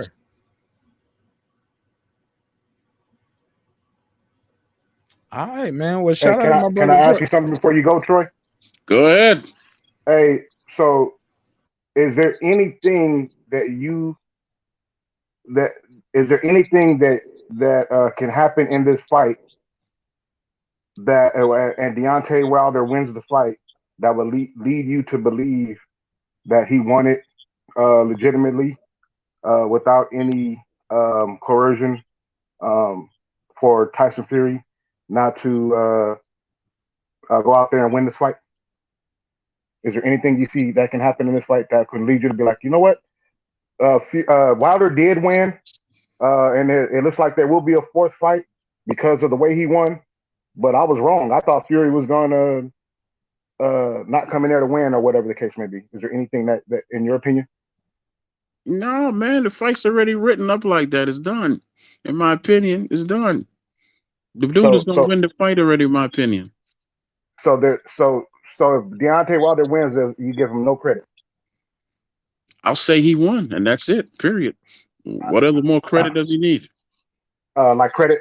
What more credit that he needs to answer that question? I would say the credit that he won it without it being quote unquote written for him to win. Him that credit, brother. That's why you here. You could give him that credit. I'm going to say he won. So you asked me a question. I'm answering the question. So it would be that the credit that I would say was because that he won it for reasons of his own, not because some other entity wanted to make more money on a fourth fight. That would be the credit to answer the question. Okay. So you're saying no to that, right? I don't think I had a question, but what I'm saying to you to answer your question is you give him credit how you see fit. You said what is, okay. I'm sorry, I made a mistake. Let me finish. No problem. Let me finish. Cool with it. If I made a mistake, fine with me. Anyway, if you want to give him credit like that, that's cool. But I'm just gonna simply say won the fight, and that's it. There's nothing more for me to say. I'm not gonna run away from anything I say. He won the fight. I want more credit. Do I need? Oh, he won it. He won the fight. There. Period. If Tyson Fury wins, then I'll be the new fool. I'll be proven wrong. I'll be here. I don't run. I'll be here. I'm fine with it. And then I can say, well, I did say it was written and I was wrong. Go ahead. Give me your best. Look, man, I'm not that guy that's gonna I got my feelings on stuff and I don't back away from it. I just don't. Right. I don't know how to. I don't. I feel something and I stick by it. You know? That's just the way it is with me. I'm sorry. And look, we can be and nothing that can happen that can take you off of your previous feeling that you had about something. Nothing that can happen can take you off your feeling, man. We don't say that. Don't speak for him. Don't speak for him, and please don't do that. Go ahead. I'm sorry. Go ahead, Tank. That's not fair. That's not fair to me. You just said that to me, though. No, I did not say that to you. Yeah. I didn't tell you what you can think and could not think. I just basically went off what you said. I never said that you could. I asked you a question. I said, is there anything that can happen to make you think otherwise? I didn't say that. I didn't impose anything on you. And so not only did you say no, you answered for him. You said no, and then you answered for him. And that's when I jumped in and said, no, don't do that. Don't answer for him, because that's like you answering for me. You answer for everybody. I guess I'm being too harsh again, huh? No. It's not you being too harsh. No, we're just being direct and we're being specific. I have my own mind just like you have your own mind. Exactly. I'm intelligent like you're intelligent. Here, can I say something very quick? I just want Troy to because I know Troy had to go, and we keep holding him here because he ain't gonna run from nothing. I asked him if I could ask him a question, because if he leaves, people, if they watch the playback, they're gonna say, he ran or he did. No, I know y'all don't think that, but no, I'm talking about the chat. The people listening can't do that because he already said that he needed to go to sleep, and then they heard me ask him if I can have his time to ask him a question, and he said, yeah. I'll mute my mic. Go ahead. Let's get it done. And then, you know what I'm saying? He can tell me when he's done, you know what I'm saying? But that's all my bad, my brother. I got the answer to the question, and you know, we was all quiet, so it's on the stream. So I just didn't want to, you know. Well, Troy, I do have things that I may have a feeling about something else, and then some other information may be presented to me. I may learn something later on in life, and it may change my feeling on something. So that's why I was saying, don't do that to me. You know what I'm saying? Just like Malcolm X, he had a particular feeling and a particular perspective earlier in his life, and then he learned some other new things, added to his repertoire and information, and then he changed up on certain things as to how he saw specific things in his life, and he moved in a different path moving forward for the remainder of his life. It happens to a lot of people. Yeah. It's called growing up and not being so pig-headed. You know, and it's called learning. I just want to say something very quick. Right. If I was really interested in this fight, I would buy the pay-per-view. No cap. That tells you, because I am a degenerate, and I do mean a degenerate boxing fan, and this is something I'm just over right now. So yeah, that's basically all I wanted to say. Thanks for having me on. It's been been a pleasure. Ireland, what time is it over there in Ireland, Brian? 7:34 a.m. Okay, so it's early. So yeah, y'all early in the morning over there. I haven't slept. Hey, look. One last question for you. We got one question in the chat. Just answer this for me briefly, if you can. He says, marqnash and panel, what do you think about T.O.'s situation? You know, getting COVID. Is it a duck or is it true? Like how do you feel about that? Let me know what you think, Brian, and then you can go on duck, my G. I don't know if it's a duck. You know, I think T.O.'s an honest, genuine type of guy, and I think he's a guy who likes to fight. So honestly don't think it's a duck. You know, but with how with these training camps and the way these things are running these days, right? Especially, the tight bubble that these guys are in, How did he get COVID? That's just the question. That's just the I question. don't think they're in a bubble. I think a lot of places in America are opened up. Depending on where he at, he's not in a bubble probably. I think where he's at, they fully open, right? You'd think, right? If you got multi-million investment in a fighter, you'd think he would, like just not this fighter, but every fighter. You think these promotions would take better care of their fighters? Like Deontay Wilder building a whole training camp at your house, and people Pretty still much, don't yeah. take you seriously, right? Yeah, Think yeah. about that. Like as something like this is multi-million investment. So yeah, they're gonna have to take care of their fighters, and if it's a COVID thing, then that's on their investment. That's something down the drain. That's money wasted for that promotion. I think it was Frunger pulling out this card. So that's what 6 point whatever million down the drain. So however much they freaking bidded for that card, because everybody came to see Teo versus Kambosos. That was the main event. So you think they would take better care of their investment. They really didn't. And I know it's hard to tell a grown man what to do, but he has to understand that as soon as they make that investment in him, that he has to be he's working for them. Man, look, that man is a young millionaire. Look, he got his own security. He's doing what he want to do. And look, he's healthy, he's strong. He probably ain't even got no COVID symptoms, but he's tested positive. You get what I'm saying? So you got to take the precautions. He'll bounce back. Brian, I thank you so much for your call, bro. Shout out to Brian from Ireland, man, all the way in Ireland.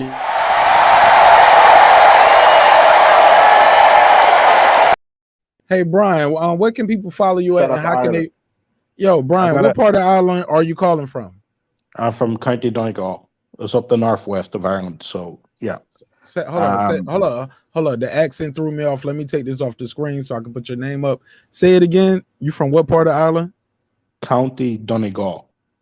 County Donegal. Yeah. Is that east side, west side, north side? It's up the northwest. It's up the northwest of Ireland. Northwest of Ireland. Okay. So yeah.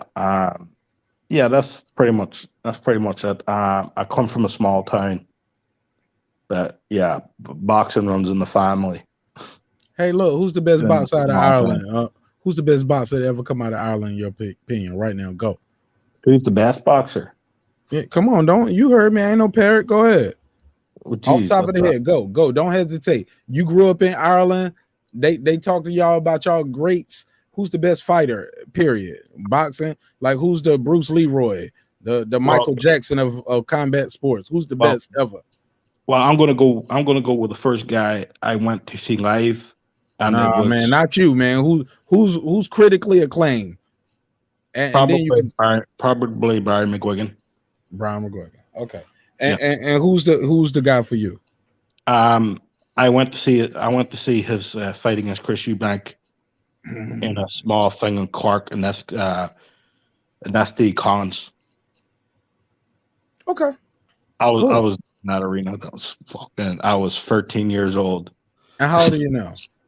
38. Oh man, you're the OG. Yo, shout out to the OGs in here, the young OGs in here trying to get these boys some knowledge about this combat sports game. They can get out here, they can voice their opinion. We can be respectful, have a good time, and we can always come back and do it again. Thank you so much, Brian. You're a friend of Brian. You're a friend of the show. Welcome home, brother. Every time you come back now, I ain't gonna say welcome to the show. I'm gonna tell you welcome home. Okay. Okay. What's your first name? Marcus, is it? Yeah, marqnash, man. marqnash. Okay, marqnash. MARQNASH. And I got music streaming in all platforms. And I got music, and I got a new album that dropped last Friday, and it is streaming in Ireland right now. So check it out. MARQNASH. It's an album called Edith. It's dedicated to my mama, Edith. Okay. Every day I try harder. Okay, yeah, I'll definitely go. That's on Spotify. It's everywhere, man. If you got, it's on Apple, Spotify, Tidal, Google Play, Deezer. It's on K-pop. It's on K-box. It's everywhere, man. If you got a phone, and you can spell, type in MARQNASH space, and it's gonna pop up. You can type in Edith, Spotify, but I got mad songs and mad albums, so a lot of stuff gonna pop up. But type in marqnash Edith, but that's man, it's gonna light up everywhere, man. Let's get it. That works, my brother. All right, get the hell up out of here, man. Come on, man. Damn. Damn, I wanted to ask him. Man, he'll be back, man. Hey, look, we can't keep him here. He said he ain't been Mark, asleep all night. It's hey, 7:30 in the morning, and I know that feeling. Hey, Mark, I was gonna tell him I got some Irish person's last name to my government name, and I want to visit Ireland one day. But I need to know how race relations are out there for a brother like myself. I need to ask him that. Oh shit! I left out the cover. Damn, he left out. I needed to ask. Tank, let me do this for you. You know I can't ask him that on his first time on the show. I gotta wait till his second or third time. He gotta come for Wednesday. Man. He gotta come for the Wednesday show for that. Man, he'll never cut that. Tank, he'll get off the phone and be like, "Look, man, you know what the Bible." Like how the kids call it. He might cap. He might be like, "Oh no, it's all good. Come on down." Hey, look, I got my finger on the trigger on the drops now. I'm over here having too much y'all fun. Have a good morning, man. Yeah, man. Yeah, I'm tripping over here. I'll talk to y'all another day. But look, yeah, Tank, just to say something. Okay. All I want to say was, Tank, I was this close to ask him about race relations in Ireland. When I asked him what part of Ireland he from, my next question was like, "They fucking with niggas up there?" And I was like, "No, that's too much. That's too you're doing too." Yeah. Hey, look, I was like, "Don't do like just be marqnash, be marqnash, the guy who's just having fun on his show. Don't be Patrice O'Neal or Corey Holcomb right now. Just chill, bro." But I'll be like, "That's what I want to say." And that's what I be saying any other time. But I was like, you know what? Because is it comedy? Because I really want to know, nigga, how they fuck with niggas over here. But I know he's still listening, and I'm gonna give him a wrench. And he a friend of the show, man. So I got his email too. So like when we interview boxers and trainers and people that we want to get certain things out of them, it's how we ask the questions to get the response that we looking for. You know what I mean? It's how you ask. Trillion right there. Go ahead, Troy. I was gonna see myself out, man. I'm gone. I'm gonna get about 4 hours of sleep. But let me say this before I leave, because somebody brought up Malcolm X. He didn't just wake up one morning and change his opinion. He went to Mecca and saw truth that he never knew before, and then he grew from there. Just like any intelligent man, once the truth is presented to him, the 100% truth, not anybody else's truth, then he has to humble himself to that and grow. Shout out to Brian. Brian said, "I could have said it. I could have asked him. Yo, they fucking with niggas over there." Hey, but that's exactly why I said that. You saying exactly what I said. I said the exact same thing. I don't know who brought it up in the chat, but if they listen on the replay, they can go listen to me say the exact same thing you just said. What was what? What shit? I fucked up. Go ahead. About Malcolm X getting new information. And, exactly. That's why he asked you that. And I thought it was a got you moment, but you went along with it. Was like not truth. He got no problem asking questions. Yeah, he didn't get it. He got new truth, and that's how he grew to be somebody else, you know. And which was along the lines of why I was asking the question that I was asking you, about it. And I have similar qualities like that. Like I said, I don't just stand on my square. If there's a truth. If there's a truth, then guess what? I have to humble myself to that and move on. But if there's no truth, then I'm not. Hey, I'm standing on what I believe. That was the spirit in which I came with when I asked you the question about is there anything that Wilder can do, and he wins the fight that will give you the credit that he did it on his own, not that it was some kind of coercion because somebody wanted to make more money in a fourth fight. You know what I'm saying? If there was anything that was new, any information that could be new to you that you can see happening, But you know what I'm saying. But some people, you know, when they have a certain feeling or whatever, like you said, they hold to that regardless of what happens after that. All right. Well, y'all have a great morning, My night, brother, whatever it is. man, be safe, my G. Hey, yo, y'all can follow my boy Troy Graham every Monday over there on Major Key Boxing. Man, he's over there making big moves for us. Hey, hold on, Troy, you got anything you want to add on that before I close you out? Just Because you know like I be closing people out. You know what I'm Major saying? I be Keys, transition doing my right? But shit. Major Keys on Monday. There we go. At 9:30. And Mark, I got something for you. Next time I got somebody on, most of them cats have known me for years. Ask them, has he always been this way? And go ahead and listen to their answer. Go ahead. Yeah, well, look, I already heard Hakeem Rodman say he wanted to put them paws on you. Hakeem Rodman said he wanted to do you dirty. I almost felt bad for you on that. Nah, he's no. We had a conversation in the He was background. about to, He was joking. but he was about to do I see you he was greasy. joking. Yeah, we gonna have Hey, another look. dude on who said he measured me up for a coffin. So you can ask him. See what I'm saying? Like we gonna have another dude on who told me I can't come to the Midwest because he gonna kick my ass. But yeah, you gotta pay attention. Troy, I need you to change your avatar or something then, because I ain't trying to damage my relationship out here. They be like, why? I ain't trying to fight Hakeem Rodman, nigga. You don't want to get measured up for no coffin, brother. No, listen. Or get measured for a coffin. Hey, look, that's a bar. No, listen, man. Hakeem is as cool as a glass of water on a hot summer day. Hakeem is a cool brother. So what does that say about you that he want to put paws on you? He said it with a smile. He said what he said. It's all good, brother. It sound it's good, all but good. look, But you got to understand what I said to him. That's why y'all don't know the backstory. Imagine that. Yeah, and look, no, y'all told me the backstory. I'm just getting my ask jokes him off. the backstory when we get him on. Ask him the backstory Bring him on. Bring him on to tell the story. Bring him on, because y'all told me the story, but I'm gonna say the story. I'm just getting my jokes off right now. But shout out to Major Key Boxing. Shout out to Troy you got a good channel, man. King Asia Math just pulled up, said, well, since he leaving, let me slide on in. Yeah, go slide on. I gotta go sleep. See ya. Asia Math. Salute. Hey, salute to you, King. Peace to you, everyone on the panel. Man, Sheldon got something going on, and I think he got his air system in the background, but he's on. He can hear us. Yeah, my brother Shelton Moore here, but once he speak, everybody got to mute their mic. It's like let the church say amen. It's like, but go ahead, King Asia Math, and everybody tell him happy belated birthday too. Yeah, because I think that's what we can do with Shelton too. I think Shelton might need to do that sometimes when they get like that. You might have to leave and come back in. You get what I'm saying? But shout out to the Queen comedian Miss Lips.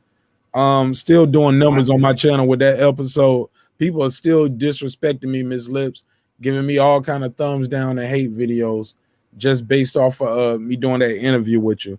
But I appreciate you giving me that shine that day and sharing your voice with the channel and getting your bars off, because that shit did like 6,000 views in a day.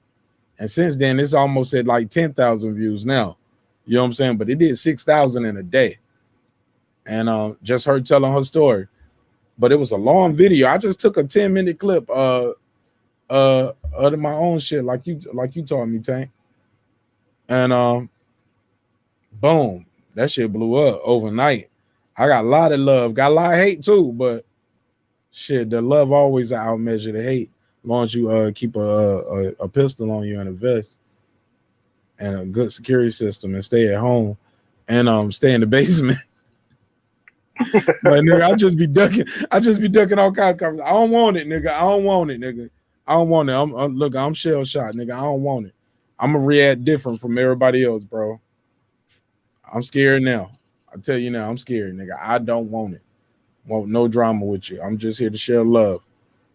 Cause good night. I can't believe they be acting like that over some YouTube shit. And if you watch the clip, Tank, I don't say nothing. I just let her talk. They was like, you a bitch ass nigga for giving her the platform. Right. And I'm like, I ain't saying nothing though. I mean, I ain't trying to silence the woman. You took a 10. I took a 10-minute clip out of like a 8-hour video. Mad hate, but A lot of people just used to those channels that do that, and some of them do that. You know, a lot of people just like, you know what, I'm not even gonna deal with certain energy, so I just kick people out and block them, and that's fine. Like I have no problem with how people run their channel; it's theirs. You know what I mean? But sometimes they expect that to be on all channels. You know what I mean? But you know, you get the people that's like, you know what? No, I let them rock out, and if they're gonna say it on the airwaves, let them bury themselves. It puts them out there, not me. Yeah, I'm cool once you get to it, but sometimes things can go too far though. And I don't want to stand beside nobody who's about to get shot. How about that? Because bullets ain't got no name on it, but man, if you put the billboard above your house and says this guy is right here, gonna be here tonight at 8 p.m. and you put that on a flyer and a poster, and you there doing the interview. I'm gonna tell a quick story. It's real quick. It ain't nothing. But it's cook it I up. was gonna put it on. I was gonna create a Patreon and tell like these little interesting stories, little tidbits of things that have happened to me in life. But I'll give this one right here because it's on Bacon Beats. My brother marqnash joint. So like because you just said that and you said like putting a billboard, that just hit it clicked something in my mind. Something that happened when I was in my 20s, and I used to listen to this group called Damu Riders. And for y'all who in LA or you know being in Cali, y'all know who the Damu Riders is. It's a rap group that was a blood gang, right? And so these lyrics came on. I was I was chilling in my car at my girl's house in my 20s or whatever, and it was me, my girl, my ex, my homeboy, his girl, and we was doing some extracurricular activities, and was trying to find somebody who sold some who got some of them good herbal medicines. And so this my homeboy's ex girl calls up these dudes, and I'm playing Damu Riders in my car, right? I got this red cherried out Sentra at the time, and I'm playing Damu Riders in the car. And so she calling these dudes and my song is my music is playing in the background, and the part that comes on is a part that's talking how you say in a disrespectful way about Crips. And they heard that. And the dudes pulled up. I didn't have no heat on me at the time, right? I had nothing on me, right? What you have? A pocket knife or something? No, I had nothing on me. I just had my car. So we chilling, and so I'm talking mad because I'm like, you know, I'm not worried because where she lived at, I didn't have, and this is my fault. I didn't have respect for the people. You know, you have street politics. And this in Cali, right? This in California. This in Cali, but we was in the IE. And so I was like, I don't respect these dudes where I come from. Tank, we don't know what the IE is. Okay, my bad. I was in another part of Southern California that wasn't at the time in my mind known for having Crip gangs that matter. What does IE mean? The Inland Empire. That's where Mikey Garcia, Josecito Lopez, who just boxed Andy Ruiz. I was about to say John Ruiz. Oh, my boy, dog. Yeah, man, he fought Wilder. Oh, that's messed up. That's my dog. With the nose. Not John Molina. Come on, man. Oh, that's wrong, man. That's my dog. I'm fucking up, man. Henry Ramirez trained him. Come on, Tank. That's fucked up. And I'm on live too. King Jamal. Chris Areola, got it. Chris Areola. Okay, that was me. I had to go through my mental Rolodex. I said King Jamal. I had to go through my mental Rolodex. So it was Chris Areola, right? But yeah, so, I definitely want. Hold on, real quick. Let me just give a quick salute to King Jamal because he is on the panel and he is the OG. And I didn't let him speak yet. I just want to say what's up to him. As soon as you finish, just pass the King Jamal. Yeah, no doubt. So yeah, so we in the IE. So they to me, I wasn't respecting they gang culture. Let's say that, right? So she's like, well, I can hear her in the back, and I'm in my back seat on the phone talking like, don't worry about what music is on and blah blah blah. And she's like, they said they're gonna come through over here, and I'm like, man, I don't give f. I'm not worried about no people from no people from over here. You know what I'm saying? If they pull up, they pull up, whatever. So they pulled up. Right? I just see the car coming at me, right? So I'm ready to throw down. You know what I mean? I'm like, whatever. So soon as my homeboy that's in the car, he sees the heat. He sees them pull out. So he's like, hey, they got heat. And this was one of the times where I didn't have my throwaway on me. Y'all know what throwaway is, right? Throwaway is an unregistered, unmarked, alleged weapon. Anyways, hey, so no self snitching up here. No, yeah. Allegedly. Okay. And so I didn't have throwaway on me. So anyways, so they pulled up. I asked my homeboy, I said, hey, give me my throwaway. He's like, no, I took it out because when we was doing X, Y, and Z, what? When you have, because when I have kids in the car, I didn't at that time I wasn't riding around with it. So anyways, and we had went somewhere earlier where I had to happen. So anyway, so he was like, long story short, he's like, yeah, I took it out and I left it at your house. So when they pulled out, you left it at my house, nigga. Huh? You say you left it at your house? He left it at my house in my garage. He said, yeah, I put it in your garage.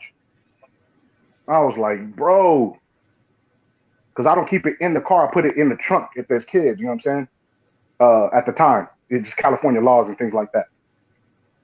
They got real stringent gun laws out here. And so, and then for safety reasons or whatever. But anyway, so. Right. I was hot. Like, he's supposed to put it in the trunk. And so anyways, long story short. Long story less long. Yeah, long story short. That's exactly a case of that happening, that putting that billboard up on you. You know what I'm saying? In this case, we was playing music that a rival gang didn't appreciate, and they heard it in the background and came through. But go ahead, Asian Matt. What's popping? Hey, wasn't no shots fired? Oh, we're not gonna we say that for the Patreon. We save it for when it do come out. I just wanted to point out the part where because Mark was like, yeah, you don't want to put no billboard up, no neon lights on you. And that was an example of that's exactly what happened that night. Bro, I try to show love and get love. Look, my face is my face, bro. I'm gonna be y'all, bro. If you come into the Tank Davis fight, you're gonna see me there somewhere. I'm gonna be there. I'm gonna be at the weigh-in. I'm gonna be at the presser. I'm gonna be in the building, baby. Red hat and all with my sweater. I'm gonna have the backpack with my merch on. I'm gonna have my dude with me. See, I looked up because I'm gonna have my dude with me. My dude. You know what I'm saying? And he gonna do what he's supposed to do. You know what I'm saying? But at the end of the day, I ain't looking for no trouble. But come on, man. I'm just trying to show love and get love. But when you out here spreading negativity, man, you can't be out here showing your face. I look at it like this. When you see J. Cole out, he get a different type of energy than the what you would get if you was to see Gucci Man. Respectfully, of course. You get what I'm saying? I don't know who these people are. I know Gucci Man is. I heard of him. Okay. Well, you never heard of J. Cole? Oh, I thought you said Jane Cool. I said J. Cole. Okay. No, I said like when you see J. Cole, when you see Gucci Man at the gas station, you might just see him and be like, yo, that's Gucci Man. That's what's up. You see J. Cole, you might want to say, hey, can I take a picture? You get what I'm saying? He's more inviting of a personality versus Gucci Man hit a Marine over the head with a damn bottle in the club for asking for a picture. Unless you're on the continent of Africa, right? Because ain't that where he got attacked? Or somebody punched him? I don't know about that. I ain't hear that. Was that J. Cole or I know Fat Joe had an incident where they. Oh yeah, a lot of people can have. But I was just saying in general about like kind of personas and energy that you put out, right. Like versus it comes back around. Yeah, man. I just don't. Yeah, man.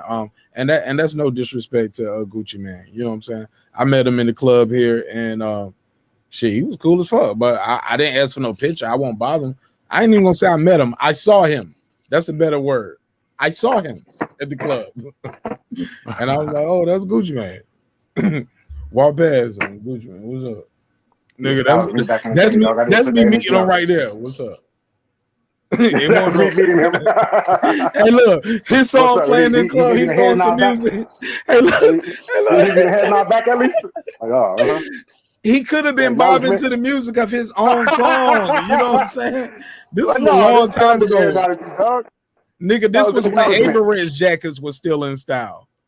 Oh, yes, sir. I had those my big, red one. yeah, those thick leather jackets like that. You know what I'm saying? Big old dragon on my shit.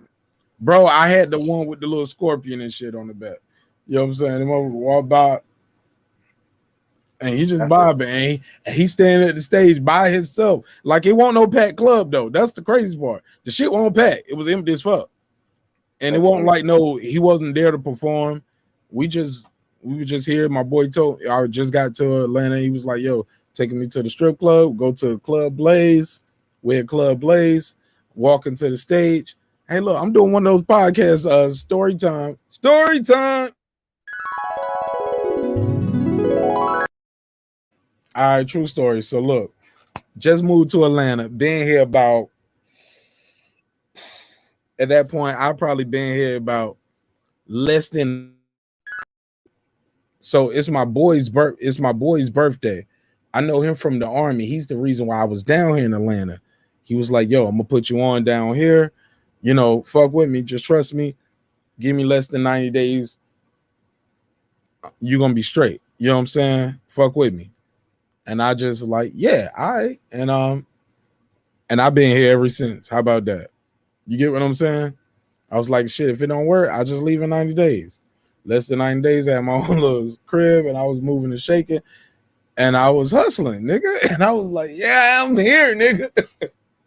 Yeah, nigga, I moved some other people down here. You get what I'm saying? And but that's a whole nother story, man. And this is all good hustle. It's legal hustle. You know what I'm saying? This ain't nothing that I ain't ashamed to talk about. You know what I'm saying? It was all good hustle, all legal hustle. You know what I'm saying? But I said all that to say this. I forgot what I was talking about. I lost my spot just that quick. You forgot your story time, Mark. Yeah, I forgot. Maybe everything happened for a reason. Yeah. But yeah, salute to you, Tank. And thanks to everyone for related birthday shout outs. Yeah, still celebrating. It's still our season, the Gemini season. Yes, sir, young man. Enjoy life, brother. Every breath is a blessing. You already know. Oh yeah, gotta enjoy. I got more years ahead of me than behind me, so I look at it. And I like what you said when Mark said, hey, you know, I say I wish a motherfucker won't, you know, instead of people inviting it saying, I wish a motherfucker would. Excuse my language, but you know, you understand the general language of the streets. Street It's code. an adult show, man. It's an adult show. But now I you know, I've been living by that code for over a decade now. You know, there's one lady, I ain't gonna long story, you know, she one of them loudmouth chicks or whatever. I always say, man, I wish a motherfucker would. I wish a motherfucker would. And we were just talking one day, and you know, she said that. I said, no, I wish a motherfucker won't. So of course she look, no, you look punk motherfucker. No, I really wish a motherfucker won't, because I already know how it's gonna play out. I ain't the shit starter, but I am the shit ender. So if I ain't started, you know, I'm at the advantage. That is it, because they ain't know what y'all say. So you better take my post and all that. No capping, talk. Just take my post. My post still going. You done fucked up. As simple as that. OG, let me ask you something. Now, how long ago was you fucking with her? Because I know some niggas like those aggressive chicks. You know what I'm saying? And you don't even know they like that. You just know the box is amazing sometimes. And you be like, damn, this bitch is crazy. You know what I'm saying? But I keep fucking with her, but I probably shouldn't keep fucking with her because she, you know what I'm saying? The crazy ex sometimes had a crazy sex. You know what I'm saying? Oh yeah. Yeah, I done had the type of that particular chick. No, I wasn't messing with her. I wasn't dealing with her like that. No, she's definitely wasn't my type. But the question was, what was the question again? Shit, man, I don't know. I be babbling sometimes, man. I just be proposing questions. I was like, sometimes that crazy ex sometimes had that crazy sex. and like Oh we yeah, yeah. we Well, I still be just speak fucking on with the chicks ones that I did. Yeah, that we the ones shouldn't be that. fucking with sometimes, you know. Oh yeah. I'll speak on the ones that did. But that particular chick, no, I wasn't messing with her like that. It was just she was just that, and we lived in close proximity, and she always just wanted to be one of those I wish a motherfucker would type shit. But for the ones that I did mess with, I kind of like know what I'm getting into before I get into it. So I create, those parameters of getting into it. I know what my objective is. I'm not going to invest that much into it. I create the space, the boundaries, almost like build a house with the back door. Cause I know I'm going to need it sometime. It's crazy. Hey, it's real. And I know people later say, well, nigga, you knew what it was. What you going to do? Hey, that's human. That's human nature. Like you say, the crazy sex sometimes be the best sex. You know what I'm saying? And that's my only objective if I'm going to indulge with that particular type of female is okay. The parameter, the temperature say I got a chance of hitting, but what about afterwards? So you got to, play chess with it. You got to create yeah, go ahead. I want to propose a question to Tank, and I'm gonna pass it to you as well, because both of you guys are the OGs, right? And y'all been living this thing life. Y'all was fucking before I knew what a condom. When I thought a condom was a balloon. Hey, look,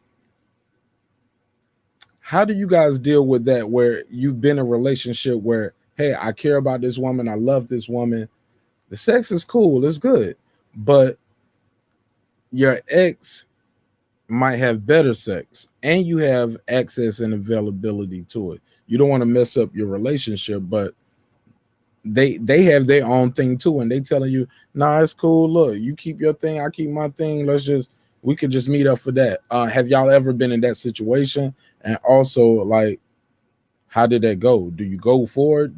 Did you go for it? Are you in that situation now? I'll start with Tank, then Asian Male. Throw more punching. My bad. Because I'm on the show listening. But I'm also I got the barbershop playing over here as well. I was typing in the chat. So with me, I I've never cheated on any of the females that I am a relationship with. So I don't know if that answers your question, but with me, how it works with me is because I personally I subscribe to polygyny. So I don't think there's anything wrong with that. So if that happens, I'll bring that to the person and let her know what the situation is, and if I feel like I want to do something with somebody else or pursue someone else, to say it the correct way, more accurately. And yeah, I don't do nothing like off on the slide or anything. I never had to cheat on anybody because that's the way my mindset works. They have a choice. You either be with somebody who's down with that. No, hold on. Define cheating. The cheating is to me, cheating is telling. Hot dog and hot dog and donut? Is that cheating? Hot dog and donut? I'm from California, so I don't understand the phrase. No, I don't know if you're looking at the screen. I'm just trying to keep it politically correct. That's one form of cheating, of course. Once it's hot dog and donut, you definitely cheating. But some people think you asking me what is your definition? No. Like you never gave another girl your number. Some girls will say just entertaining another woman's company is cheating. Like define cheating. You want to know what my definition of cheating is, or yes, sir. Let me answer the question. Let me understand. Not answer the question. Let me understand the question before I answer. Before I speak, because I know this is gonna go out. Let me understand the question. I don't want to just be saying stuff. You said what is cheating at first, but then you said something about the donut and the hot dog. I think the pole in the hole. The pole in the hole. So, but the question I've been accused of cheating. What is cheating, right? Look. The question can be as simple or as layered as you want it to be, my brother. But You said I never cheated, and I was like, Right. Well, what exactly is cheating to you? Okay. To me, cheating is when you when you have a significant other, and you and that significant other, have an understanding, and have spoke to each other, and have said that you're going to be in a monogamous relationship, a committed monogamous relationship with each other, and you go outside and you do something outside of that, and you start having a relationship with other people outside of the agreement that you have with that person, right? What I'm saying is, I subscribe to polygyny. I am always upfront with any woman that I am interested in courting. Okay. How I understand how I perceive relationships and things like that. So she knows going ahead. Look, before you waste any more of your time, you got to understand that I'm not saying that I have to have 2 wives, or I have to have 3 wives, or that I even can have 2 wives, or that I even can be able to take care of 3 wives. What I'm saying is, if I so choose to do so, I'll let you know, because that's how my mindset is. I'm not opposed to that. Now, if you can't be with somebody that has that mindset, then you need to make a decision now before we get any more intimate than we already have been. But once you make that claim and you have an understanding with that significant other, and you tell her, look, I'm only messing with you, and she say, okay, well, I'm only going to be messing with you, and y'all have an understanding that you're in a committed monogamous relationship, and you go outside of that agreement or that understanding that you two have, that's cheating to me. And I have never done that.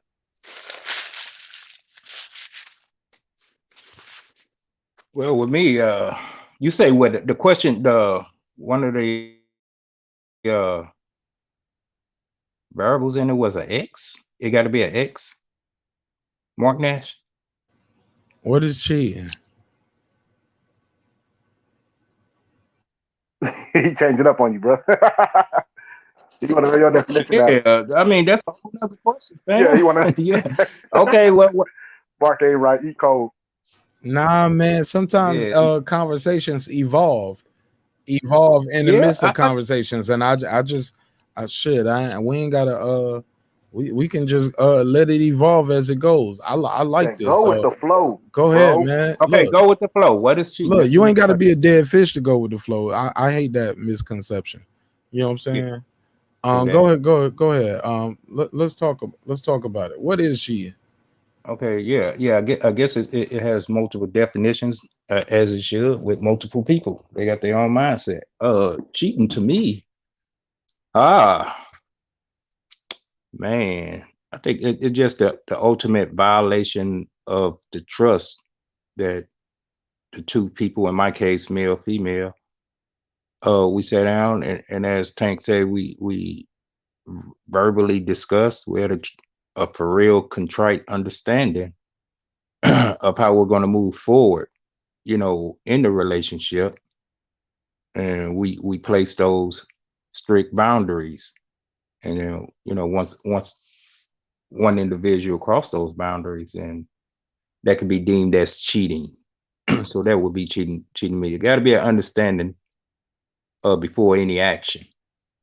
And once there's a action that's, went past those boundaries, then yes, you can deem that as cheating. Just as an example, can't look at no other girls. You can't follow no other girls on whatever social media. These are just examples. And then she look up, 6-7 months later, and you all in all these other chicks' DMs, then you cheated. Of course, as you put it, hot dog in the donut. I call it the pole in the hole. Of course, that's obvious. Without the permission of the other party, and you go out and you're doing that. Yeah, that could be cheating without the permission and the consent. So yeah, that'll be cheating. But some people, hey, it could be just as simple as looking, touching hands, walking, paying visits, and all that. But to me, could be whatever we discussed that we said we weren't going to do, and one of them go do it, and that's cheating. But I'm kind of like with Tank. I'm more, keep myself open, keep a few around. So it's hard to say one woman could satisfy every aspect of a man and have them there to be monogamous with her, especially on the sexual level. Especially with women outnumbering the men the way they are. What is it, 7-1? It's Exactly. it's kind of At least odd. that's what they say, right? That's what they tell us. Well, it's hard to get an exact number, but I mean, just look saying. around, depending on what region you're in, you can actually see it. It's not your imagination. You're hearing that men are dying at an alarming rate, not just with race in our race, in all races. But how does that correlate with being faithful though? I'm sorry. Okay, because of the numbers. Because you dying off like I got to get all the pussy I can get before I die. Oh no, you could practice your own restraint. We're just talking about with the laws of nature now. Like I said, the conversation kind of evolving. And once again, I don't care if it was just Mark on the earth and everybody else, all of them else was females. If Mark Nash just wanted to smash one female, that's his prerogative. But under more realistic laws of nature, with the numbers that would just go with 7-1 or 5-1 female versus male ratio. Dude, I mean, you're going to keep finding yourself in situations to where you're outnumbered by women. You're going to have those opportunities, and you're just going to go against the nature of yourself to not entertain it. And you're not the nature. What if my nature of myself is to have honor and keep my word? Well, then that's you. Then that means that even because first of all, that's Mark Nash. Let's say a billion other males are like you. Okay. Yeah, we just want one female. Now for the other 3 billion guys or 2 billion guys, we ain't living by that same code. So that means there's even more women for us because y'all only getting one. And so I got 3 chicks running up on me. I got 3 chicks running up on me saying, "Hey, I want to spend this type of time with you," and I'm not living by that code you just described. You got more than that because for all the guys, all of them don't even want women. And all those women don't want men. So the numbers are always can be screwed in different ways. Yeah. So exactly. Yeah, it is what it is. Don't want men to keep, but they still would want to have. Look how many so-called lesbian that have given birth to children. Well, just because people are gay doesn't mean they don't desire to procreate. Exactly. But they don't mean they want to be. People don't. They don't mean they want to be with a man. It'll be a gay couple, and they'll get. It'll be 2 women, and they'll find a way for them to have their child, and they'll go through the whole pregnancy together, and that woman would be pregnant with another woman, but they going through it together, and they raising their child from birth on with 2 female parents. Yeah, fam, I said that in the beginning. Even gays probably wouldn't even want to be with a man, but they still would lay down with one. They won't keep them, but they might not even lay down with them. They'll just go get some work done. Well, some already have. 21. Yeah. Didn't 50 Cent have a song where he says, "I grew up confused, my mama kissing the girl"? Didn't Jay-Z just come out with an album where he says his mom came out? So she already had kids. Mm-hmm. Yeah, so people to Mark Nash's point, you know what I'm saying? There's a lot of different scenarios, you know what I mean? There's a lot of different scenarios where, but anyways, we talk. Yeah, but getting back to it, I mean, it's just off the track. Once again, my bad. I'm just looking at it, from a practical point. Most like if you got the option, you like chocolate, you got 3 chocolate candy bars right there, and you can eat all 3, or you're gonna have discipline and say just eat one. Most likely, the person gonna eat 3, especially you're a big 300-pound. This dude right here don't do it. You're gonna eat all 3, and I make no apologies for who I am, because guess what? That's who I am. Nobody else could be me. That's what makes me unique. But once again, a person probably say, "Hey, it shouldn't be that way," and they're entitled to feel that way. That's cool. And then tomorrow's a new day. Who's to say what my thought process will be? At this very moment, 5 chicks call and say, "Hey, I want to get up with you." It could be all 5, or it could be 2 of the 5. It could be 3 of the 5, or it could just be 1 of the 5. It's my option. But it's hard to say what's cheating with me. You know, I'm a live and let live person. But go ahead, Mark. Well, you know what you feel like if somebody cheated on you, what you would think they have done. But it sounds clear though, like it's basically we had an agreement, whether it was unspoken or not, and it sounds like it's basic violation of trust and respect and understanding. Am I correct with my assessment? Yeah. Once again, that's what I said in the beginning. All right, just want to make sure I was straight. No, you're right, and you're at the epitome of, because you're if I'm correct, you're married, correct? Yes, sir. And, yeah, in front of God and family. That was in the vows that you and your exactly that you and your beautiful wife that y'all made that together. So yeah, you are into it for real. Hey, we had custom vows. So I had the pastor in my pocket. God rest his soul, Bishop Graves. He married me, but he also did my christening and my baptizing when I was a kid, and I was singing in the choir and playing the drums at church. Look, he knew what I needed her to swear to in front of God. I told him, I said, look, she got to make sure she give me the money on demand. Ain't that in the Bible somewhere? He was like, well, look, it say this too. I was like, man, I got that covered. He was like, there's duties that you have to perform. I'm saying. So I'm getting my jokes off, but I'm being serious, but as well. But long story less long, man. Yes, I am married, and look, man, it's not easy every day. I'm sure not for my wife. Period. I had to tell her over the trip we took this weekend. I had to look. I took a step back and I realized I was like, yo,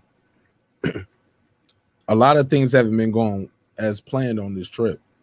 And I realized you just being cool. I've been more upset about it, just trying to make the trip smoother for you. But in the process, I'm complaining about everything that's not going on. I got to do better. And she was like, ding, ding, ding, ding, ding. You know what I'm saying?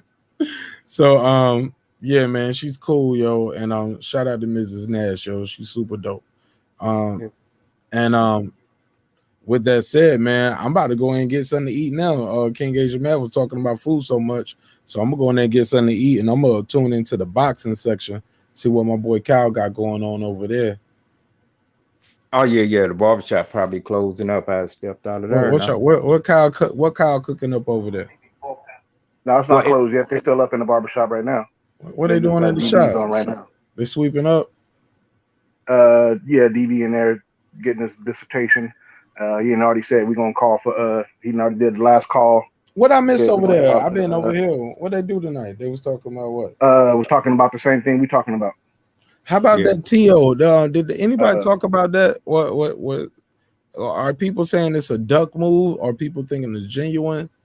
You mean on the panel left or because I know we brought it up. I didn't get a chance to get my two cents in it, but we didn't talk about it over here tonight. But I am curious about what my contemporaries and some of the people I see in other chats panels. Some of you guys have your own shows and things like that. I'm curious of what people are thinking about T.O. catching COVID, and are we worried about Wilder or Fury catching COVID right now? Is COVID the new duck or mental health? Like, are people attributing it to something like that? What's the word on the street? Go ahead. Go ahead. Well, it's early once again, so it's one of those things, gotta let it develop. It's just off the top of my dome. Is he ducking Cambosa? I would say no. I believe he probably really does have COVID and just being respectful to not be spreading it or whatever the case. Now, if it was one of the other elites who we've been naming that he should be fighting, then it'd be more questionable. But Cambosa, no. And then look at the payday that he was promised. You ducking that. What was he getting? 3, 5? It's his biggest payday, and like I'd agree with Big Dog Willie. Like, for everybody who got anything to say about Wilder, if Wilder catches COVID, I'll be really surprised because he has built the home gym. He came in there with a mask on. Did y'all notice that? He walked in with a mask on. A lot of people didn't have a mask on. Yeah, he was the only one that I saw. He's taking every precaution. Yeah, and his trainer. The trainer had on a mask as well. I saw those other guys just out there willy-nilly. You get what I'm saying? He's taking these precautions. I just see a different level of focus. And not to bring it back to that, but that's what the thumbnail was about. But it is what it is. I am disappointed in Tio, as in, like, it's so close to the fight. How do you catch COVID this close to the fight? Like, what are you out here doing? Who is around you? Why? Like, where are you at? Like, it shows that as we're opening back up, even if he is secluded, I don't know if he isn't, but it shows us that damn, man, that shit can still reach you, and it can still damage a big event this close. But the narrative in it was, do you feel do people feel it's a duck move? I think this is one of the ones we just got to chalk it up as in he probably should have did better. We're over a year into COVID, going on 2 years into it, so everybody should know the precautions and all that, and know how to guard yourself and keep yourself. Man, like, maybe I'm just disappointed, and I'm reading too many comments. Tank, talk to us, take us home with this topic, bro. Like, what's going on with this situation? What is the street saying? What does Tank feel about it? Like, so close to the fight, you should be taking every precaution. Like, how does this happen? Are we opening back up too soon? Is he not vaccinated? Why is he? Because I see Big Dog Willie, who works in the healthcare profession, and he said he's an idiot. He should have got vaccinated. Wilder got vaccinated. He said all the other athletes are getting vaccinated. It's very fishy. When did the report come out Wilder got vaccinated? I don't know. I'm just reading the chat. That's what Big Dog Willie, you got any information on that?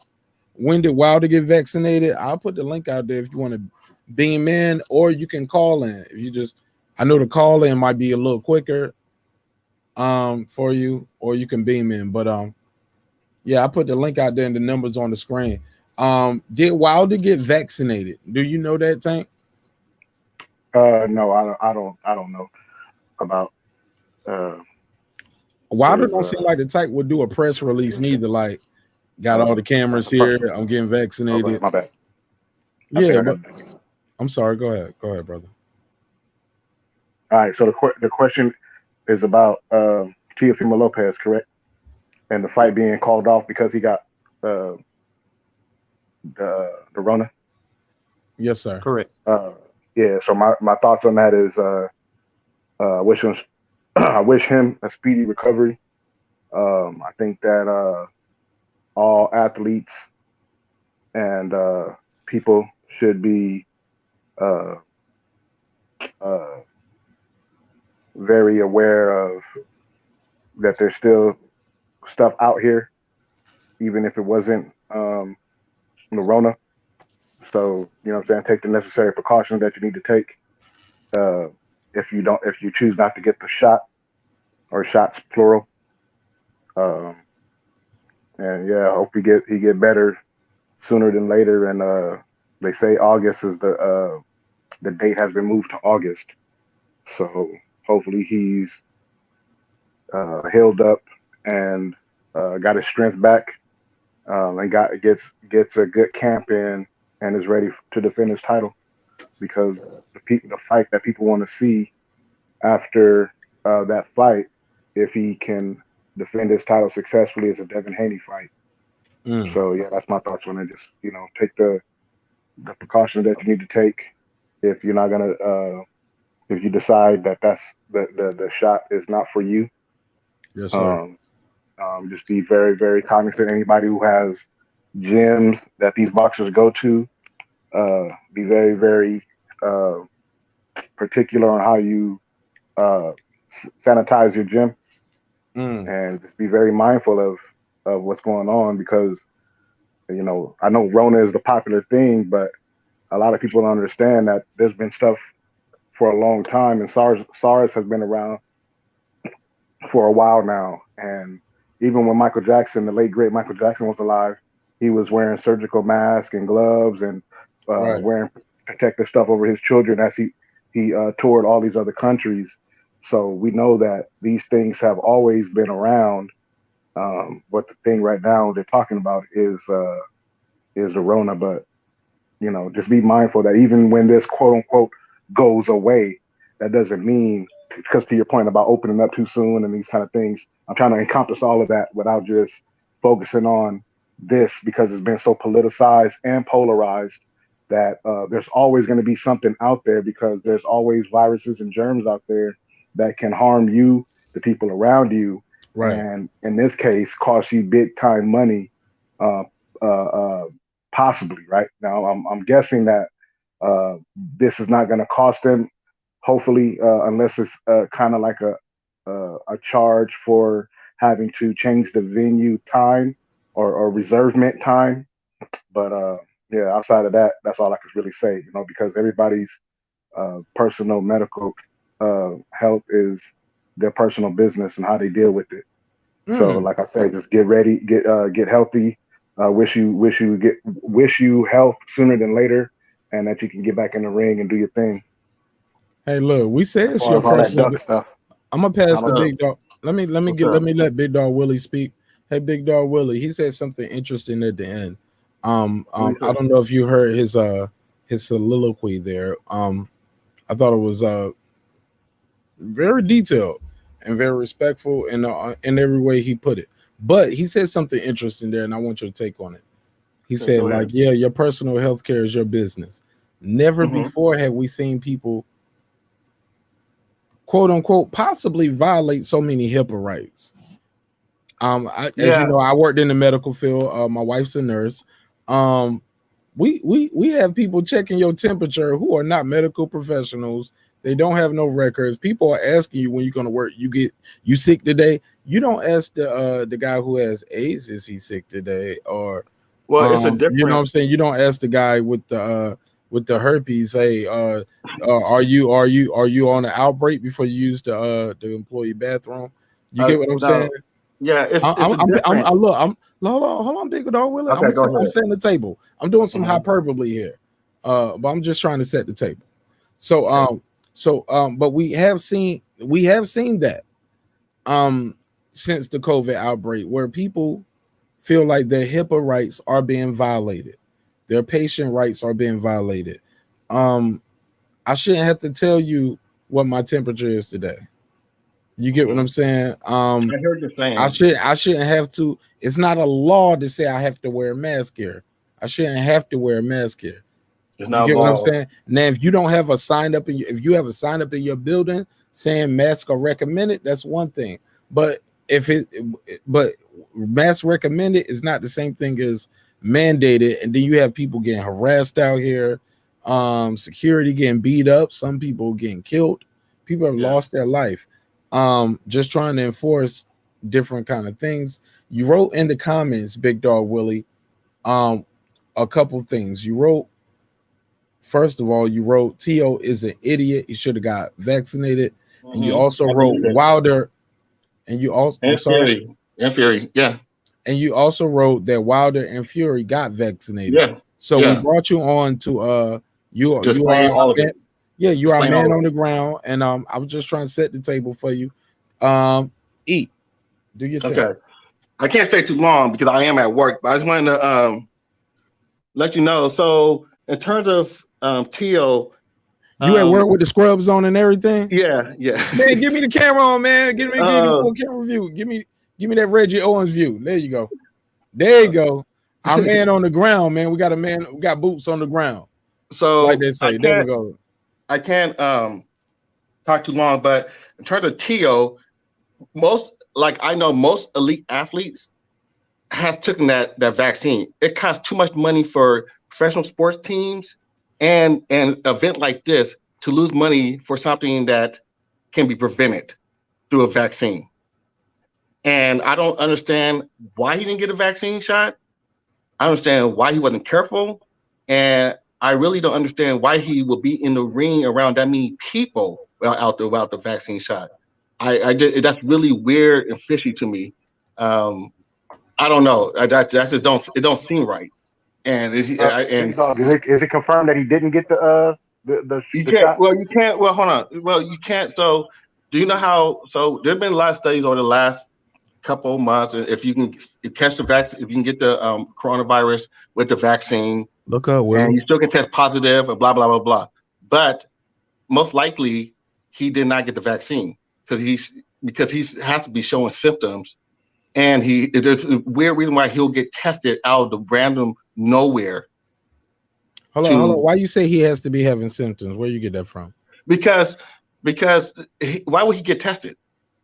I think they do tests currently. No, like they don't randomly give you those type of tests.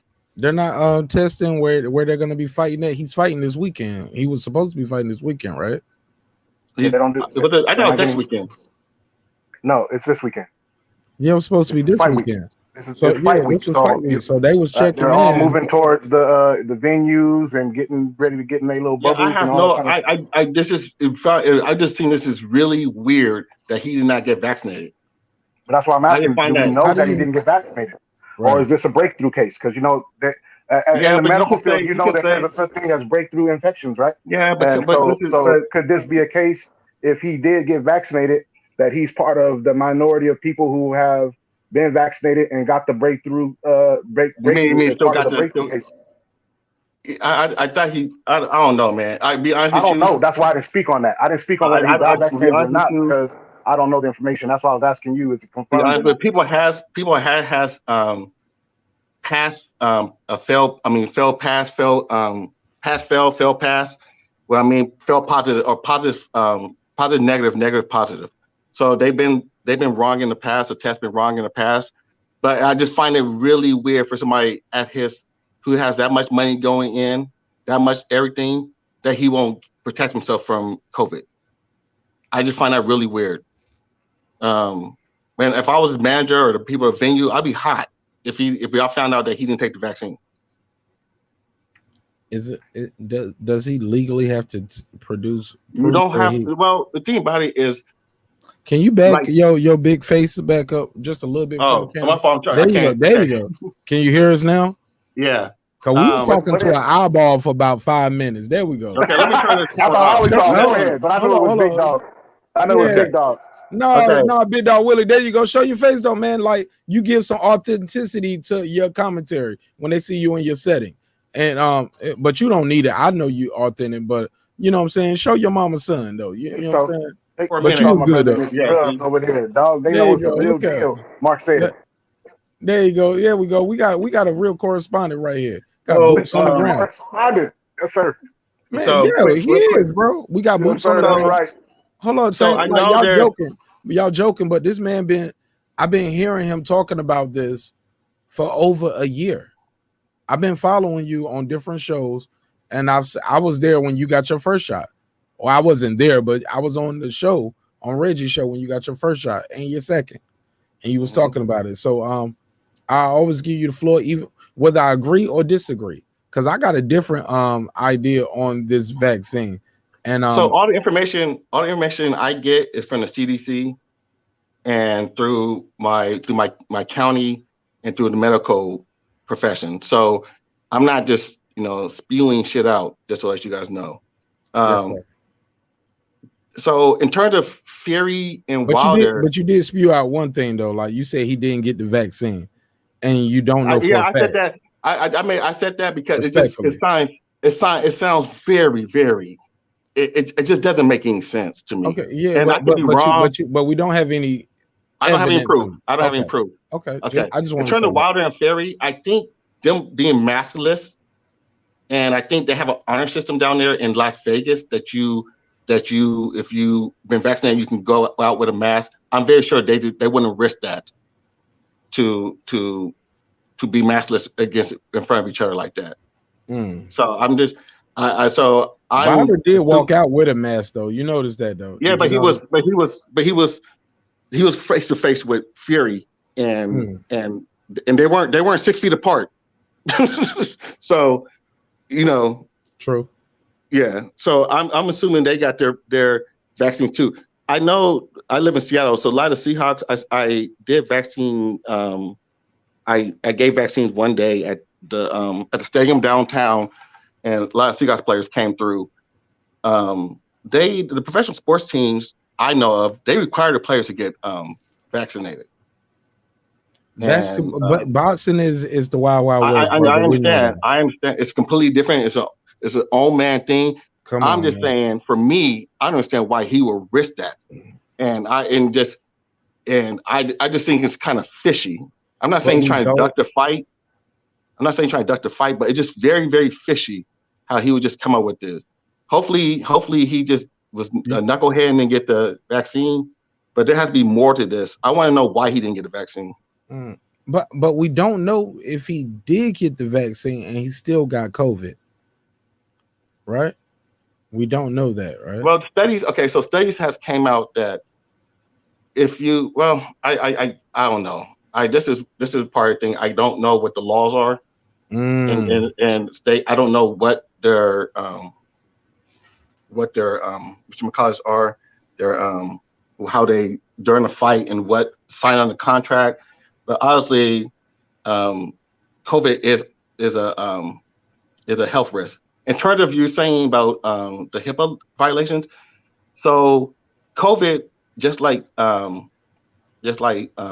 bunch of other diseases, they're on a list of how can I say it? They're on a list of a threat to the nation.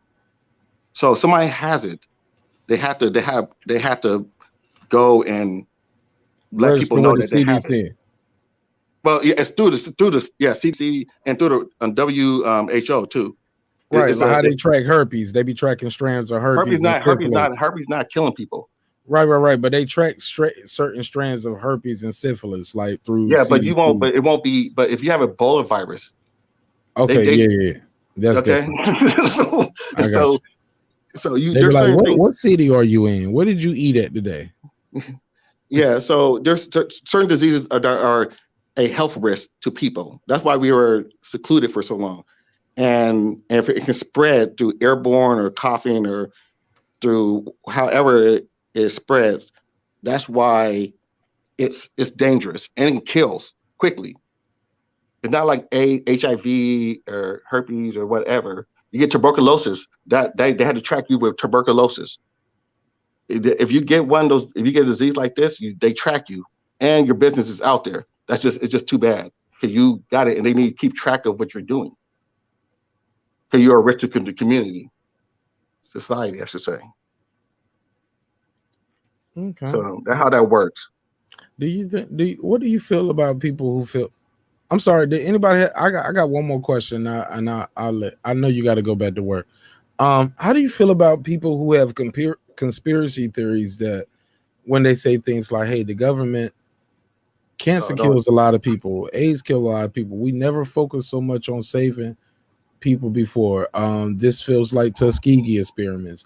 America doesn't give you free health care. I can go to the doctor tomorrow and have a cold, and I'm gonna leave with a bill.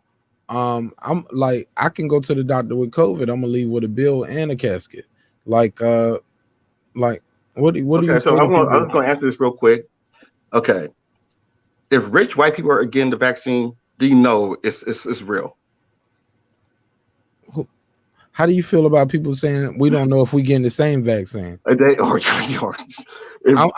you, keep in mind. Look, hold on. Not even rich white people. We already hold on, Big Dog Willie. That ain't going too far. It's literally multiple versions of the vaccine out right now. There are multiple companies that make. Multiple companies that have different variations of the vaccine. Some do it in one shot, some do it in 2 shots. Well, the one that doesn't. Am I tripping?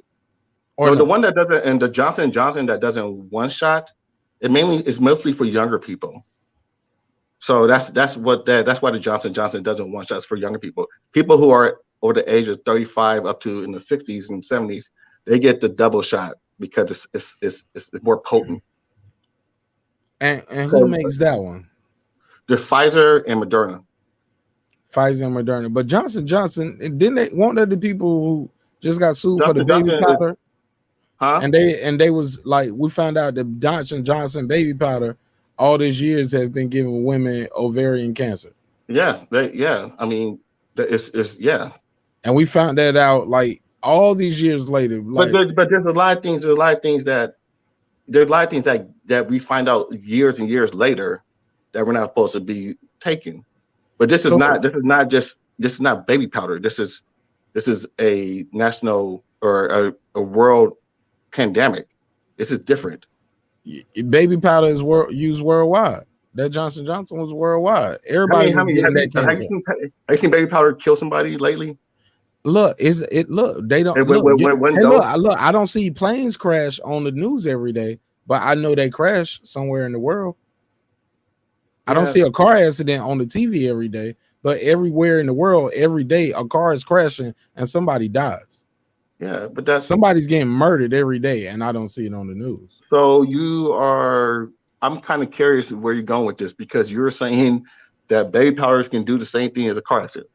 No. I was just saying, as in, like, you asked me, what do I see? Far as I thought you said, do I see certain things? And I was just like, it's a lot of deaths that occur every day, and that we don't see. That doesn't mean it don't happen.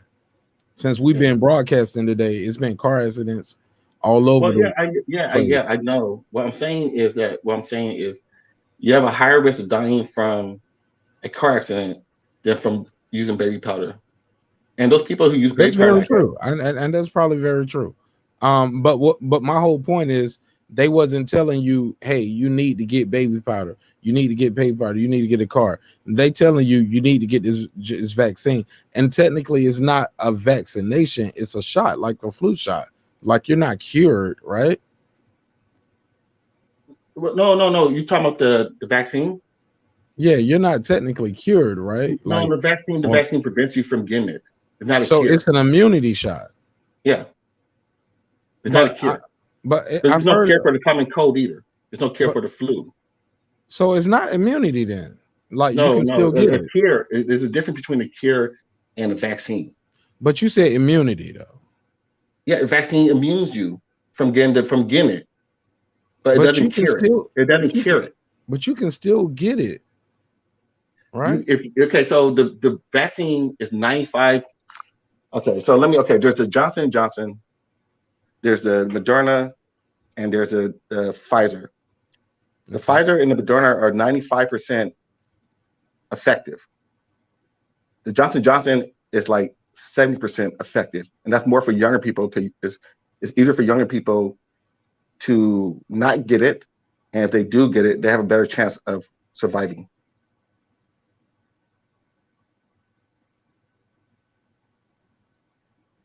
Go ahead. Does that make sense? Yeah, I heard that part, but I was still sticking with them. I was still trying to stick with the question that I asked. I'm trying to figure out what you're trying to say. Like, well, I'm not. No, I was just asking. Look, I'm not. I don't have no. Maybe I'm confused people sometimes, because they think I'm trying to get somewhere, and then halfway through I might be going somewhere else. And yeah, I don't have a dog in the fight. I'm just objective. I'm just objective on both sides. You get what I'm saying? No, I mean, even if you do, I mean, I remember I'm coming from a place where I see this every single day, and I seen the dramatic drop in cases after the vaccine has came out. So I know the difference, and I see it face to face. I see it at real time. Now, I don't know. The fact that I see it at real time, I believe was what I see. A lot of people are just saying this, and they have never picked up a syringe in their life. So I can't just go by somebody on the internet saying, oh, well, it's like, how you know it works? How you know it's not going to give me cancer in the future? Well, right now, we really don't know. No, but it's a lot better than dying from COVID. Can I say this? How do you feel about the people that say it comes from lack of trust for their government? It's not about the scientists, because keep in mind when it first started, the scientists were first saying you don't need the mask, it's not airborne. Then they said, yeah, you do need the mask, it's airborne. We was thinking it was touch sensitive. I remember hold on. Yeah, we was washing off our groceries before we put them in our refrigerator. We was washing off our paper cups in the bag, outside the bag. We was you know what I'm saying, eating plastic utensils, no family over. And then then later we've heard Dr. Fauci actually testify in front of Congress and say, we told people, I'm paraphrasing, but I can pull the clip of if need be. But he said we said that because we didn't want, let me paraphrase again further. We didn't want to deplete the resources basically for the first responders. Okay. And he was pressed on that, and then he got offended, and you know what I'm saying? I don't rock with the Republican Party, but they pressed him on that because basically they said, so you lied. Well, I don't think he knew, and I think that's the mistake that he made. You just changed something for him. You just said something for him that he didn't say. What he said was, we said that because we needed to preserve the PPP for the first responders. That's what he said. I didn't even hear that. I'm about to leave in a minute, but okay. Yeah, pull that. Yeah, I'll look it up myself, and then in a couple of days I'll get back with you, Mark. But yeah, like I said, what I see is that I'm just gonna be very real with you. You remember he said it was nothing to worry about it though, right? When it first Right. happened. You remember they said that. They said it was nothing to worry about. Who Trump said that? Dr. Fauci said that at one point. I don't remember Fauci said. I don't remember Dr. Fauci saying that COVID is not nothing to worry about. I don't think he ever said that. Okay, risk low for American public. You want me to play it? No, don't. I'm about to leave. Okay, right. I'm about to leave. And look, I got it. Hold on. Before he goes, I just need you one day to come back, and next time we talk about this, and I say, let me pull it up. I need you to have time. I need you to have time for that clip. I'll let you. Okay, just one more question. Because I got the clip. This is more. I just said because I just be very real with you. If you decide not to get the vaccine, that's cool. But if you get sick, don't say shit. And don't come to the ER complain that. And that's not right neither. That's like saying if I don't like how the police are policing, don't call 911. No, that's the same mentality. I can't have emergency services because I don't agree what I'm saying is come on, bro.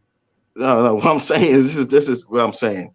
And I sound kind of crude about this, but bro, you sound very crude. Let me finish. I'm gonna let you finish. I'm just commenting. I'm ad-libbing. You do sound cruel. You said it, I agree.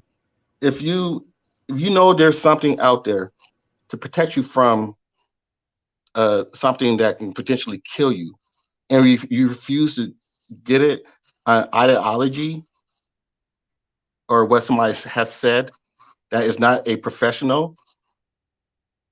I'm not talking about a politician like Trump and some of the Republicans say, "Oh, this is against my rights," and I feel like a slave.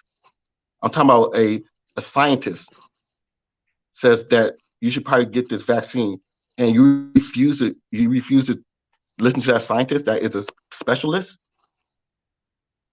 And you get sick, and you don't know why you got sick.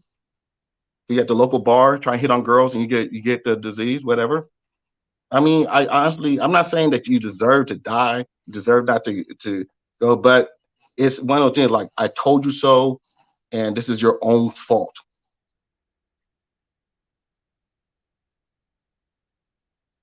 Okay, so that's if you don't listen to the doctor, the scientist that says to take it.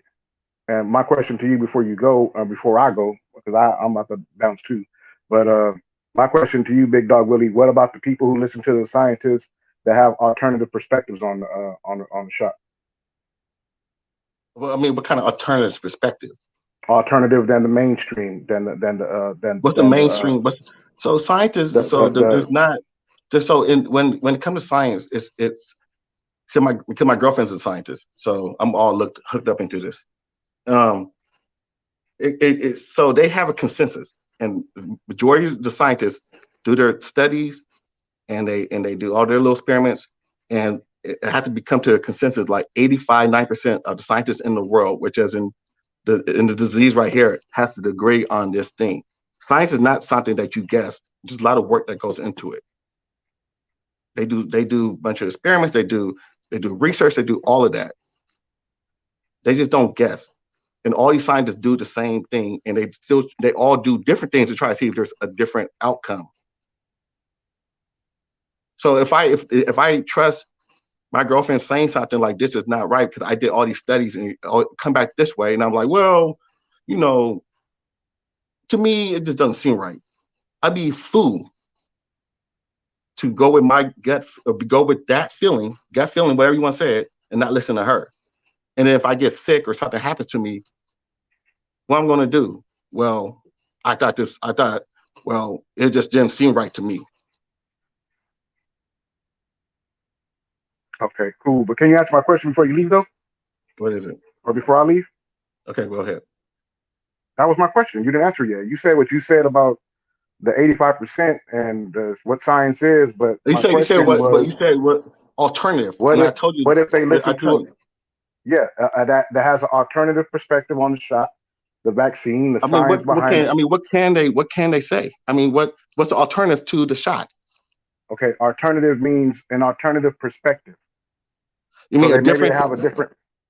Yeah, like so instead of getting it, they have an alternative perspective on the shot. Like, okay, there's one perspective that says you should take it. It's going to help you. It's the best that we have available to prevent you from catching the virus. And then you have somebody who has an alternative perspective that says, wait, there's another way outside of that, and this is their perspective on that. So do you feel the same way about people who listen to, let's break it down and simplify it for you. You said 85% of the doctors have to say that. You said that. I'm not saying that that's what it is because I don't know the percentage, but I'm just saying that's what you said. What if somebody from the 15% says something? Do you have? But they're still a scientist. It's still their field of study. They still have done the same research. They just came out with a different conclusion based off the research or a different perspective. Do you have an issue with the people following those scientific perspectives since they are not hunches off the gut? They are actually going off of this particular scientist perspective on the immune system or viral or viruses and things like that. That's my question.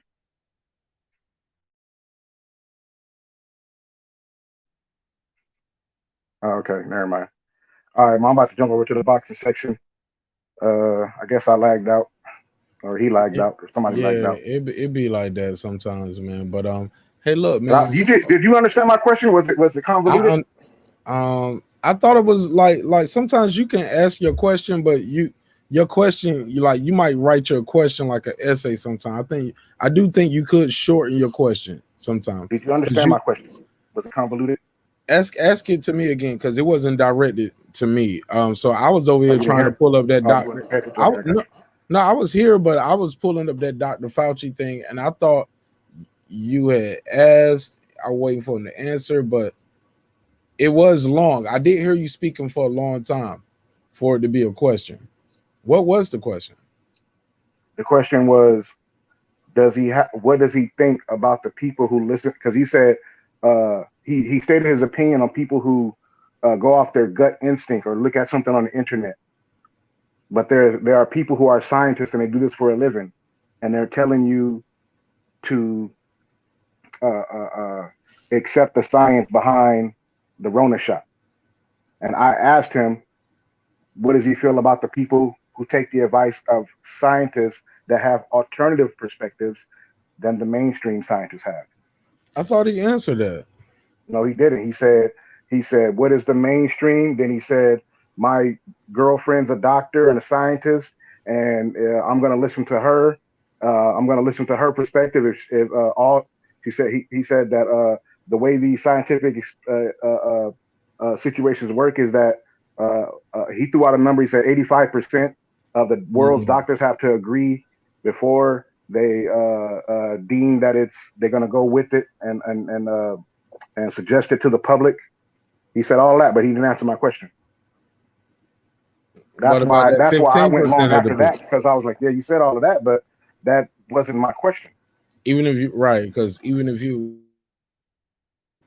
it was 85% of the people, what about the other 15%? That's what I'm saying. That's why I went long. It's ironic that you said 85 because people who know mathematics, they understand what the 85ers are too. That's kind of crazy. Exactly, right. That's, So, but that's his number. 85. That's weird. That's why I said that's the number that he said. I'm not saying I agree with that because I don't know it. I haven't researched the actual percentage. But that's why it took long. But the first question I asked was just the question.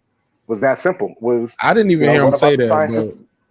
Yeah. So the only reason that it took long because I repeated everything he said to let him know that I heard what he said. It just wasn't the answer to my question. So I do that. So that's why sometimes my questions be long because I'm going to make a statement that lets you know I'm listening to you. I heard you. You said this. Now, when you said that, based on what you said, I'm going to ask you this question. What do you think? Based on what I just said that you said. That way the person knows, okay, you listening to me. Or I'll be like, what is it that you're asking me? Because I don't want to just start talking because anybody can do that to hear themselves talk. Right. You make sure knowledge is born. You get understanding. Yeah. And that's why I don't go on everybody's platform because I know some people are going to be like, get to the point and all this other kind of stuff. And I'm not trying to hear all of that. I'm not trying to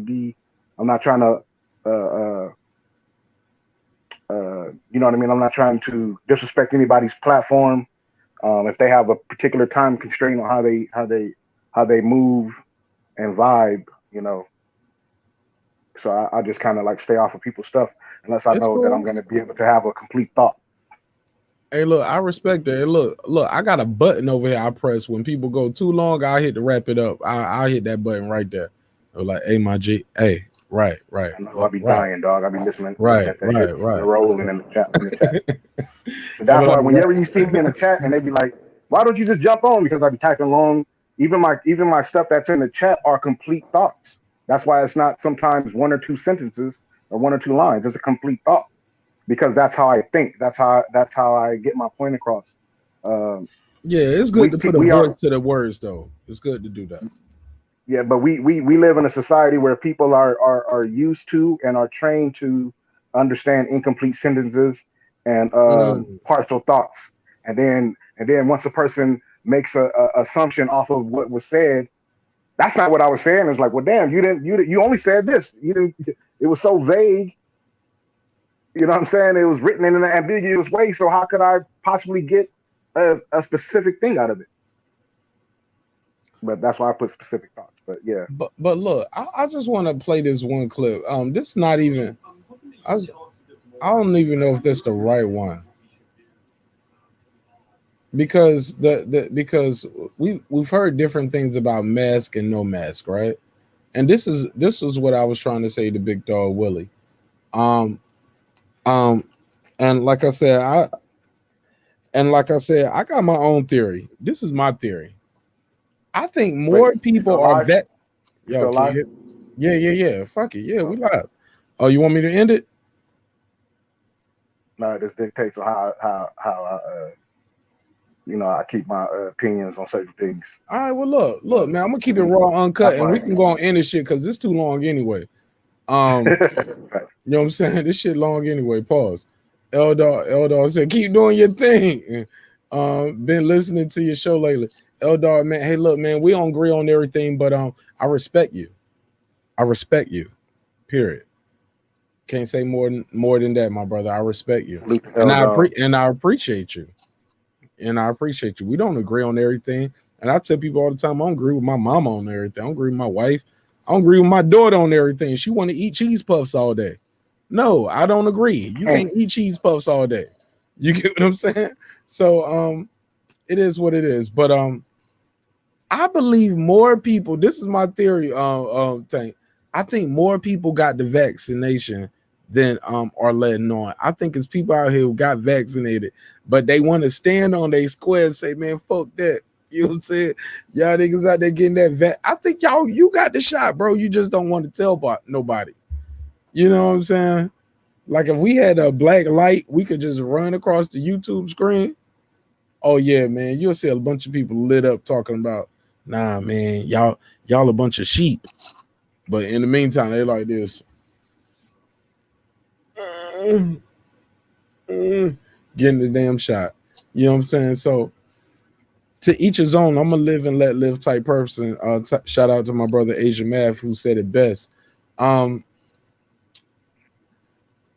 each his own, like the way I look at it. But we got way off the track tonight. What we was talking about. I did have this clip I wanted to play. Matter of fact, I'll still play it. Fuck it. Well, it's a 5-hour show. Don't nobody care. Don't nobody care, man. Like, hey, man, like, yo, if you hear this long, you like, man, play that shit. You get what I'm saying? And if you wasn't here this long, you don't care anyway.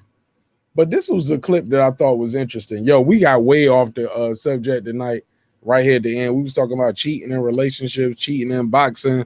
We got on the vaccine with T.O., and then we're talking about certain things with the vaccination. But it's a clip I want to play, and then we can end, and I'm gonna go holler at my boy Kyle at the boxing section. And if y'all within the sound of my voice, definitely go over there. But this is a clip. It was Dr. Fauci being asked about the COVID mass protocol being changed, and this is what I was talking to a brother, Big Dog Willie, about. As it, it's kind of weird calling him that respectfully, but he knows it's all love. I'm gonna just call him Willie. I ain't gonna call him Big Dog Willie. Either I'm gonna call him Big Dog or I'm gonna call him Willie, Mr. Willie, but I'm not gonna call him Big Dog Willie no more. But Mr. Willie was talking. I don't like Mr. Willie neither. That's weird too. I'm gonna stick with Big Dog. So I was talking to Big Dog, and Big Dog was talking, and we was talking about how the vaccine has, and I was trying to tell him, hey, it has developed. And I just don't like shaming people. If you want to do it, do it. If you don't want to get the shot, don't get the shot. I just don't like the shaming of the people who get the shot or the shaming of the people who don't get the shot. Like, brother, like, we got bigger fish to fry. Now, granted, he is hands-on. He works in the facilities. He's seeing things day to day. So I get it, where he's going with it, and I respect it. But let me play this clip. I'm gonna let Tank get the last word. Hey, shout out to my brother right here, the OG big homie, descendant of Frederick Douglass himself, Terrence Bailey Sr. Make sure you subscribe to his channel. Got a lot of dope content over there. I love that. Yo, my favorite episode with you might be the Jane Elliott episode. And I think that was like your first one. But that's like my favorite one. I watched that one on replay because I just studied Jane Elliott. I love what she's doing. God bless that woman. Let me play this clip. So I'm hoping that you can tell us a bit more about how your understanding of what we should do has evolved, and maybe some of the areas where your guidance for people around the country has changed. Yeah, I mean, obviously, when you're dealing with something that's changing in real time, Mark, that's really the nature of science. You look at the data and the information you have at any given time, and you make a decision with regard to policy based on that information. As the information changes, then you have to be flexible enough and humble enough to be able to change how you think about things. And I think, one of the important things that we're emphasizing right now that really evolved from a situation that did change is our insistence now on wearing masks. I mean, masks are very important. They protect you from giving infection to someone else if you happen to be inadvertently infected, and I'll get back to that in a moment, because there's such a significant percentage of the cases that are actually without symptoms. So anyone at any given time could be infected, don't even know it, and feel perfectly well. So you have a responsibility. You can get protected. Now, early on, when we were in a situation in which there was a real concern about the lack of personal protective equipment on the part of the health providers who needed it, who put themselves. All right, this is key. This is what we was trying to get to. In which there was a real concern about the lack of personal protective equipment on the part of the health providers who needed it, who put themselves in harm's way every day to take care of people who are ill with this virus, that we were thinking we would run out of masks and other things for them.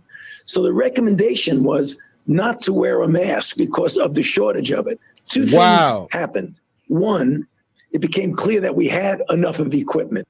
Stop. Did you hear that? That's wrong. You made a recommendation to not wear masks because you just wanted to keep a surplus of supplies. That's literally what he just said. He said it in a different way, but that's exactly what he said. It took him almost 2 minutes to get there, but that's what he said. Let's hear the second thing.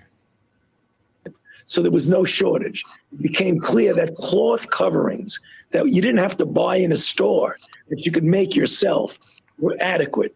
And thirdly, and probably the most compelling thing, is when it became very clear that anywhere from 20 to 45% of people who were infected didn't have any symptoms. Go ahead, Tank. Take us on. What do you think of that? Tank. My bad, bro. Take us on, man. Take us on, man. What did you think of that? That was the clip I was trying to put for Big Dog Willie.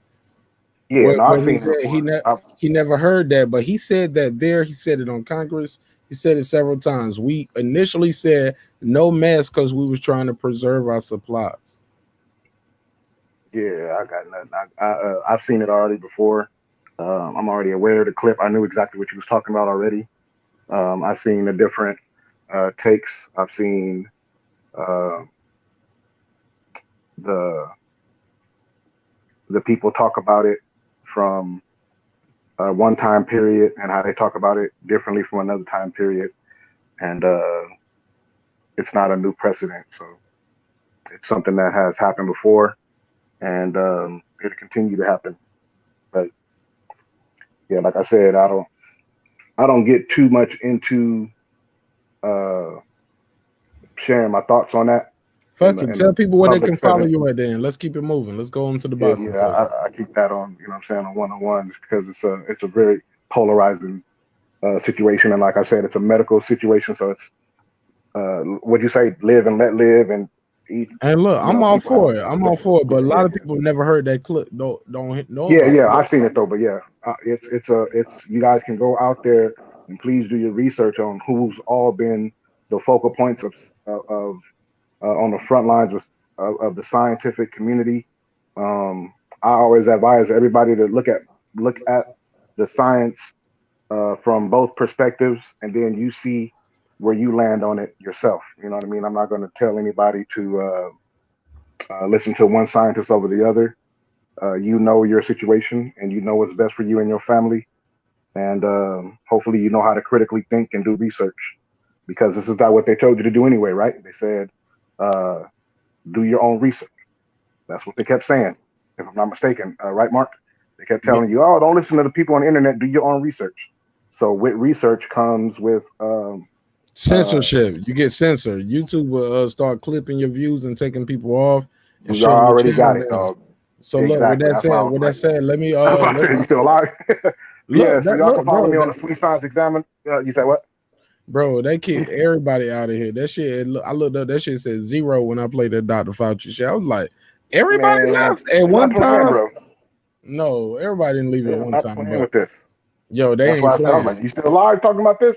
I can't believe it. Bro, people told me about it. They told me be careful with my words. It's always been screened. Yo, this is the first time I even thought about like that. Yo, that shit went drop down. And I was like, maybe people just don't like the content. Then that shit dropped down to 0 when I played that Dr. Fauci. And I know that's not true because I got multiple devices in here. And I was like, I'm still watching me right here. and you got And to I'm keep in mind watching, when you say certain and I things. got more devices watching me than what this number is saying, so I know that's not true. And you got to keep in mind like what you say. So that's why you heard me. I call it the Rona shot, not the V word, because it's like little flag.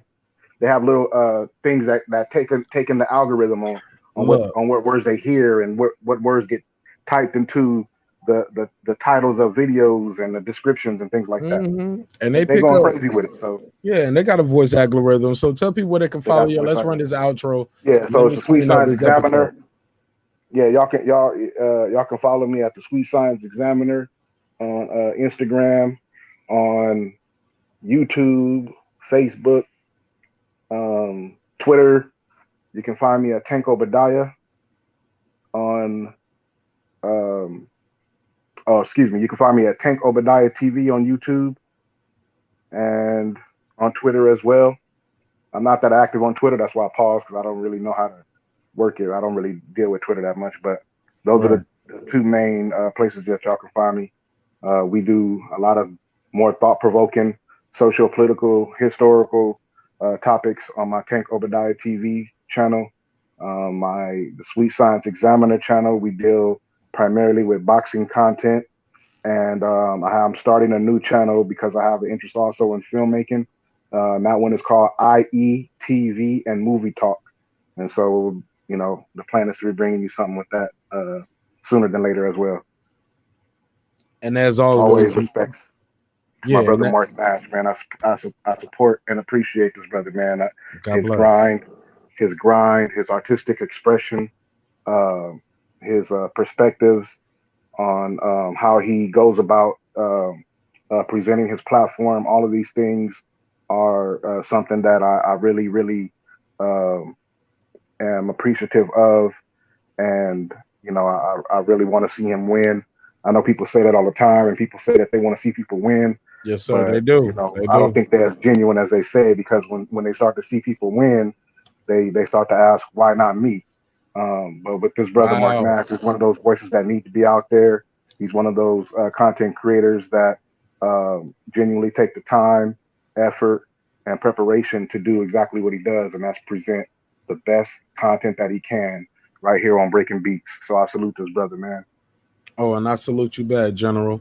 Hey, look, man, it's been another great episode of Breaking Beats. As always, my guest will get the last word.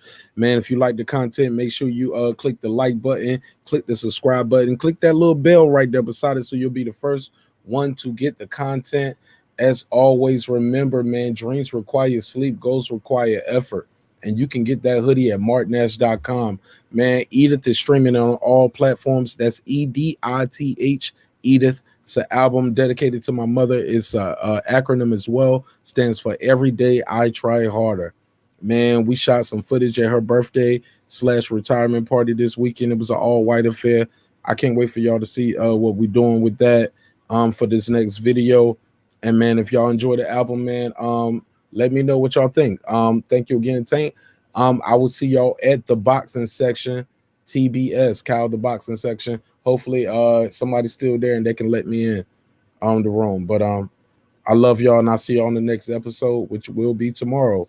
This one was not planned, but since last week we didn't do an episode, I felt obligated to tell you guys how much I appreciate y'all support and give y'all an exclusive episode this week. But if you didn't watch it, the shit ain't gonna be online. They probably gonna take this shit down. So it is what it is. Deuces. This that squad side.